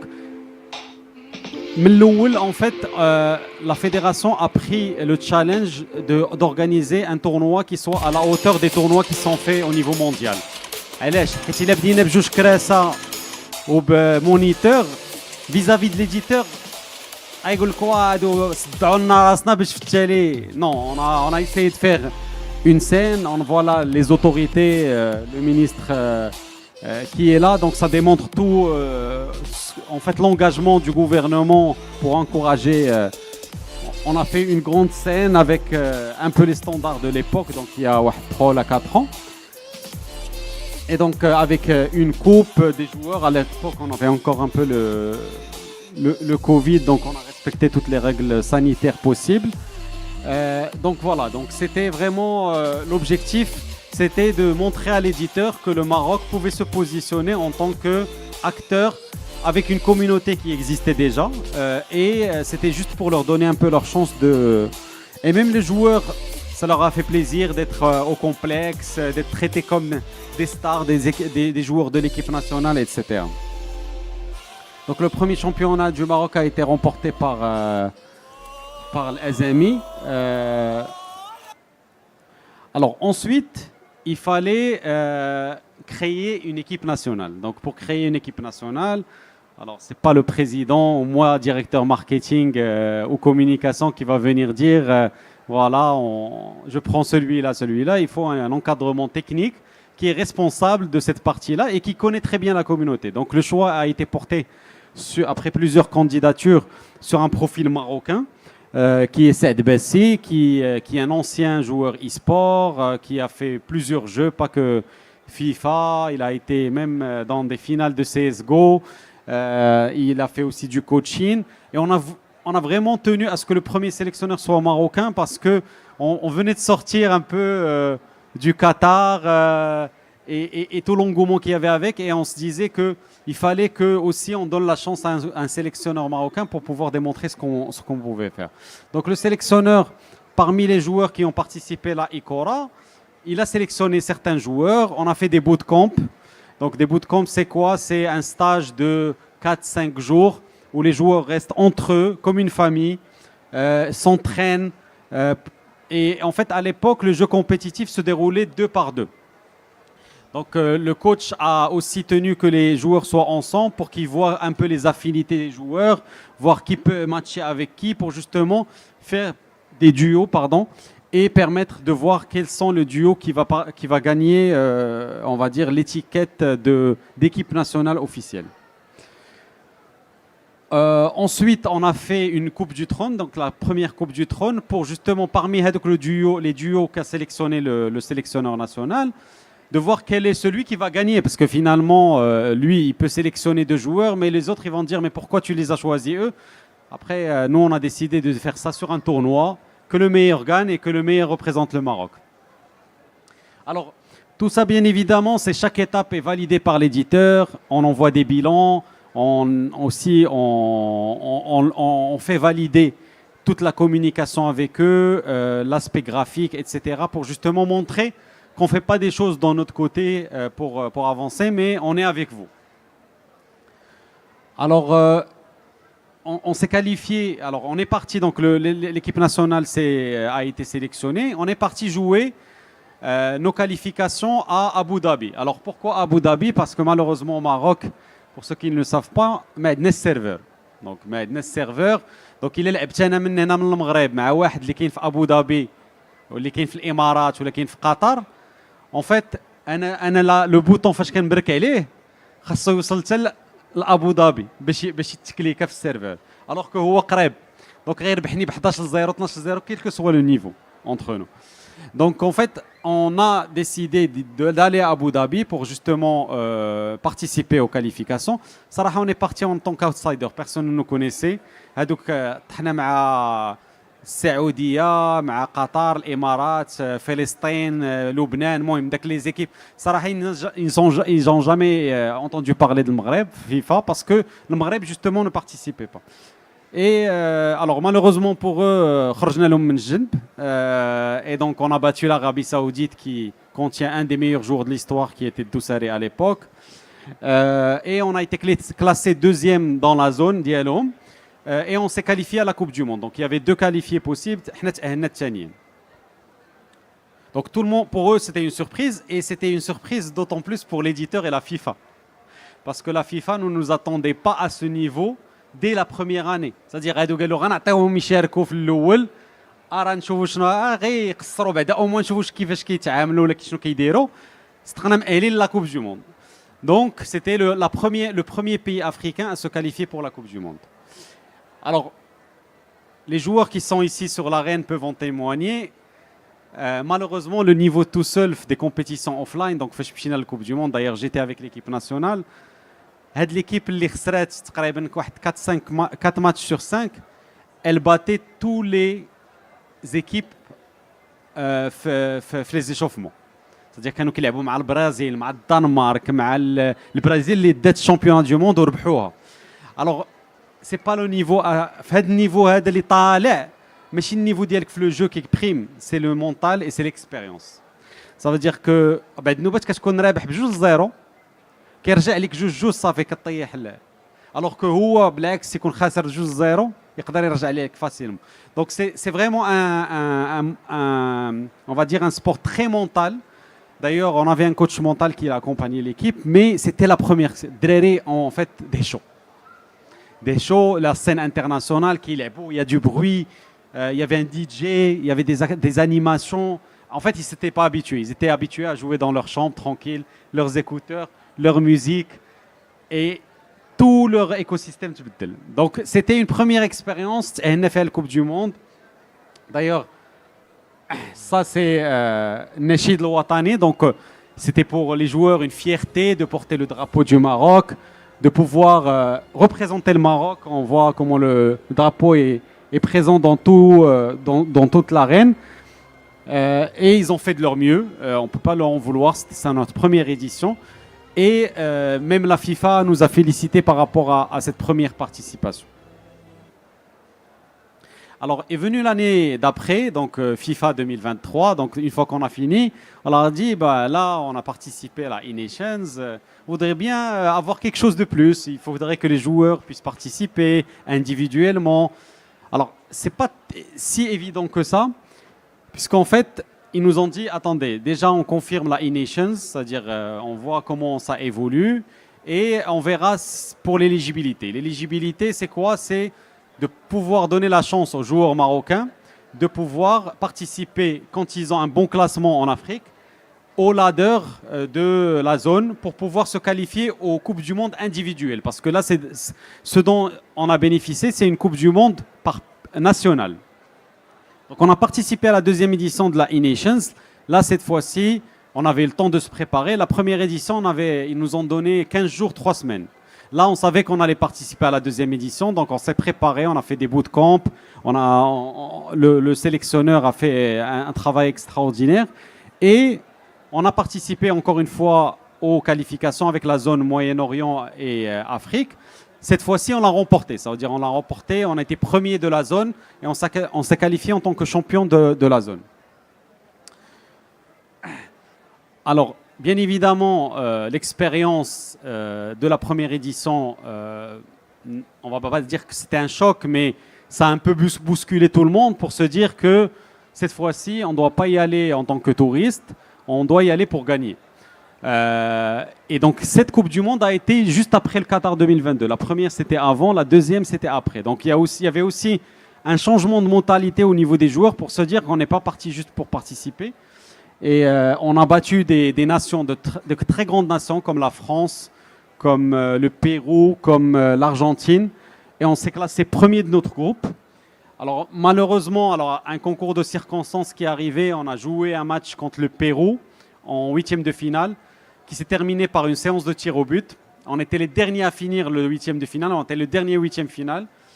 Et dès qu'on a gagné avec un scénario fou, on perdait, je ne sais pas si des gens ici se rappellent, moi en tout cas je ne tenais pas sur terre, on perdait je pense, on perdait 1-0, on a fait 1-1, après 2-1 ils nous ont marqué et on a marqué l'égalisation à la dernière minute et puis les pénaltys jusqu'au 13e pénalty ou je ne sais pas quoi, donc vraiment un scénario de dingue. Et comme on était les derniers et que le timing de la FIFA, ça ne pardonne pas, ça veut dire les quarts de finale commencent à telle heure, c'est à telle heure. Donc les joueurs, dès qu'ils ont fini avec l'euphorie de la qualification, ils ont joué le premier quart de finale, 10 minutes après avec les Pays-Bas. C'était un peu compliqué, vu ce qu'on a vécu lors du match du Pérou, c'était un peu compliqué. Mais ça n'empêche qu'avec notre participation et tous les matchs qu'on a gagnés, on est devenu la 6e nation mondiale sur FIFA. Ce qui est juste extraordinaire en 2 ans d'existence. Donc, et même la FIFA nous avait dit qu'on était la première nation en termes d'engagement sur les réseaux sociaux. Pour vous dire, parce que tout ça n'aurait jamais pu arriver sans la communauté.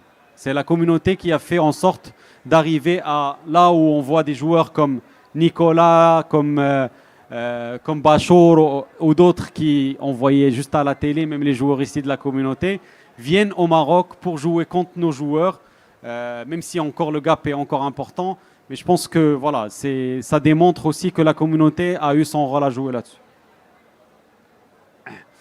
Alors, sur Viva 24, là on s'est dit, on est 6e nation mondiale. Attends, là on ne peut pas continuer comme ça. La E-Nation, c'est plus suffisant. Il faut donner quelque chose de plus.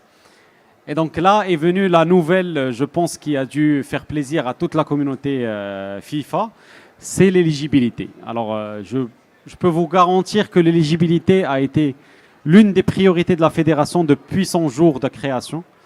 Ça a pris 3 ans ou 2 ans et demi à peu près. Donc c'était un long chemin. Mais je pense qu'une fois qu'on a donné l'éligibilité, on nous a dit franchement bravo pour ce que vous avez fait. Parce que tout ce que vous avez fait a contribué justement à cette éligibilité.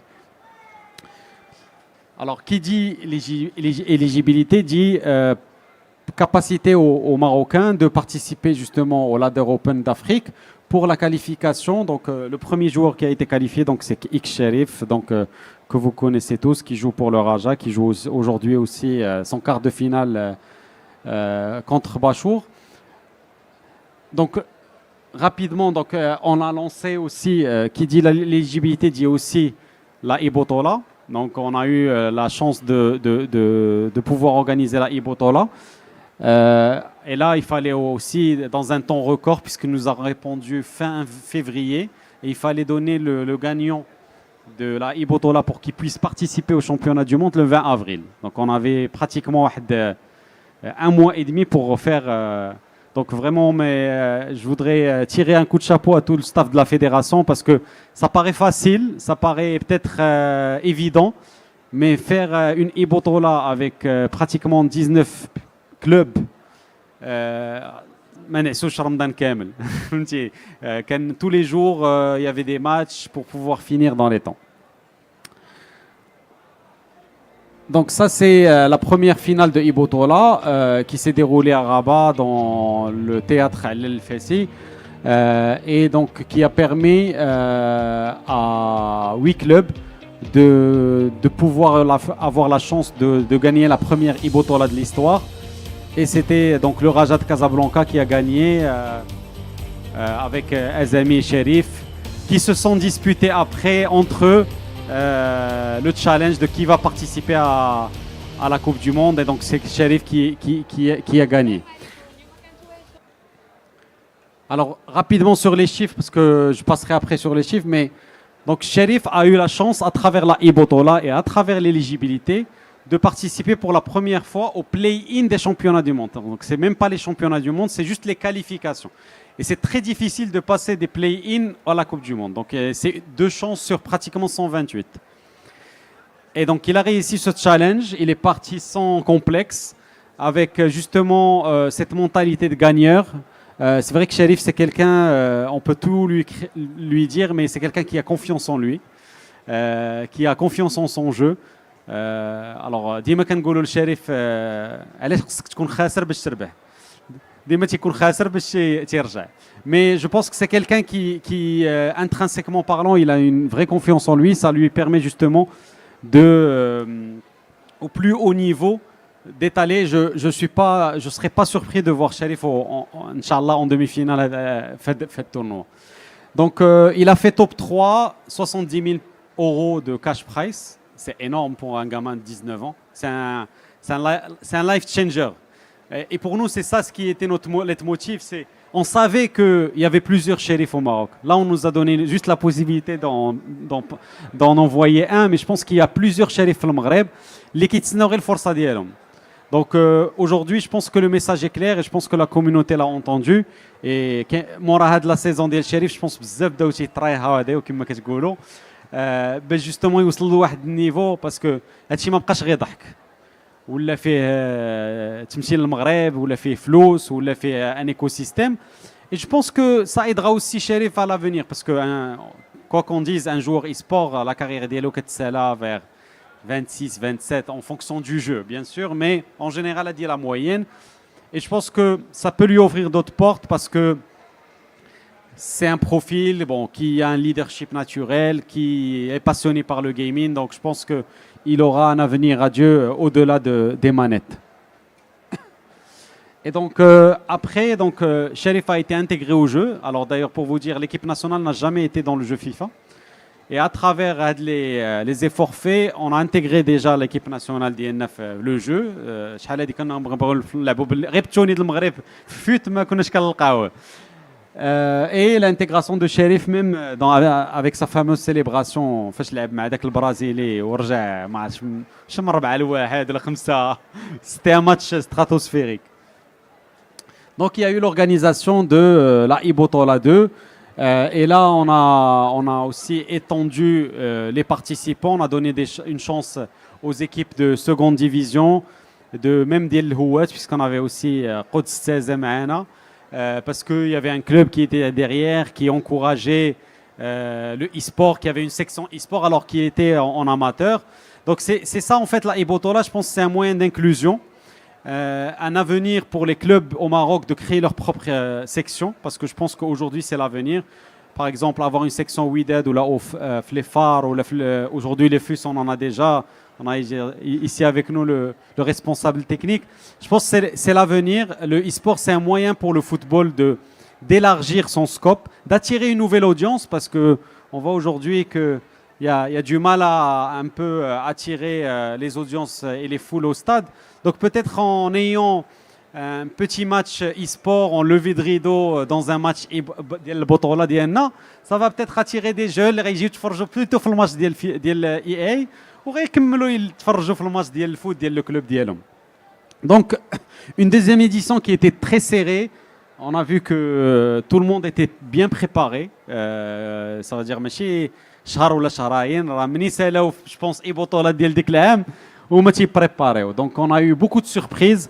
Le Raja, je pense qu'ils ont perdu les 3 premiers matchs. Ils ont fait une remontada de dingue. Le Wydad a dominé le groupe 1. Mais le Wydad a perdu en quart de finale. Donc ça démontre aussi que le online, ce n'est pas le offline. Le offline, c'est toute une autre expérience.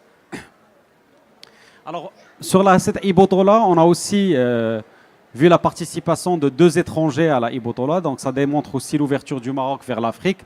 Et la Ibotola veut être une plateforme aussi d'inclusion africaine. Ça veut dire permettre à des joueurs qui m'ont par exemple Moussa Ndao qui a éclos au Wydad dans les années 90 ou d'autres Africains qui étaient ici au Maroc qui jouaient dans la Ibotola, la Botola de football. Ben, la Ibotola peut aussi être une vraie plateforme, surtout que la nouveauté, j'ai oublié de le mentionner cette année, c'est que en fait l'année dernière الرابح ديال ايبوطولا مشى للبلاي ان ولكن فاش شافوا شريف وشافوا لا كوميونيتي وداك لي شيفر دايوغ راه شفتوا لاباج فيفا ديما كتلوح المغرب باسكو المغرب هي اللي عندها لي طو دونجاجمون طالعين ديما واخا تتسالي البطوله تيبداو دي بيك للمغرب. في ليديسيون الثانيه عطاونا ان سبوت ديريكت فيغ لا كوب دو موند. Ce qui n'est pas le cas de pays qui sont là depuis des années. Le Portugal, la Turquie, qui sont des grandes nations de e-sport, ils n'ont pas un spot direct. Ils ont un plein. Ou d'ailleurs, je pense qu'on a le spot direct qu'on a l'étranger. Ils jouent le Maghreb, c'est un spot qui ramène directement au championnat du monde dans le prize pool et $1 million. Donc c'est énorme. Un chiffre pour conclure ce pitch, 30 millions de vues sur les streams sur les 2 mois de la compétition. Je pense que c'est des audiences aujourd'hui qui équivaut à des audiences télé sur une compétition. Donc pour moi, le e-sport, il n'y a plus rien à prouver. Et je pense que si les finales de la Ibotola passent sur Ariadia, on aura peut-être encore plus d'audience. Donc pour nous, voilà, l'avenir est là. Si vous êtes passionné par un jeu, allez-y. N'ayez aucun complexe. Voilà, aujourd'hui, je pense que les Marocains, il y a un déclic qui s'est fait. À nous justement d'aller de l'avant, de pouvoir aussi permettre à ces joueurs d'avoir un avenir radieux, Inch'Allah. Et toujours, je le rappelle, avec un jeu responsable. Un champion e-sport, ce n'est pas quelqu'un qui reste jusqu'à 3 h du matin pour jouer. C'est quelqu'un qui se réveille à 8 h, qui mange sain, qui fait du sport physique pour maintenir ses réflexes et être en bonne santé, et qui s'entraîne 6 à 8 heures par jour, pas plus. Donc voilà, si vous avez des enfants qui jouent, laissez-les jouer, mais avec des horaires bien définis, avec des jeux qui leur correspondent, et pourquoi pas peut-être qu'ils seront champions du monde dans les années à venir. Merci beaucoup.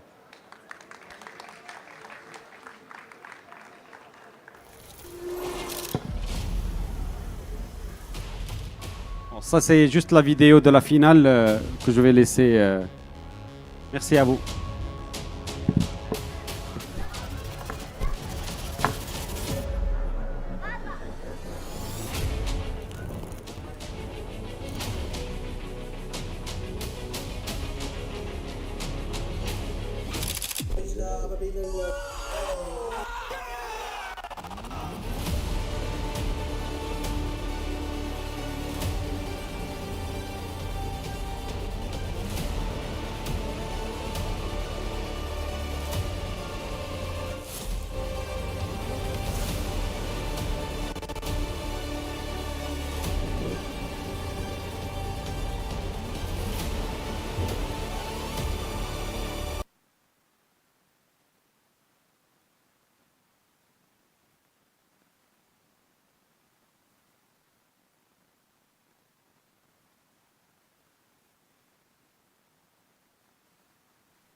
Thank you so much.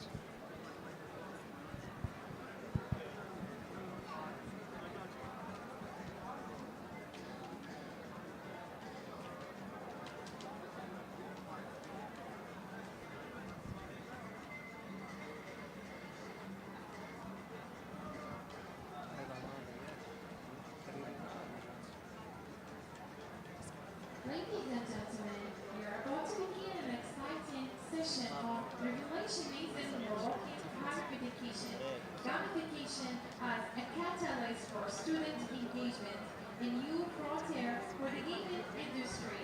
Starting now in each talk's hosting. Thank you for joining us.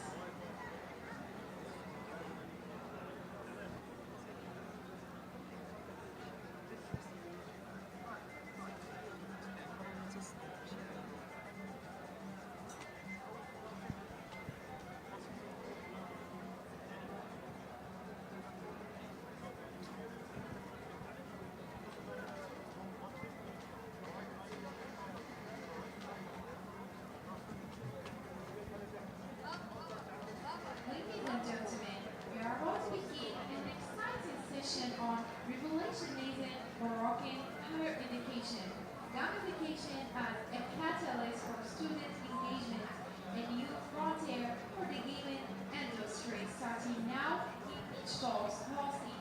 Thank you for joining us.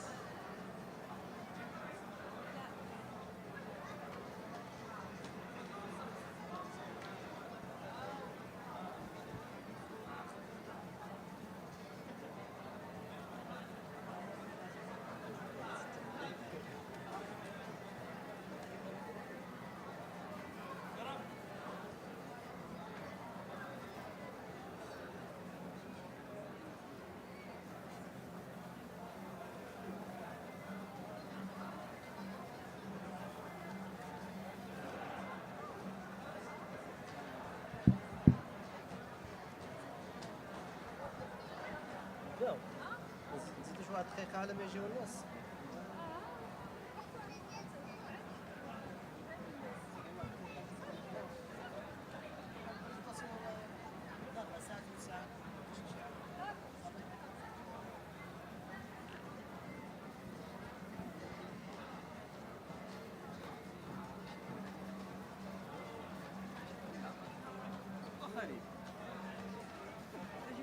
Ladies and gentlemen, we are about to begin an exciting session on revolutionizing Moroccan higher education, gamification as a catalyst for student engagement, a new frontier for the gaming industry. Starting now in each talk's hosting.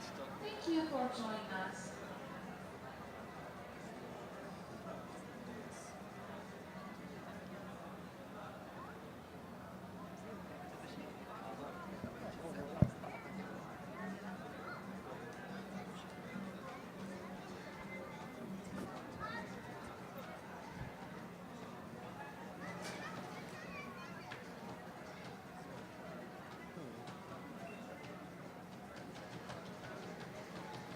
ولا عندي انا تشرب تخدم.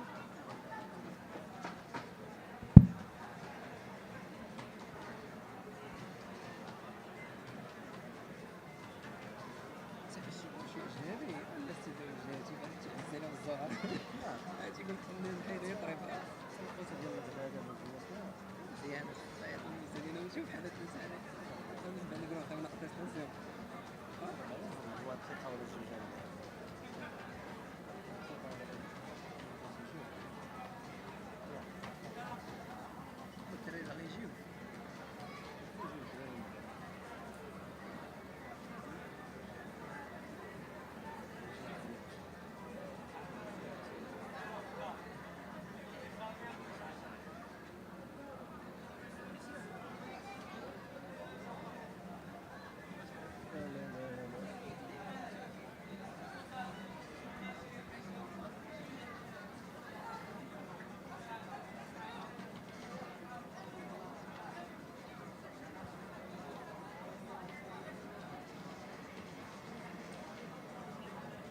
عرفتي شنو دابا يبدا انت يلعب بلا ما تبقى جالس ها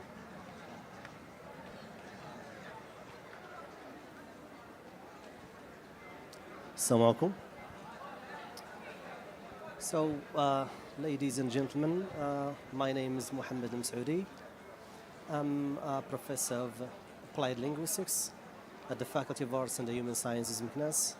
I'm joined here by my co-presenter, Dr. Hashim Al-Alawi, who is the head of the digital department at the University of MOULAY Ismail, and we are here today to talk about the affordances of gamification.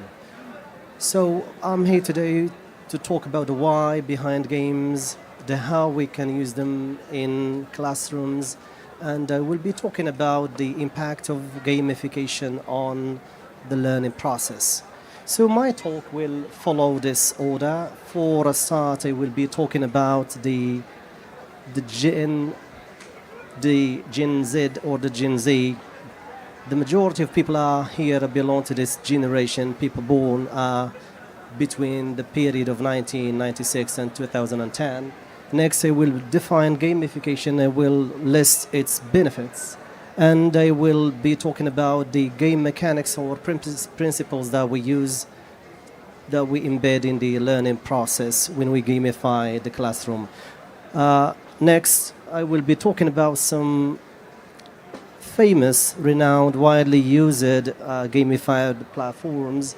I will be highlighting, showcasing the challenges that are associated with the use. Last but not least, I will put forward some recommendations for in-forward practice. So for a start, Ignacio Estrada once said that if a student can't learn the way we teach, maybe we should teach them the way they want. And my question is simple. Do we teach today's student the way they like? Are you being taught the way you like? The answer, according to research, is no, because it has been observed that there is something called a bridge, a disconnect, a mismatch between theory and practice, between the teaching and the instruction. Much of the teaching we do in classrooms doesn't lead, doesn't result, doesn't trigger what we call learning. So teachers and students are far apart, they are not on the same page. And that's why today we observe boredom, melal, and demotivation in many classrooms. Students are no more interested in studies. You know why? Because these students that we have today in many classrooms are digital natives. These people have been born and raised in technology. They are hyper-connected, using their phones, smartphones all the time, across the clock, and they belong to a very, very unique generation. It's called the Gen Z. So I will be talking more about the Gen Z. This generation is very unique in many aspects. So these people, as you see, have been born in an era wherein the first gift they got was a smartphone, a tech device, a tablet. Okay. So when they used to cry, they were given a smart device in order to calm down.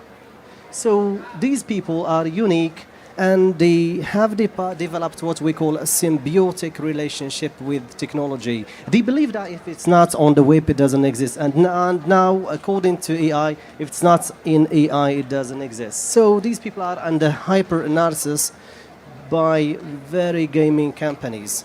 So this is a very unique generation glued to their phones and smartphones, and they are labeled, described as being tech literate or technophile. This is a very, very unique generation. So let's talk about the way how they like to study, how they like to learn. So these people, they like a lot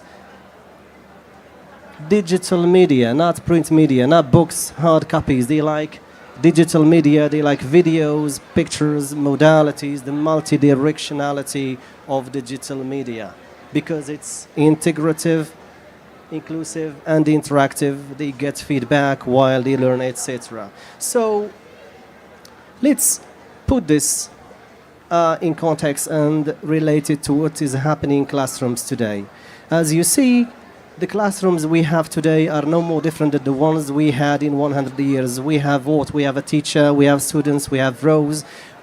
All the people studying the same thing at the same time over a period of time, and by the end of this semester they get a quiz or a test in order to check their mastery of content.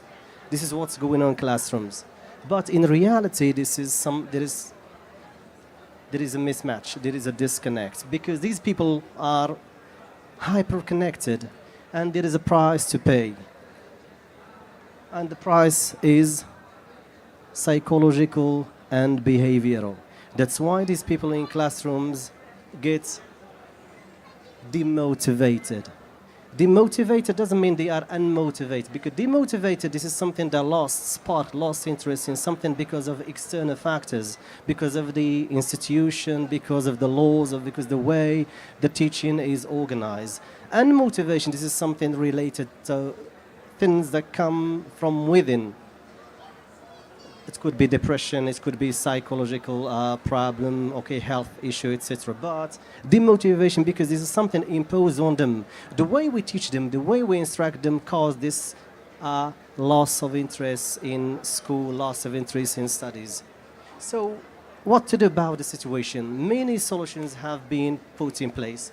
One of them, before talking about the solution, I will be talking, share with you some official stats from the United States of America, because in Morocco we don't have official statistics.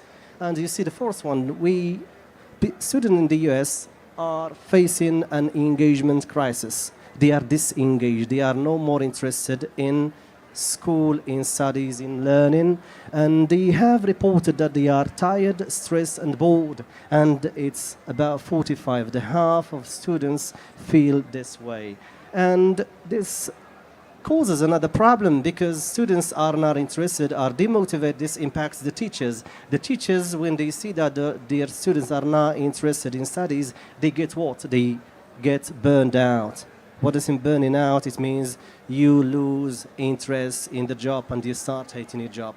The majority of teachers in the United States, it's about 45, have reported that they are burned out. They are always or very often burned out. They started hating the job and thinking of other alternatives. And this, again, impacts the link between the skills, the things taught in class, and their link with the skills required from them in the future. I'm talking about job readiness. And again, the last one, it has been observed that students are more interested in grade at the expense of learning. Okay?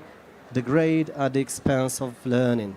This is their number one source of stress. They would just like get grades easily. So what to do? This is a problem. Many solutions have been proposed, and one of them is gamification. What does mean gamification? We have education, gamification. Gamification has been proposed as a solution to with students again into the learning process and motivate them, get them more interested in studies. So what is it? What does it mean? By definition, gamification, this is a term that was coined by Nick Pillin in 2002. It means a process. A process has a beginning, a middle, and end. And the process, it's a process by which game elements, game mechanics, game design principles are applied to non-game environments. For example, you use points, experience points, badges, leaderboards, and you apply them to a teaching session or a training session. And I would like to clarify, gamification is not about turning an entire course into a complex video game. No, it's just you integrate, you infuse, you embed mechanics into a teaching session. So why should we gamify? Gamify is to include game mechanics in the teaching process, the learning process, which is the inclusion of rewards, progression, challenges, etc. Why? Why? There must be a reason for this. The first one, according to Austria-Well 2007, we are talking about the 4 freedoms of play. So when you play a game, you experience four things. The first of which is the freedom to fail. The freedom to fail, you fail and you can play again and again. There is no game over. You try, you retry, you have another chance. This is something different from what's happening in classrooms. In classrooms, you get a test, and if you fail, there is no retry, no doing the same thing over and over again, okay? But when you play a game, you are free to fail. You can fail, okay? You are given the chance to fail, and you'll learn from your mistake. The second one, which is the freedom of experiments. So when you play a game, you discover new strategies and information, different ways to solve a problem when you are given a mission, okay? For example, in Minecraft, etc. And the freedom of self-expression, you view the problem from a certain personal perspective or angle, the last of which you manage your effort, you organize your energy, you can pause and you play. You can pause and you play. This is something that we can do in classroom. But when we infuse mechanics, game mechanics, it becomes possible. And this aligns well with the Vygotskian theory, the constructivist learning, and students are provided with an environment wherein they can learn with low risk. Okay, it's called free anxiety atmosphere. The second of which reason why we should include gamification in classrooms is it's called the flow theory. The flow, so when you play a game, you lose track of time and space. You forget about what's going on because they are very immersive, very addictive. You stop tracking time and space. This is something that happens. So if we apply these mechanics, these principles, maybe we can motivate students again to learn, to study, and to wait for more learning. So we got two things that justify the use of gamification. The first of which is the 4 freedoms of play, and the second of which is the flow theory. So how could we gamify? How could we gamify, or how does it happen? How does it happen? So when we gamify a learning experience, what happens exactly?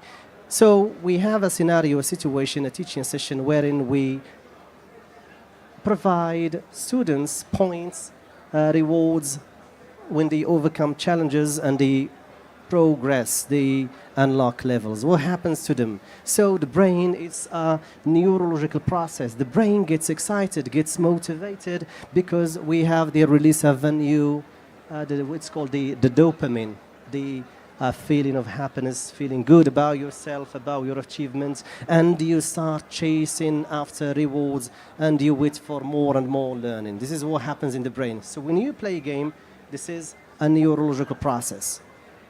So let's talk about key terminology used in gamification. We talk about points, experience point. This is something that happened a long time ago in the banking industry, telecommunication, in tourism. For example, you are a tourist, you are checking in a hotel. The more visits you pay to the hotel, you get points, and one time they will call you, you got 1 night free, 2 nights, okay? And the same thing happens in telecommunication companies. You subscribe, you win points, and one day they call you and you won a smartphone. Okay, it's the same principle, the same logic. We have leaderboards. We rank winners according to their achievements. We have challenges, progress bars, because this is a visual representation of how much you have done in the queries or discoveries, badges, levels, and storytelling. Okay, most of the games are framed into a story. We have a beginning, we have a middle, we have an end, we have a lesson, we have a moral, etc. And we have avatars. Okay, players are given the chance to choose a character that represents their identity. So what are the most widely used gamified platforms? There are many. Approximately, there is an app for every use. For example, we have Kahoot. This one can be used to provide live interactive sessions. As a teacher, you can use them as a icebreaker. You can use them for recap, for review session. You can use, for example, we have the no hands. No Hand, this is a platform that allow you to randomly select a students, okay? In No Hands, nobody should raise hand, okay? You select them randomly. We have Nearpod. This is a platform that allows you to integrate text, videos, images, etc. in one session. We got Socrative when we'd like to test student understanding and check their understanding of topics through flashcards. We have quizzes, Class Dojo in order to track desirable behaviors in classrooms and attendance. We have Duolingo, we have Plickers. This one is very, it doesn't need a tech device. All that is needed, a teacher with the smartphones, and we have flashcards that can be downloaded. When the teacher asks a question, the student all have to do is to raise the flashcard and he can scan and he can check the understanding and come to the conclusion how much content has been mastered by the students. So you see, there is a wide array, a wide list of gamified platforms. So how could they be adapted? How could they be used in the university, at the university level, in different departments? Could be used, yes, they can be used, okay, and they can be used to solve different problems. The first of which is to fight skipping classes. You know, university students skip classes. We can use apps to track daily attendance. We can use them to develop soft skills, communication, problem solving, critical thinking when we entrust them with different missions. We can use them to modernize assessment, because the problem with the traditional assessment that you take a test and you have to wait 1 week, 2 weeks or 3 weeks to get your final grade. But with this you can get instantaneous feedback, okay? We can use them to ease language transition, to move from one level to the other, and we can use them to scale learning and avoid the problem of overcrowded classrooms. For example, the Kahoot, we have live sessions, we have music, visuals, we have time challenges that can help you as a teacher to track students' understanding. So I would like to provide more specific examples in relation to the various departments hosted by the faculty, by the University of Moulay Ismail. For example, the Faculty of Sciences can use Minecraft or Kahoot in order to get students visualize complex concepts. For example, the Faculty of Arts and Human Sciences, we can use Classcraft, the education version, or the Duolingo. For the Faculty of Legal Sciences, we can use Socrative in order to stimulate debates. We can use, for INSAM, okay, we can use Minecraft or other ones. Okay, we can use the learning management systems or the coding compacts for EST. So are there any challenges or problems we may anticipate when we implement gamification? There are many challenges. The first of which we need to be careful about the way we use devices. We need to think about the infrastructure. Do our students have equal access to devices? We need to think about the affordability in order to guarantee what we call equal digital equity. All the students having the same access to the same devices and the same services. Next, we need to ensure that there is reliable internet access, because this is something needed, because most of them are online learning platforms. Next, we need to invest in teacher training, not just in the technical aspects of how to use those devices. We need to provide them with training on how to use them pedagogically speaking. Okay, we need to provide them with frameworks on how to guarantee informed uses of gamification. And we need to exert a lot of effort in order to overcome resistance, because some teachers are accustomed to traditional teaching methods. So we need to convince them, we need to change their perceptions about the impact, the affordances of gamification. Last but not least, we need to opt for effective pedagogical training. We need to train. We invest a lot of money. We need to train teachers and professors on how to use these gamified platforms, because they have a positive impact on the learning process. So I would like to end my talk by putting forward some recommendations. So in order to implement effective gamification strategies, we need to start small. We need to start with a pilot program. We need to start with some departments. We need to start small, okay, implement an intervention in a certain department. We need to assess it, learn, gather data, and next we can share it with other departments. We need to invest in faculty development, the teaching staff. This is basically the core player, the key player in the process. We need to involve students because students have a voice. We need to conduct what we call needs analysis, تحليل حاجيات. Okay, we need to listen to students, okay, in order to design and devise content which is responsive to their needs and wants. We need to think about resource optimization, the maintenance of those platforms, okay? Community building. We need to encourage community of practice, teachers and professors having the same concerns and the same interests. We need to encourage them, providing them with various opportunities in order to upskill and reskill. Pedagogical focus. We should not just include gamification games just for the sake of games and giving points for students who are interested with submissions, okay, tasks to do. The focus should be the learning outcome. What should the student get by the end of the session? Okay, should be the core message, not just rewarding student with points. So if these are implemented in the correct way, we can solve the problem of demotivation and get students like school again, stop feeling bored again.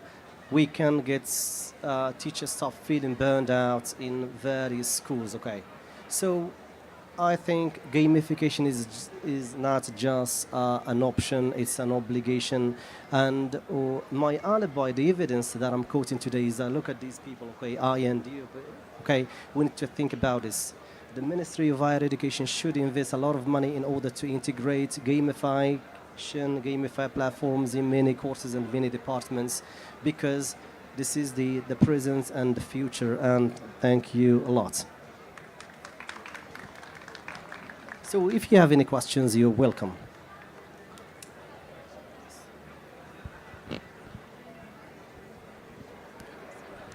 Assalamu alaikum, Beda. Alaikum salam.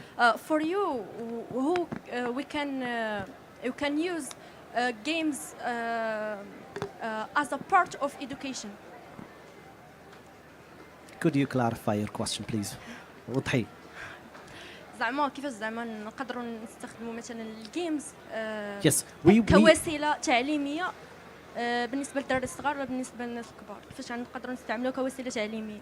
So gamification is used in different levels. Okay, we can use it with primary students, we can use it in high school, and we can use it at the university. And nowadays, gamification is used at the workplace. تستعملوها في تكوينات. Okay, because gamification we have scenario simulation. It's about role play. في التكوينات دابا تيخدموها كيفاش تكون موظفين باستعمال gamification. Okay, كاين بزاف ديال المنصات ديال الجيميفيكيشن اللي يمكن نخدموهم في تدريس مجموعه ديال المواد. عندنا دابا الرياضيات، عندنا for example we have the last one is read along. This is a platform developed by Google. انت تتقراي and it uses voice recognition وتتصحح لك الاخطاء ديالك اللي في pronunciation وتقول لك الفوكابيلري اللي ما فاهماش. Okay, thank you so much. you're welcome. Thank you.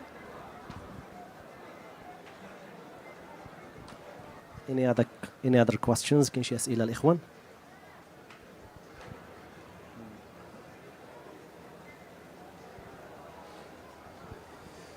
Hello, sir. Thank you very much for your presentation. You're welcome. So I have two questions actually.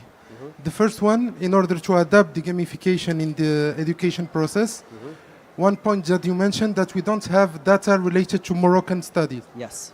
So I think it's very important in order to have an adapted solution to have the related data in order to adapt the implementation of this step.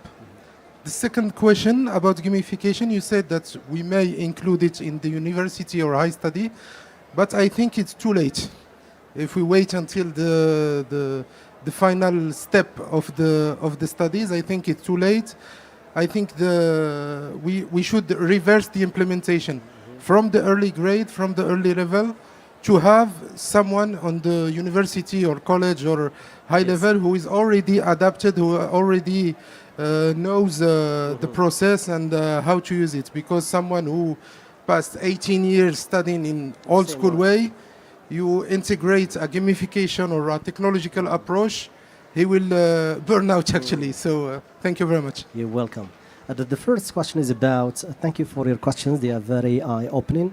The first one has to do with that there are no data sources regarding stress demotivate Morocco. I tried, I looked everywhere, I couldn't fetch them, okay, because تعرف في المغرب طبيعة ما عندناش لاكسي للمعلومة, okay. But for the US we have official stats.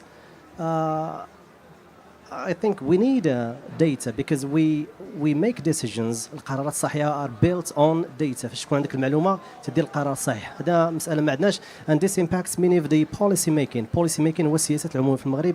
They are impacted by the lack of data or shortage of data. The second question we need to familiarize. خصنا الدراري يبداو من لاكخيش ماشي حتى سميتو حتى الجامعة. Okay.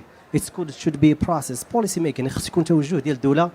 توجه ديال الدوله ديال الانتجريشن الامبيدين ديال الجيميفيكيشن. حنا الدراري هذا كلشي هاز التليفون, اوكي, everybody is playing, كلشي تيلعب لها الصغير والكبير, اوكي.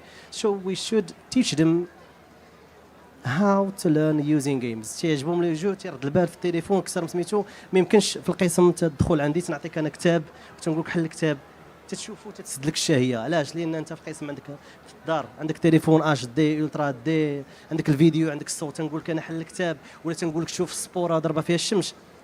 هذا الشيء I'm talking about demotivation وماشي الان motivation. demotivation it's imposed by external قوى خارجيه هي اللي خلات الدري يكرهنا القسم. ان motivation عندها علاقه به, اوكي. تجي سميتو depression شي مرض نفسي عنده. عندنا demotivated generation. This is something that taking place everywhere. هذا مشكل عالمي. And now they are being using gamification as a panacea solution to solve the problem. Thank you so much. Thank you.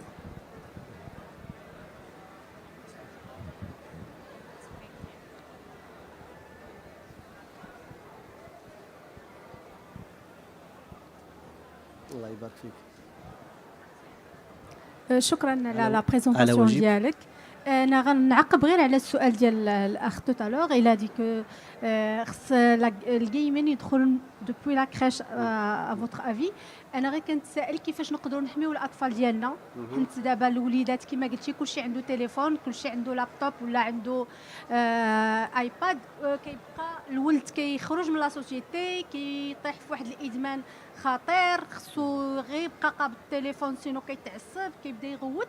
يعني الجيمين عنده فوائد, ولكن راه خص واحد التقنين, خص واحد المعايير, واحد الحاجات باش ما نخربوش واحد المجتمع ديالنا اللي كيبقى ما كيبقاش سوسيابل, كيولي منغلق على راسو وكيضر حتى في الصحه النفسيه ديالو, في دوطخ بروبليم بوتيتر بسيشيك. شكرا. على واجب تنتفق معك. حنا في المغرب وعالميا تنعيشوا جوج ديال الظواهر. الظاهره الاولى ديال الفومو the fear of missing out. كل تلقى جالس تشد التليفون عندك تفوتني شي حاجه. فومو fear of missing out هذه ظاهره تعاني منها كاملين الناس اللي عندهم تيك ديفايسز. والمساله الثانيه هي خصنا ديجيتال ادكشن, هو الادمان الرقمي. هذا مشكل تنعانيو منه كامل. خصنا حنا الترشيد ديال هذه المساله ليميتيو الوقت اللي نعطيو الدراري. هي واحد المساله نوضحها لك. كاين الفرق ما بين الجيمز الالعاب اللي كاينين في التليفون في الاب ستور, وكاين الفرق ما بين الجيم بيس والجيميفيكيشن والسيريس جيمين. كاين فرق بيناتهم. حنا في الجيميفيكيشن شنو الدور ديالنا؟ حنا تناخذوا الميكانيكس اللي كاينين في الجيمز, هما النقاط, هما التجارب, هما الافاتار, البادجز. تناخذوهم وتنسقطوهم على واحد الوضعيه تعليميه. علاش؟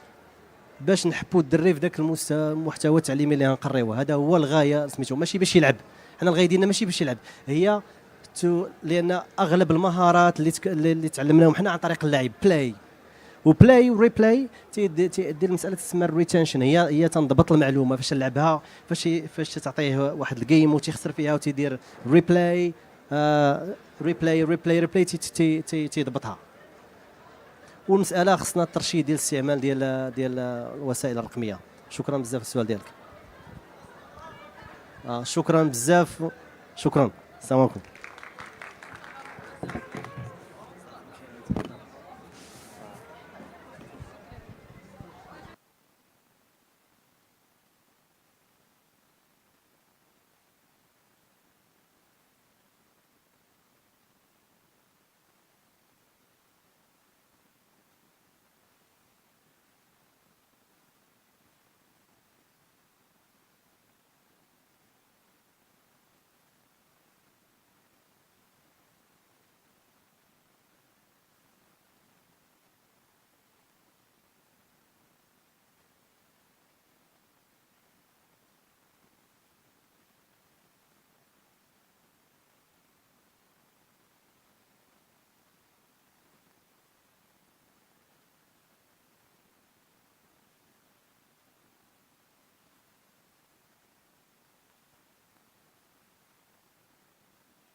Salam alaikum.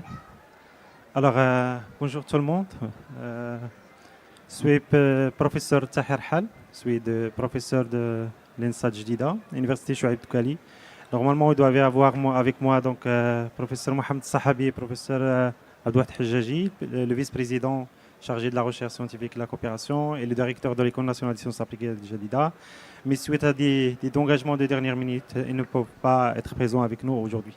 Donc, je vais vous expliquer le concept de ce que nous allons présenter aujourd'hui. Donc, on avait une discussion sur l'intégration de gaming dans le programme d'emploi, ou bien le programme de formation à l'INSA Jdida, parce qu'on est une école d'ingénieurs.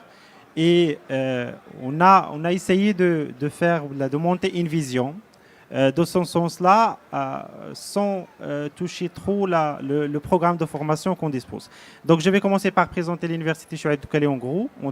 Par la suite, je vais présenter l'INSA Jdida, l'École nationale des sciences appliquées de Jdida, avec un écosystème de différents centres annexés à l'INSA Jdida. Et vers la fin, je vais présenter le groupe ou bien le projet Gaming Innovation Hub, qui est un projet d'incubation de gaming qui va être implanté à l'École nationale des sciences appliquées de Jdida. Donc, comme vous le savez, l'Université Chouaib Toukali, elle est implantée dans la région de Casablanca-Stad, qui est une région trop riche, avec plus que 7 provinces et un peu plus de 20% d'habitation avec 7 millions d'habitants, et avec une production de 32% du PIB du Maroc.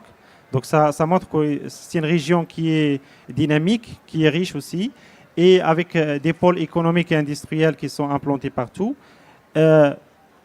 En plus de ça, donc au niveau de notre université, donc elle est située sur 3 sites, donc l'ENSA et les F et la faculté de sciences juridiques, économiques et sociales sont implantés dans le pôle Hawzia. Et en plus de ça, on a d'autres établissements qui sont implantés à Sidi Ben Nour. avec d'autres établissements qui sont implantés au centre de El Jadida. Donc, on a 4 établissements accès ouvert avec 4 établissements accès régulier, bien régulier, et avec un total qui dépasse 32 000 étudiants au total, un staff d'enseignement qui dépasse les 700 et on diplôme chaque année plus que 3800 étudiants sur les différents types de diplômes et sur les différents types de spécialités. Donc, pour les établissements de l'ICD à accès ouvert, on a la faculté de sciences Jadida. Donc, c'est la faculté de sciences qui forme des... C'est un programme LMD, programme licence, master, doctorat, avec à peu près 7000 étudiants qui sont inscrits par année. Et la faculté des lettres, sciences humaines, à peu près 7000 étudiants. Faculté de sciences juridiques, économiques et sociales, c'est 13 000 étudiants à peu près. Et la faculté pluridisciplinaire du Sud du Nord, c'est à peu près 1300 ou bien 13 000 étudiants par an. Donc, en plus de ça, on a des établissements ou bien des instituts à accès régulé. Donc, on a l'École nationale des sciences appliquées d'El Jadida qui forme des ingénieurs d'État avec à peu près 1200 étudiants qui sont inscrits. Et on a l'École nationale de commerce et gestion, c'est l'ONCG, c'est une formation de commerce et de gestion, à peu près 1800 étudiants qui sont inscrits. Et l'École supérieure de technologie, l'EST, c'est une formation Bac+2 qui forme des techniciens spécialisés sur différents domaines, à peu près 400 étudiants. Et l'École supérieure d'éducation de la formation, les EF, c'est une formation côté pédagogie, formation des enseignants, bien en primaire et en secondaire, avec plus que 1600 étudiants qui sont inscrits.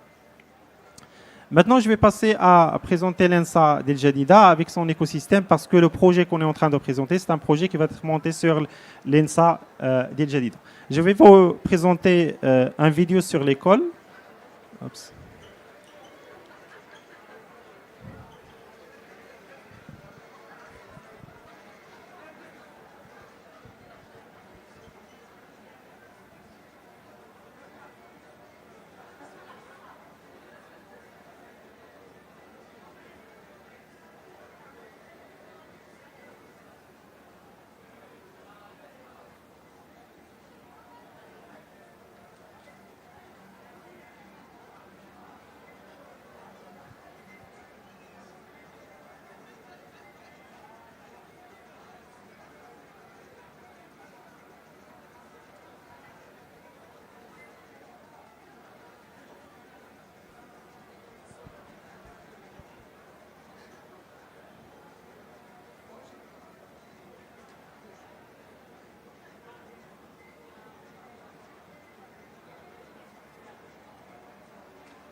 Donc voilà, comme vous voyez ici, on est dans le pôle Haouzia. Donc ce sont trois établissements en réalité. Donc l'ENSA Jadida, la faculté de sciences juridiques, économiques et sociales et les EF qui sont implantés sur ce site-là. Donc concernant l'ENSA Jadida, on est actuellement à peu près 1000 lauréats qui sont déjà diplômés dans cette école qui a été créée en 2008. On a chaque année plus que 30 élèves ingénieurs qui sont en double diplomation à l'étranger avec plus que 15 universités partenaires à travers le monde. On a des partenaires en Europe, des partenaires en Asie, la Chine, la Corée. Aussi, on a le Japon et on a une vie étudiantine qui est active avec plus que 12 clubs étudiants. Et on a des conventions avec plus que 40 partenaires industriels pour assurer les stages, les projets de fin d'études et les formations en alternance avec les partenaires en industrie. Donc, concernant la formation qu'on dispose, on a deux volets. On a le volet physique ingénierie, on a le volet IT. Dans le physique ingénierie, on a 3 filières d'ingénieurs: génie électrique, énergétique, tout ce qui est énergie renouvelable, la production d'énergie. On a génie industriel, tout ce qui est procédés industriels, fabrication, génie logistique. Et on a génie civil, ça concerne la construction, les bâtiments et la partie hydraulique. Et plus de ça, on a 3 filières ingénieurs en IT. On a 2 ITE. C'est une formation d'ingénieur qui concerne tout ce qui est technologie émergente, big data, intelligence artificielle. On a ESIC, c'est tout ce qui est télécommunication réseau, transmission des données via les antennes. Et on a CCN, c'est tout ce qui est cybersécurité, conférence numérique. En plus de ça, on a un master sur la spécialité sciences de données et intelligence artificielle. Donc, en ce qui concerne l'écosystème ou bien les différents établissements annexés à l'INSA JIDA, on a le Fab Lab. Donc, il s'agit d'une plateforme d'innovation et de prototypage. Donc, ça permet d'offrir à nos étudiants et à nos partenaires d'élaborer des prototypes sur site sans besoin à se déplacer à des entreprises. On dispose des machines sur la partie fabrication mécanique et prototypage. On a aussi des machines sur la partie impression 3D avec des scanners 3D, des imprimantes 3D qui permettent d'imprimer des objets à grande échelle. Et on a des petites machines d'impression 3D pour tout ce qui est précision. Et en plus de ça, on a des machines qui permettent de faire le recyclage des filaments ou bien des matériaux pour l'impression 3D. Et on a aussi un pôle ou bien un volet sur tout ce qui est impression des circuits électroniques sur mesure, sur place dans cette école. En plus de ça, dans la partie digitale, sur l'INSA JIDA toujours, on a 2 centres de certification. On a le centre Code 212, ça c'est un centre de formation certifiante, ça veut dire les étudiants qui sont inscrits dans l'université, quoi que soit leur spécialité, on leur offrir des formations en parallèle avec leur parcours académique. Ce sont des formations en digital, certifiées par des partenaires industriels, AWS, Huawei, Cisco, ainsi de suite. Mais il s'agit toujours d'une formation qui est certifiée académique. Si l'étudiant il est motivé, il veut faire une certification professionnelle, on vient d'implanter un centre Person View sur place. C'est un centre qui permet de certifier à la fois nos étudiants avec des certificats professionnels reconnus à l'échelle internationale, et aussi ça permet de nous rendre comme une prestation de service pour le monde extérieur, pour les entreprises de la région, afin de certifier leurs employés, et les former en local et leur proposer des certifications.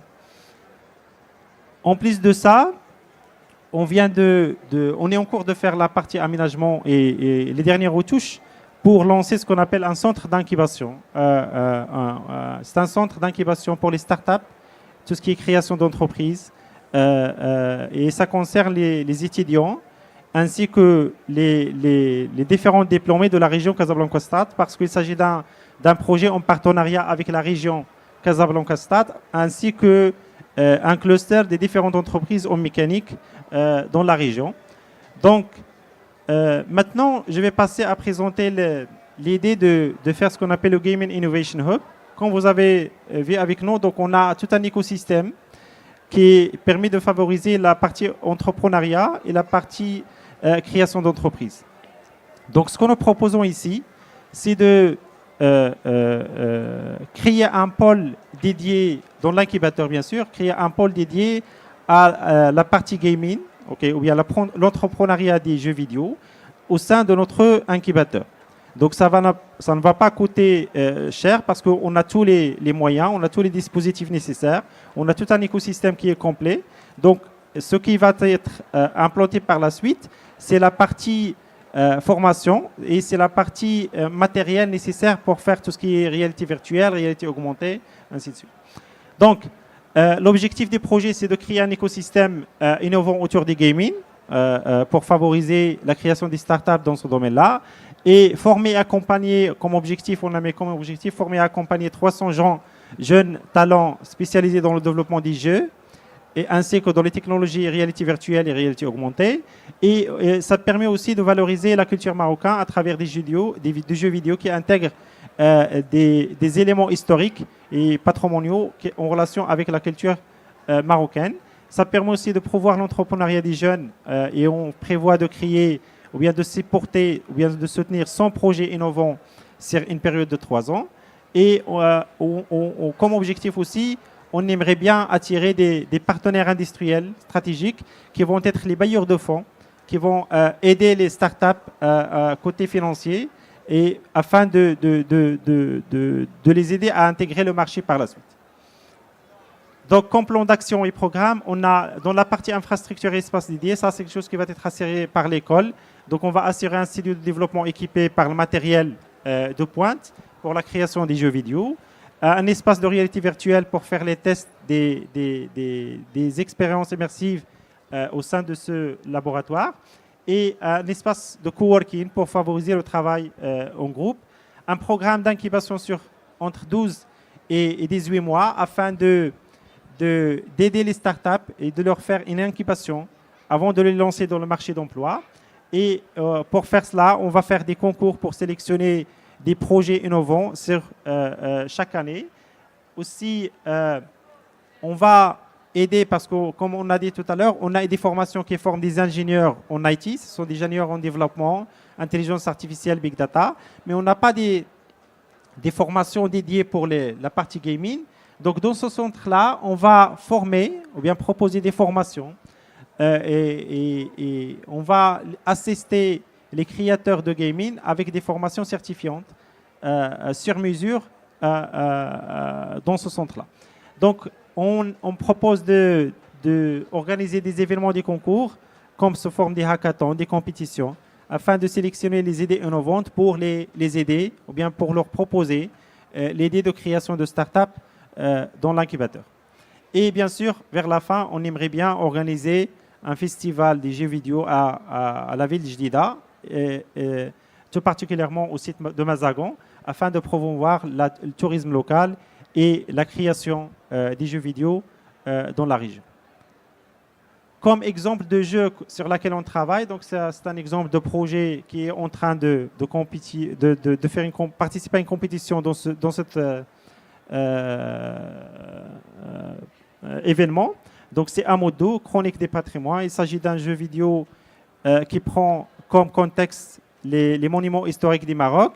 Et pour chaque monument, le joueur il va faire des énigmes, des escape rooms, ça veut dire il va échapper, et une fois il va débloquer un site, il va passer au deuxième site, ainsi de suite. Donc c'est à la fois des jeux et aussi c'est de la culture marocaine, de promouvoir le tourisme, et ça permet de toucher à la fois deux projets en même temps. Donc merci pour votre attention. Si vous avez des questions, vous êtes les bienvenus.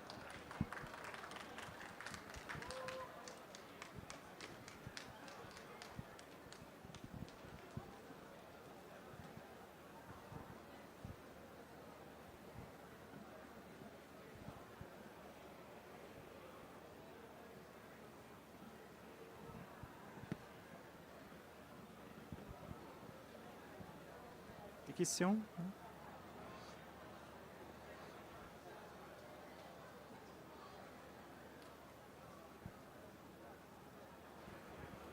Merci.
نغوت.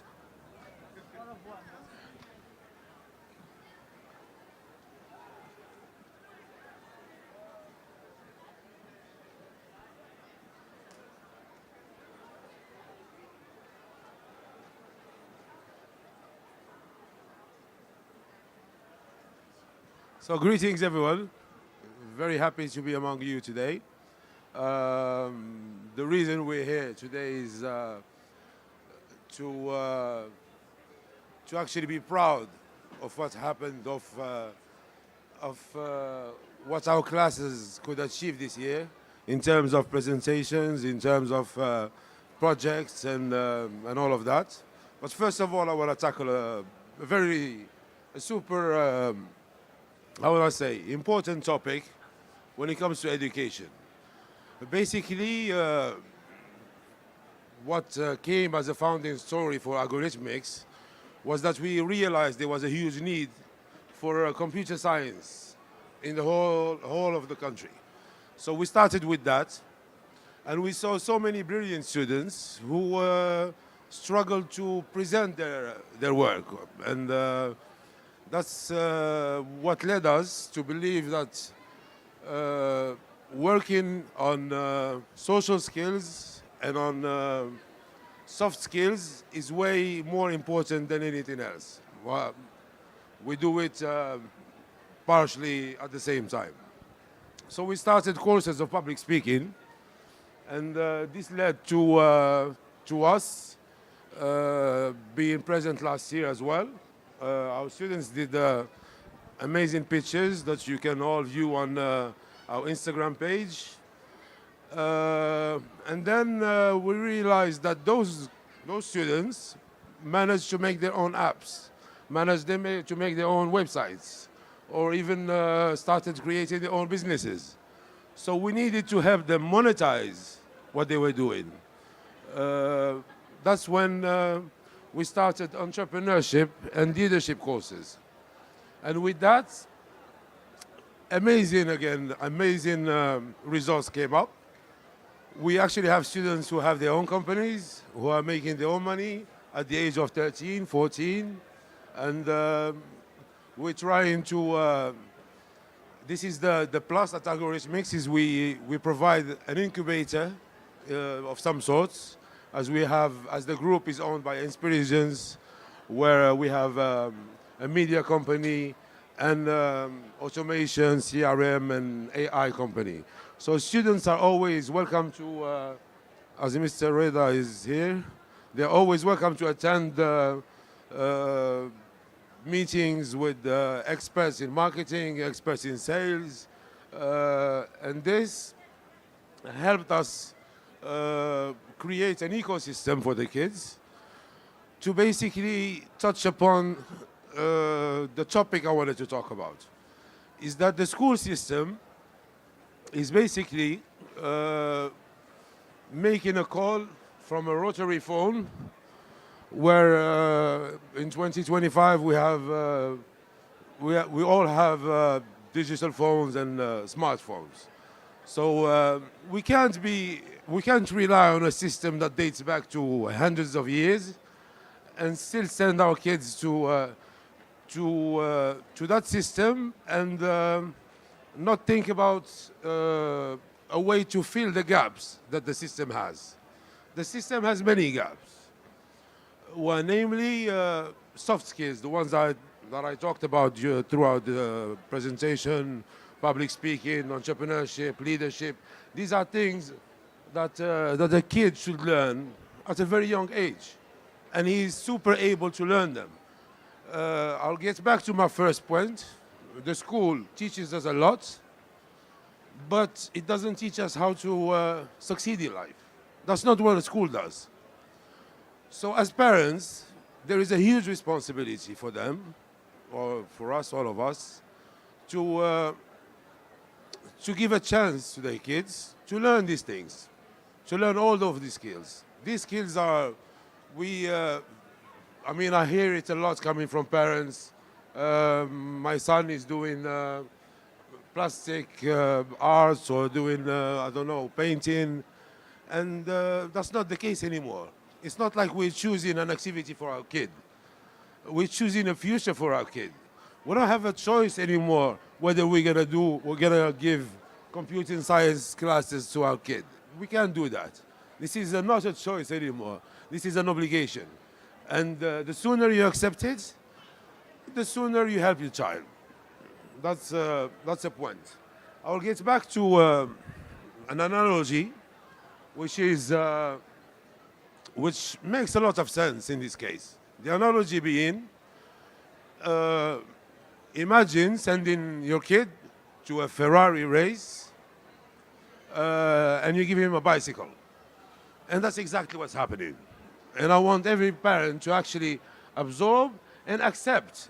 The issue here is acceptance. It's not even denial. It's none of the whole psychological, how I call it, the whole psychological mindsets where the parent is. No matter the mindset, this is a priority and a top priority at this case. Because we're way back. I mean, if we're gonna say that we have to do this today, this has to be done yesterday or 2 years ago. I will get back to the incubator we're using to help our students even grow after finishing advanced classes. I have a very good example with me. He's alive and doing well, Mr. Reda. For those who follow us on Instagram, you might have seen him a lot. He's always in the company. You see him with the videographer. You see him. He's learning from every department in the company. And now he has his own, he's freelancing. He has his logo company. He has his printing company. And he's doing amazing. He works on graphic design. He works on website creation. He works on back-end development, and even if you see him tall, he's not even 14, I think. So I would give the stage to Mr. Reda, and then there will be a continuation of speeches of our students. I'm sure you're gonna love it.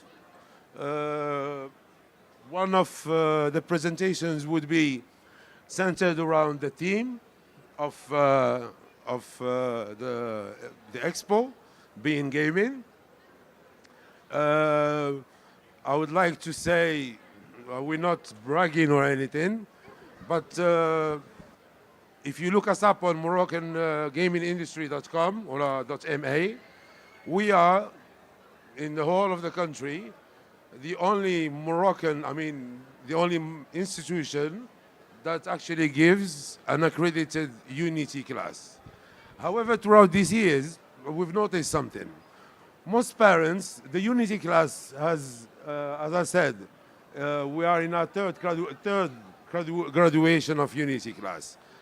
All of our Unity classes have been, instead of being groups of 12, as other classes are, it barely touches upon 6, 7, 8. That was the max. The reason being is that once the parent comes to us, his objective is programming, and his biggest fear is gaming. All parents here fear gaming, although most of us are struggling to stop our kids from gaming. So the way to stop your kid from gaming is to teach him how to make games. And trust me, when a kid is creating games, he will play games at some point. You have to understand this. To sum up, not to sum up actually, but to go a bit straight to the point, I would like to thank Mr. Ben Said and Madame Suisi for the organization of this event, and not just the organization, for giving us the longest amount of time for the pitches, so that we can give a chance to our students to show you exactly what we do. Because we don't actually tell, we try to show. And that's the objective of these pitches and these presentations. And I thank you so much for your attention. And I will leave the stage and leave it for my students. Thank you so much. Mr. Rida is coming in.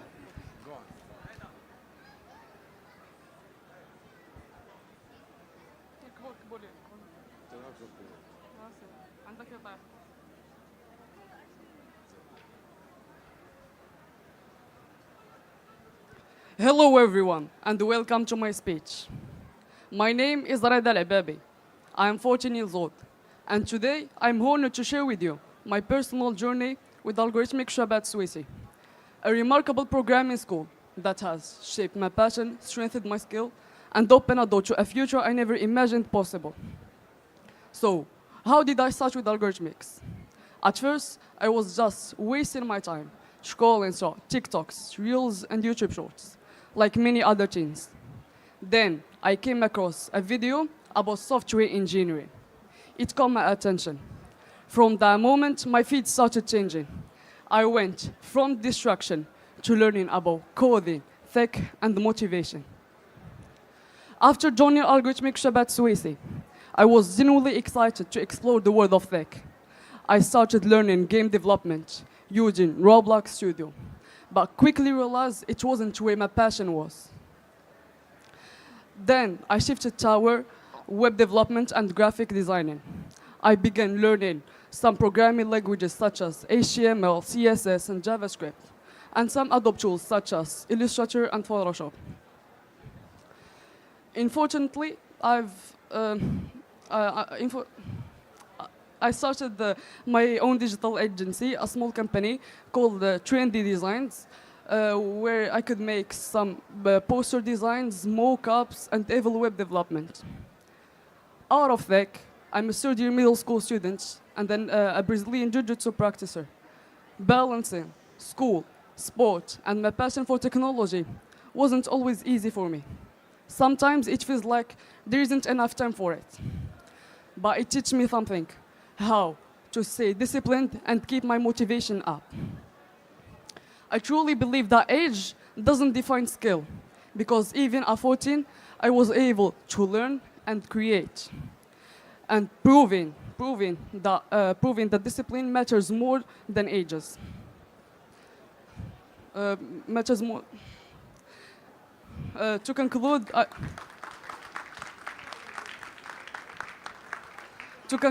I'm very thankful to algorithmic Rabat Suisse and the Inspirations Academy manager for giving me a chance to expand my coding skills and developing my marketing strategies and else. Thank you for your attention.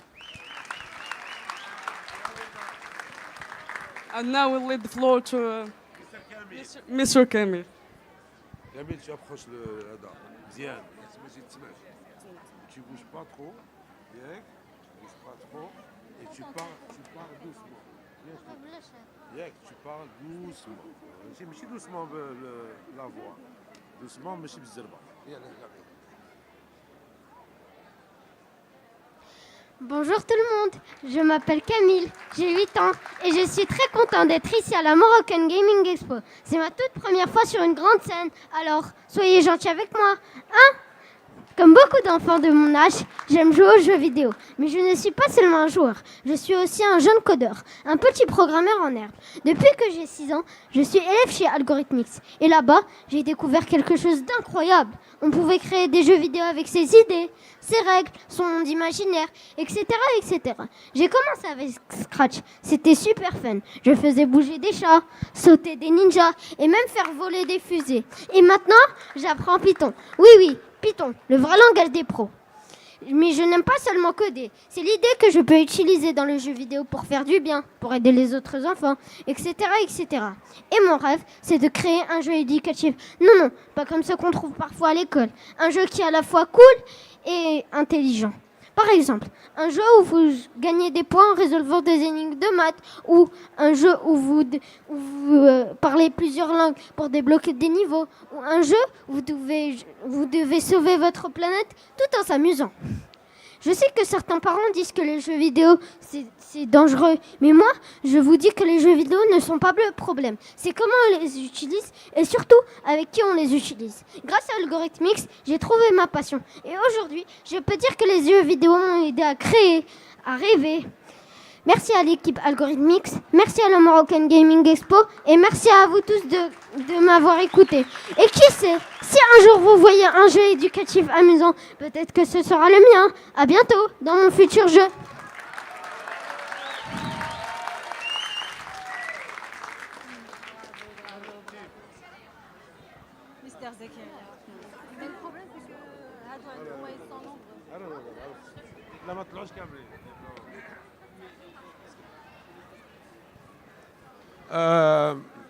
Hello again. Basically, the first two presentations were done by the students themselves. The coming presentation is about the culmination of hard work, of dedication, of creativity. This was one of the most amazing moments this year. A group of 7 kids of different ages, and I would say very young ages, managed to finish a whole Unity game, and they're here to present it for you.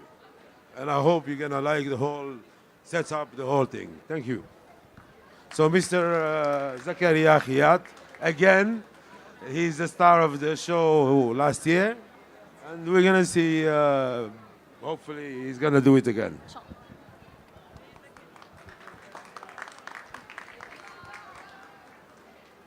Hello everyone, my name is Zakaria Akhiyat, and today we will be presenting a game that we have worked on together as a team. But before, I'll be presenting my teammates. First of all, we have Amir Ftouhi, who worked on the environment, the stages, and the levels. Second of all, we have Ali and Ilyas, who both worked on the animations, like general animation and character animation. And last but not least, we have Said bin Raqiya, who worked on the finishing touches, like the UI and the menu. So why did we want to create this game? The reason my class and I chose this game specifically is because of its versatility. It allowed us to create a simple game with a big idea, a passion project that we could learn from and eventually turn into a big personal achievement. So what does this game talk about, I guess? This game, which we have chosen to name Slime Hunter, is a top-down 2D adventure game in which the character traverses through the forest behind their village, reaching up to the mountain's peaks.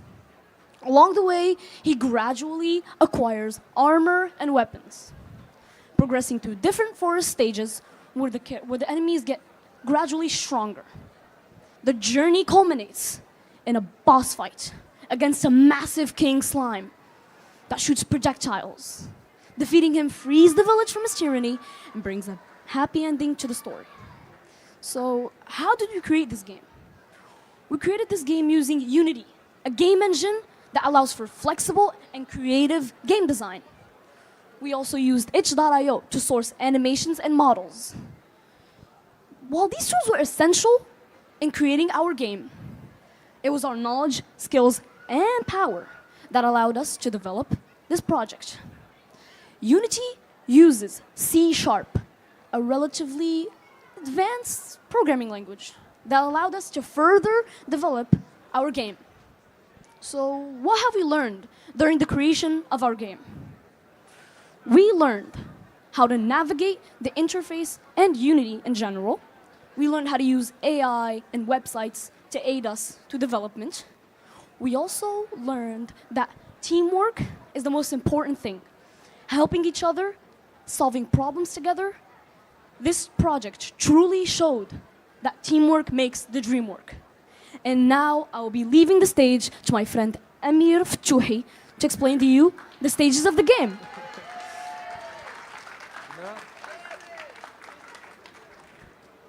Greetings everyone, my name is Amir and today I will be presenting the different stages of our game.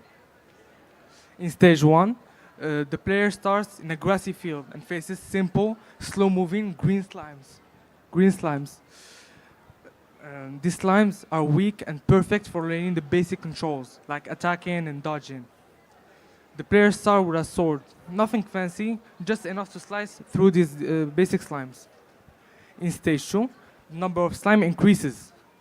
the environment shifts into a deeper forest, and the slimes are blue. They get faster, so they can dodge. Stage 3, now things get intense. In stage 3, the slimes turn red, and they're poisonous. They deal even more damage. The player here unlocks a bow, a ranged weapon, so they can deal damage from afar. Stage 4 is the final and hardest level, where there's black and purple slimes with unpredictable attacks. Some fly and some even explode. And the final boss is a massive king slime that deals enormous damage. Each stage of the game rewards the player with stronger weapons and more interesting gaming. Thank you. And I will leave the stage to my friend Ilyas.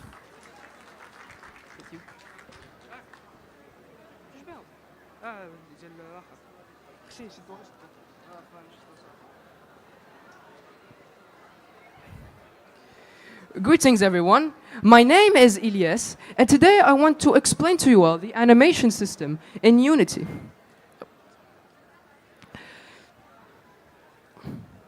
You might be noticing that our characters have animations in this game. Well, the game engine in this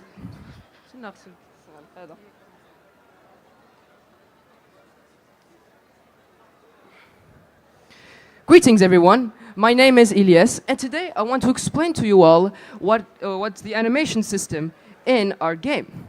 You might be noticing that our characters have animations in this video game. Well, the game engine that we use to create this game has an animation system that seems pretty complex, but in reality it's actually pretty simple. But before we get to that, we must know what the term animations mean. Animations are a set of successive frames that create the illusion of movement, like a walking animation or running animation and so on.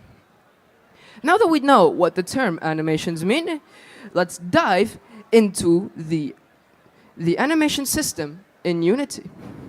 It is divided by two groups, the animator and the animator controller. The animator is a Unity asset that is used to create an animation. This is done by either transferring sprite sheets, which create the illusion of movement, into the window of the animator, which turns the sprites into frames, or by creating our own animation with only one sprite sheet that only has one image. This is what we use to create the animation of the sword. But the animator controller is a Unity asset that controls the logic of an animated game object. Within the animator controller, there are at least two pre-made animations which are linked together via transitions. And transitions are mechanics that, depending on the conditions, are true or false, will direct the flow of the animation from one state to another. And this is what we use to create the animation of the player. And now I want to bring my friend Ali to continue this topic.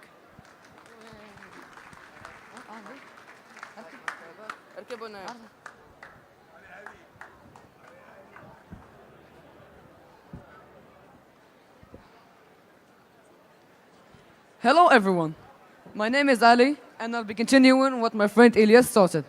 So, now that we know how to create animations, we need to know how to transfer them into the parameters of a game object. So, at first, we need just to select the game object that has to be animated. And then, we add the component animator, which will allow us to add the animator controller. And finally, we just need to attach the script that executes the animation.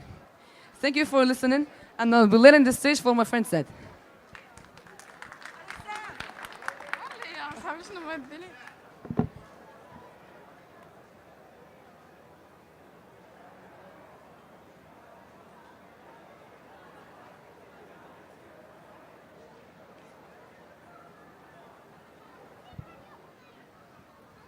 Hello everyone, I'm Mohamed Saad Nunaqiya.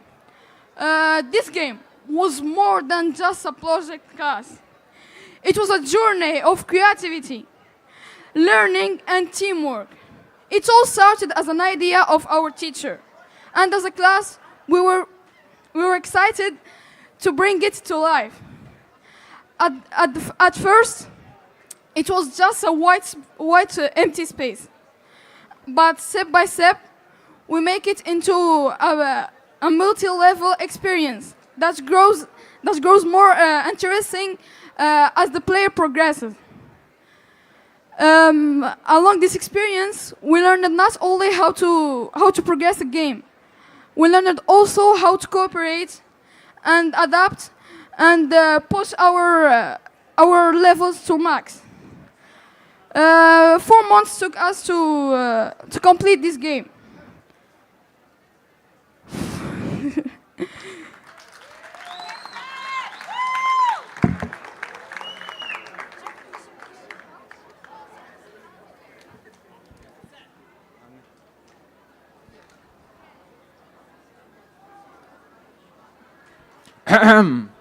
Hello everyone, my name is Iyad and I hope you're all having a fantastic day. So today I'm going to talk about a very important subject in today's gaming world, which is hacking, and how does hacking affect the gaming industry, and how can we solve it using cybersecurity. So what is hacking? Hacking happens when an individual, whether a human or an AI, tries to break into a secure system, which, if they succeed, they can remodel it to however they see fit, which could either, in some rare cases, help the developers, or most often just destroy their whole progress, which means game, community, and player experience.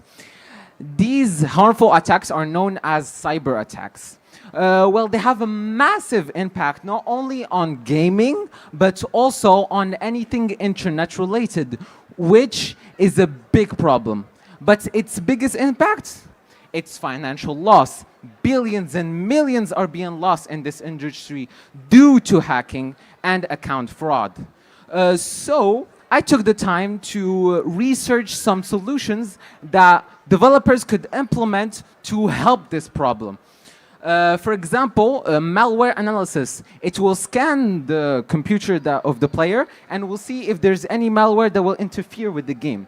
Also, we could use two methods, IDS, intrusion detection system. Basically, this, as the name suggests, will detect an intruder. After that, we use AIR, automated incident response. There's an incident, it is automatically put through an AI that will see if it needs to be attacked or just defend as usual. After that, we have the final thing, which is development security operations. What is it exactly?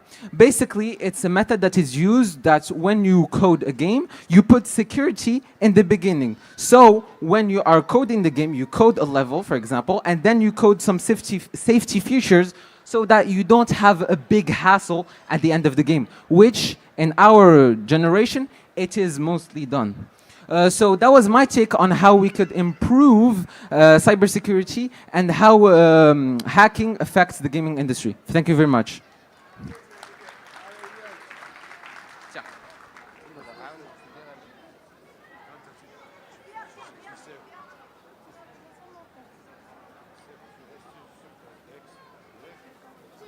Tu changes rien?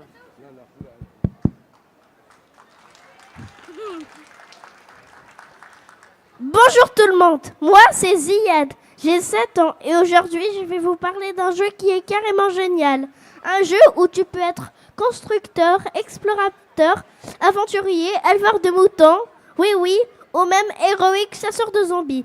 Ce jeu s'appelle Minecraft. C'est quoi Minecraft? Minecraft c'est comme un gros monde en cube, tout est fait à base de blocs. La terre, les arbres, même les cochons ont l'air carrés. C'est comme si tu vivais dans un jeu de Lego, mais sans te faire mal aux pieds quand tu marches dessus. Tu peux faire ce que tu veux, construire une maison diamant, aller dans l'espace, bon presque, ou te battre contre un dragon géant dans une autre dimension. Les modes du jeu. Il y a plusieurs façons de jouer à Minecraft. Mode survie. Tu commences sans rien. Tu dois couper du bois, fabriquer des outils, manger. Oui, même des pastèques. Oui, même des pastèques. Et faire attention aux monstres, comme les creepers. Mode créatif. Là, tu as tout. Tu peux voler, construire des trucs fous, comme une ville volante ou une pizza géante. Je l'ai fait. Mode aventure. Tu suis des histoires, un peu comme un livre magique. Mode multijoueur. Tu peux jouer avec tes amis. C'est là que ça devient vraiment rigolo ou chaotique. Moi, ce que j'ai construit. Moi, dans Minecraft, j'ai construit plein de trucs. Un château de lave, attention les pieds, un parc d'attractions avec des rails qui tournent dans tous les sens. Une ferme avec des vaches qui font des bruits bizarres. Un abri secret solo, oui, comme les agents secrets. Et même un jour, j'ai essayé de faire une maison dans le ciel, mais j'ai oublié de mettre une échelle. Je suis restée coincée pendant 2 jours dans le jeu. Tu crois que Minecraft c'est juste un jeu? Non, non, non, il y a une version spéciale qui s'appelle Minecraft Education. Les enfants l'utilisent pour apprendre les maths, compter les blocs, la géographie, explorer des mondes, la science, faire des expériences et même la programmation. Je sais dire à un robot ce qu'il doit faire. C'est comme une école, mais beaucoup plus fun. Minecraft m'a appris plein de choses. À réfléchir avant d'agir, même quand un creeper est derrière toi. À travailler en équipe avec mes amis, même s'ils mangent tous mes gâteaux. À être créatif. Oui, même une fusée en fromage. Bon, presque. Minecraft, c'est un monde où l'imagination est la seule limite. Tu peux devenir architecte, devenir fermier, devenir aventurier, ou même prof de maths. Mais ça, si tu veux vraiment. C'est un jeu qui te fait réfléchir, apprendre, inventer et rigoler. Alors voilà, Minecraft, c'est pas juste un jeu, c'est une aventure magique, un terrain de jeu, une école secrète et un monde ouvert à l'imagination. Et moi, Ziyet, je suis fière d'être un petit pro de Minecraft. Si vous voulez, je peux même vous apprendre comment faire une maison en TNT. Mais attention, ça explose vite. Merci.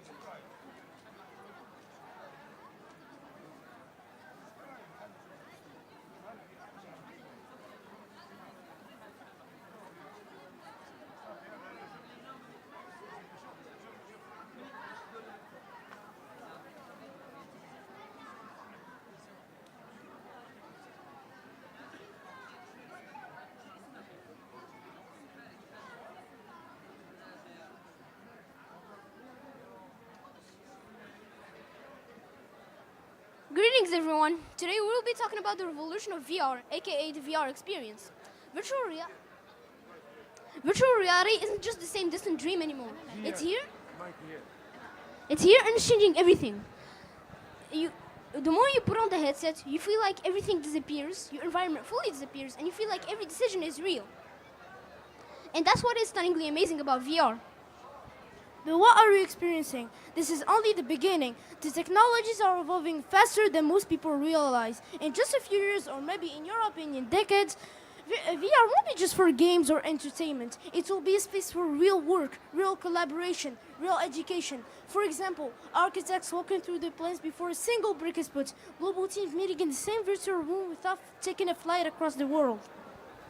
Companies are already investing billions, if not trillions of dollars on this next generation platform because this is going to renew the way we learn, build, test, and experience the world.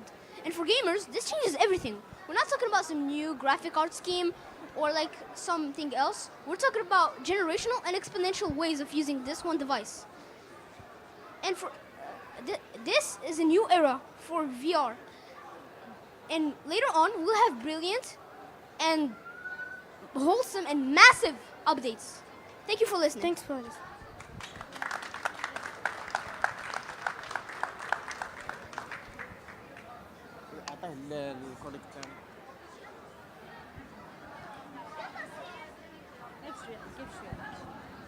Go ahead, صافي. شويه كما قلنا عطيني اضرب الآخر. شويه الميكرو الآخر بعدين الميكرو الآخر. ميكرو عافاك. ميكرو عافاك.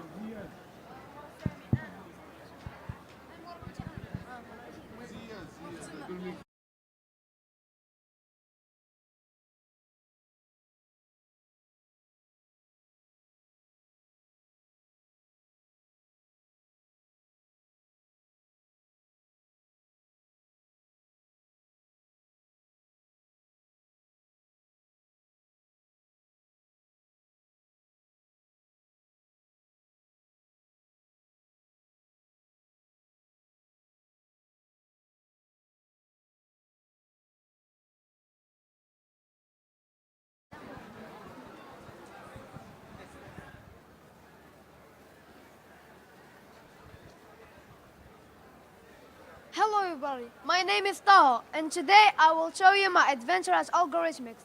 My passion for technology started a few years ago. In my first year as algorithmics, I started learning how to create Roblox games using Roblox Studio. I struggled a lot in the beginning. I had to figure out how to build games, worlds, using scripting tools, which was all new to me. But over time, I improved and began to really enjoy making video games. In my second year, I learned how to create websites using Wix.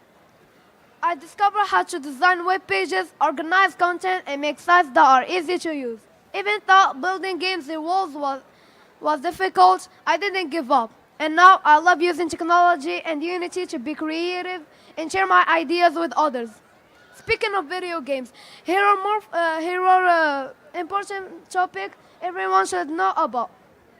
First point, which is the history of video games. Video games start with simple creation like Pong in the 70s. Pong in the 70s, which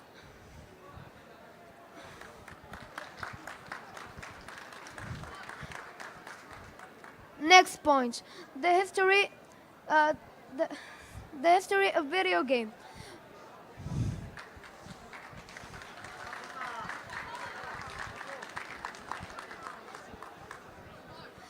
The rise of mobile gaming. Mobile games like Clash Royale, Among Us, what?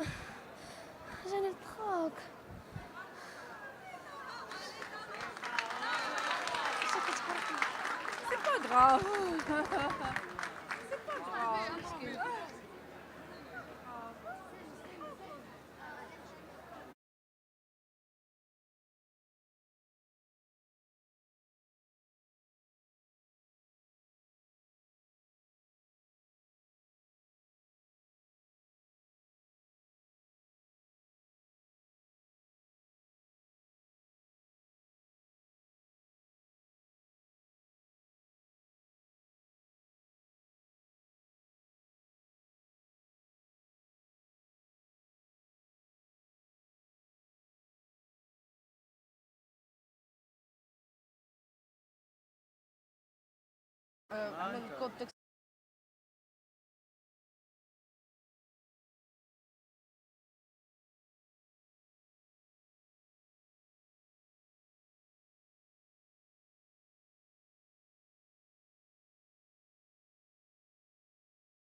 Hi, greetings everyone. My name is Sami and I'm 12 years old. I've been practicing coding since I was 5 years old and I'm proud to present here at the Morocco Gaming Expo. Well, this presentation will talk about the difference between visual code and textual code. Visual code can be used to make short but entertaining games and is mainly used by companies to teach children how to code. Meanwhile, on the other hand, textual code is used for better and longer games, and they also have a massive and caring community that will always help you out whenever you come across any bugs. For example, when you come across a looping bug, a variable output isn't working, or you got an error in the code and it does not work for you. I will now present a game made with only visual code.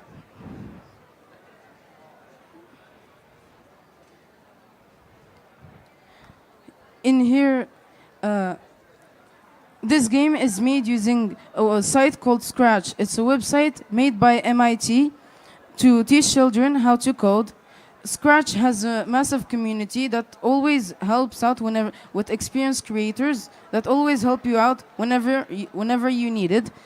And the Scratch gives you the option to make anything you want. And it also comes with pre-made tutorials. That help you get started. Scratch also is made using blocks, and the fun part is that you can create your own blocks and share them with the community. I will now present a game made with only textual code.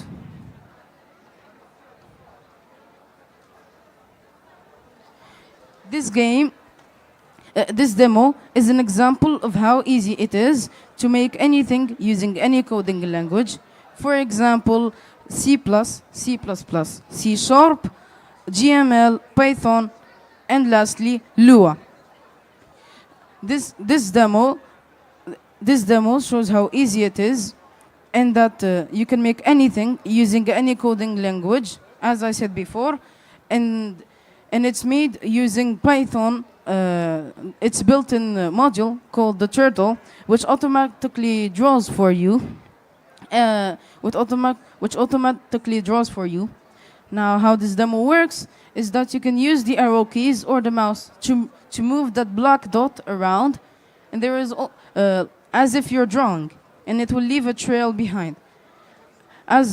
And there is also a function, as you see the colors up there and the gray circles. Those are the functions that I will be talking about. The colors up there, whenever you click on those colors, whenever you click on that letter, it will change the black dot into said color. And for the background, you can choose black or white using the cursor by clicking on them. And if you don't know how the gray circles work, that's for the size of the pen. You can change it using the keypad, 1 all the way to 5. I hope that you will understand this part. Here is the code. This is the first part. No, this is the first part. It shows all of the turtle mechanics. In here, this is the pen thickness elements, the gray parts, as I said earlier on. That is for the palette, the colors from red to white and black, all of them. This one over here, this is for function of the arrow keys. Yes, and over here, this is this is where you set the colors. Where it sets the rectangle, the width, and how long it is. I hope that you've enjoyed my speech and that it made you realize what the difference between visual and textual code is. Thank you.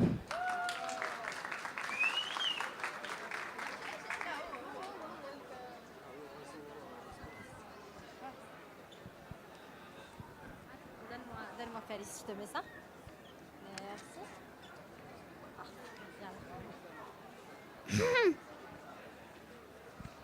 Hello everyone, my name is Chase, I'm 10 years old, and today I'm going to talk about the relationship between programming and gaming.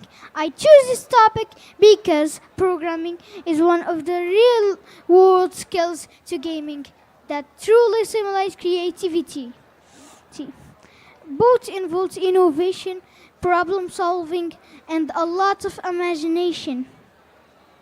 Programming allows people to bring their ideas to life using logic and technical skills. It's not just about writing code. It's about building something new and interactive. In the world of gaming, In the world of gaming, programmers use their knowledge to 1. Create complex virtual environments. 2. Improve game mechanics for smoother gameplay. 3. Design user-friendly and visually engaging interfaces. One of the most important skills in game development is programming. Why? Because programming is the foundation that turns the game concept to real playable experience. Languages like Python, C++, and JavaScript are commonly used in game development. They help us understand how games work behind the scenes, from the logic that powers the game engine to the algorithms that shape player behavior. In the end, by combining creativity with technology, developers can turn simple ideas into impressive interactive worlds. Thank you for listening to my presentation. I hope you found it interesting, and see you soon.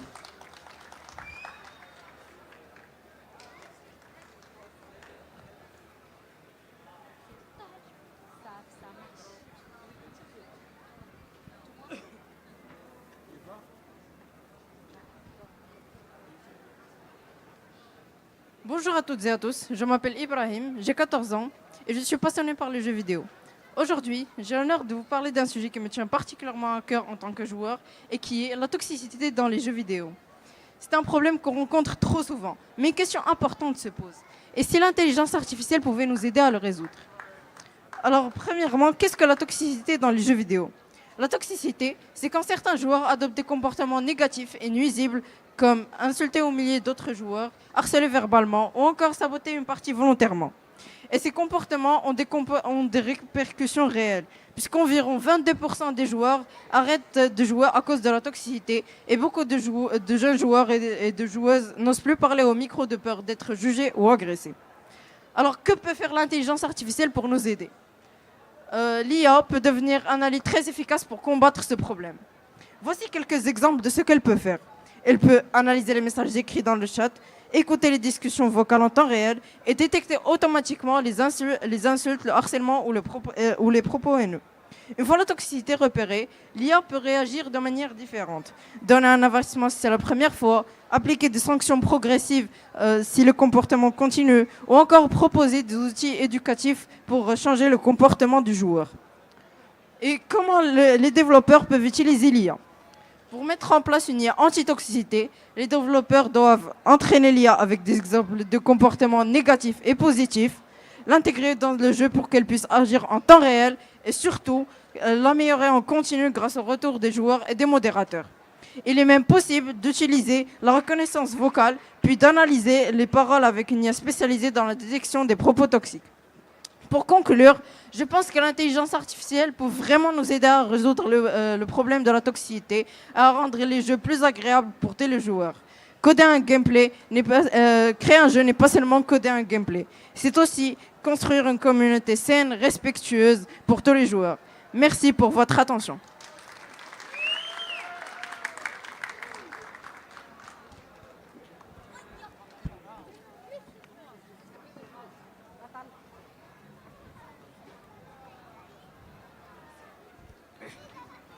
Hello everyone, my name is Ziad and today I will talk about the importance of computer science in gaming industry.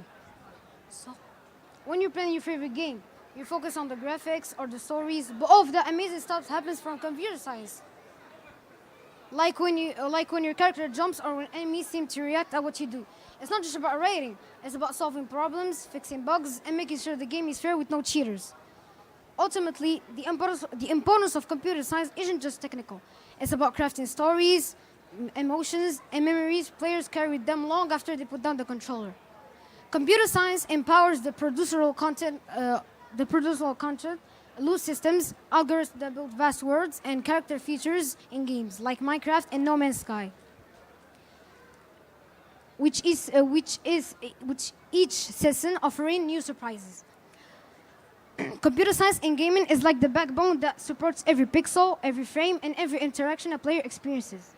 It's a beautiful dance between logic and imagination, making gaming not just a pastime, but a powerful form of art and connection. Thank you all for listening to my speech and how this gives you a clearer sense of why computer science is important in gaming.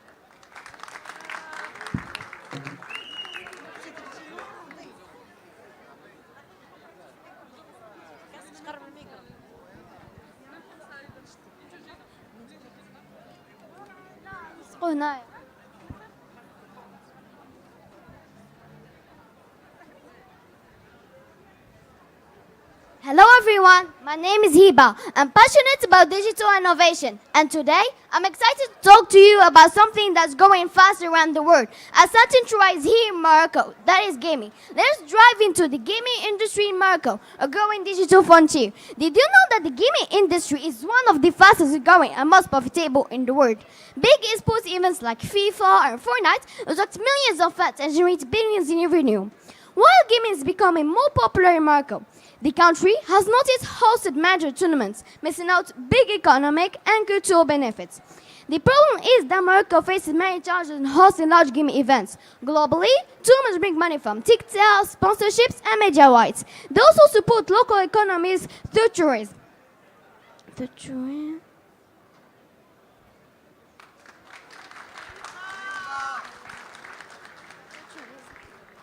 While gaming is becoming more popular in Morocco, the country has not yet hosted major tournaments, missing out big economic and cultural benefits.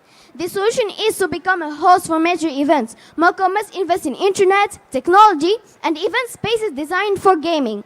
Creating training programs for local towns is essential. At the same time, Morocco should promote itself as a unique and attractive destination with its rich culture, exciting cities, and growing gaming community.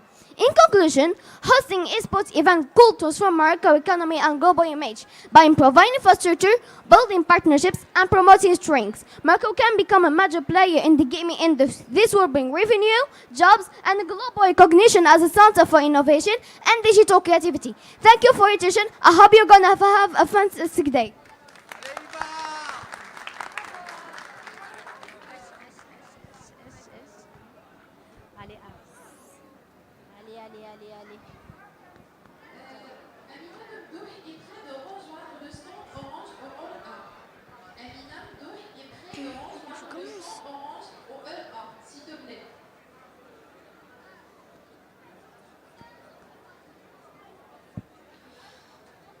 Bonjour à tous, je m'appelle Aris et j'ai 9 ans. Je suis ravi d'être ici en tant qu'étudiant en développement gaming.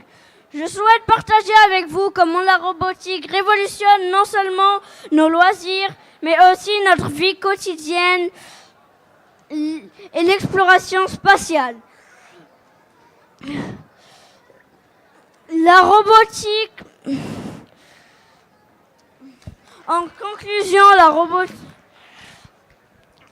robotique ne cesse de dépasser les... Dans la vie quotidienne, la robotique ne... Dans la vie quotidienne, la robotique...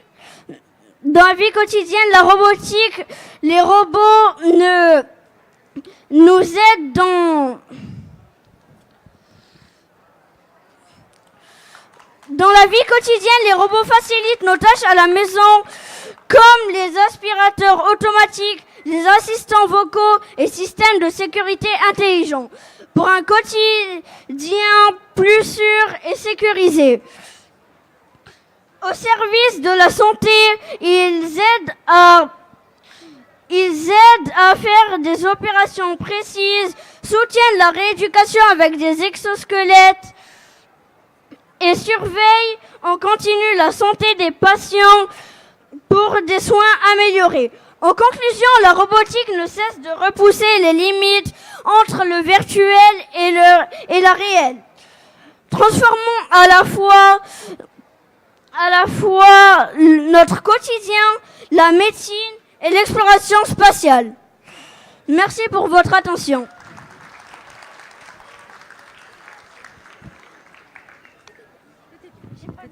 Non, tu as bien fait. En plus, tout le monde a applaudi.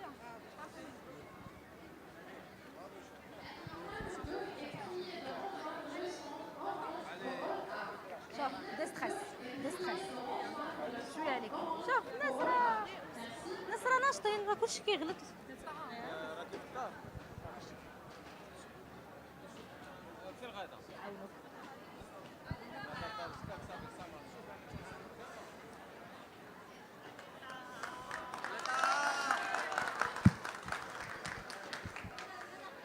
Here I am, another time. And this time I won't panic. My name is Taha and I'm 11 years old. My passion for gaming and technology started a few years ago. But it wasn't always easy at first. In my first year at Algorithmics, I started learning how to create Roblox games using Roblox Studio.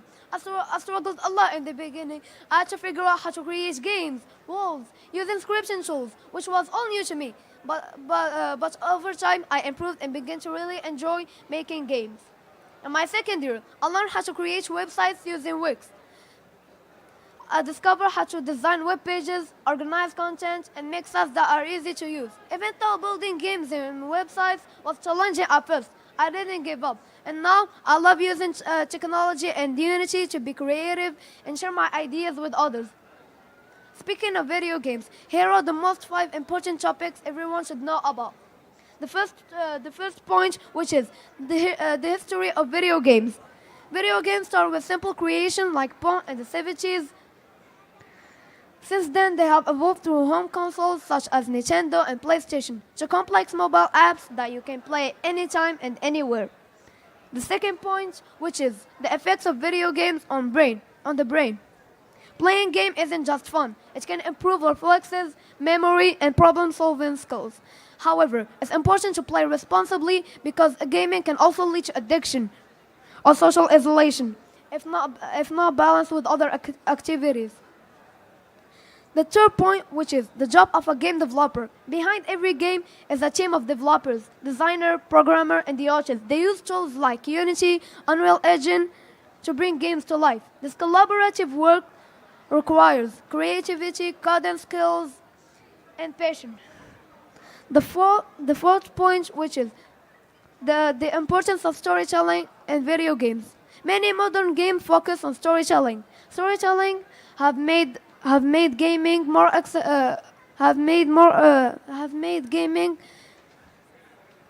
than just a challenge. They teach players a life lesson and inspires them.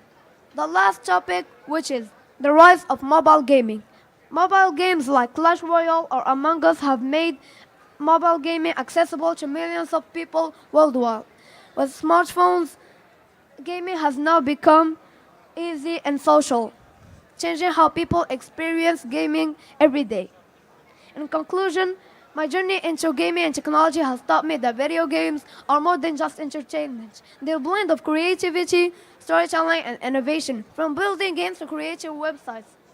As the world of gaming continues to evolve and grow, understanding its history, impacts, and future potential help us not just become players, but creators. I'm so excited to keep learning and exploring, and I hope to one day contribute to the amazing world of game development myself. Thank you for your attention.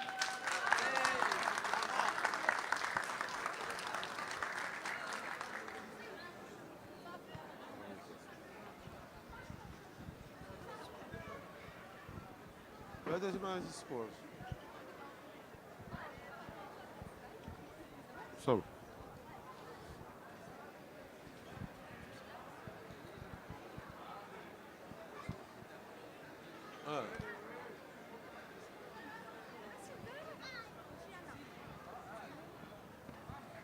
أنا الوسط لا باش نجيكم معكم نجي مع إبراهيم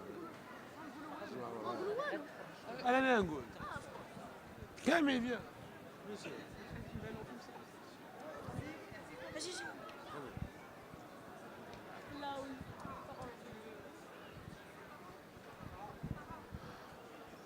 Again, I can't, I don't even have words to thank you for the time you've spent in here, for the time you gave these kids to express and show their talents. We had a rule that we didn't choose who will present. It was a choice. Whoever decided to present, we gave him a chance to do so. And that was the objective of showing that we're not looking for perfection. We're not here to have perfection, but we're here to strive for perfection. And striving for perfection takes a lot of effort, takes a lot of energy, but at the end of the day, it always gives great results and amazing future for our kids. And thank you so much. That was amazing, and I'm so proud of you guys. I can't even speak to talk.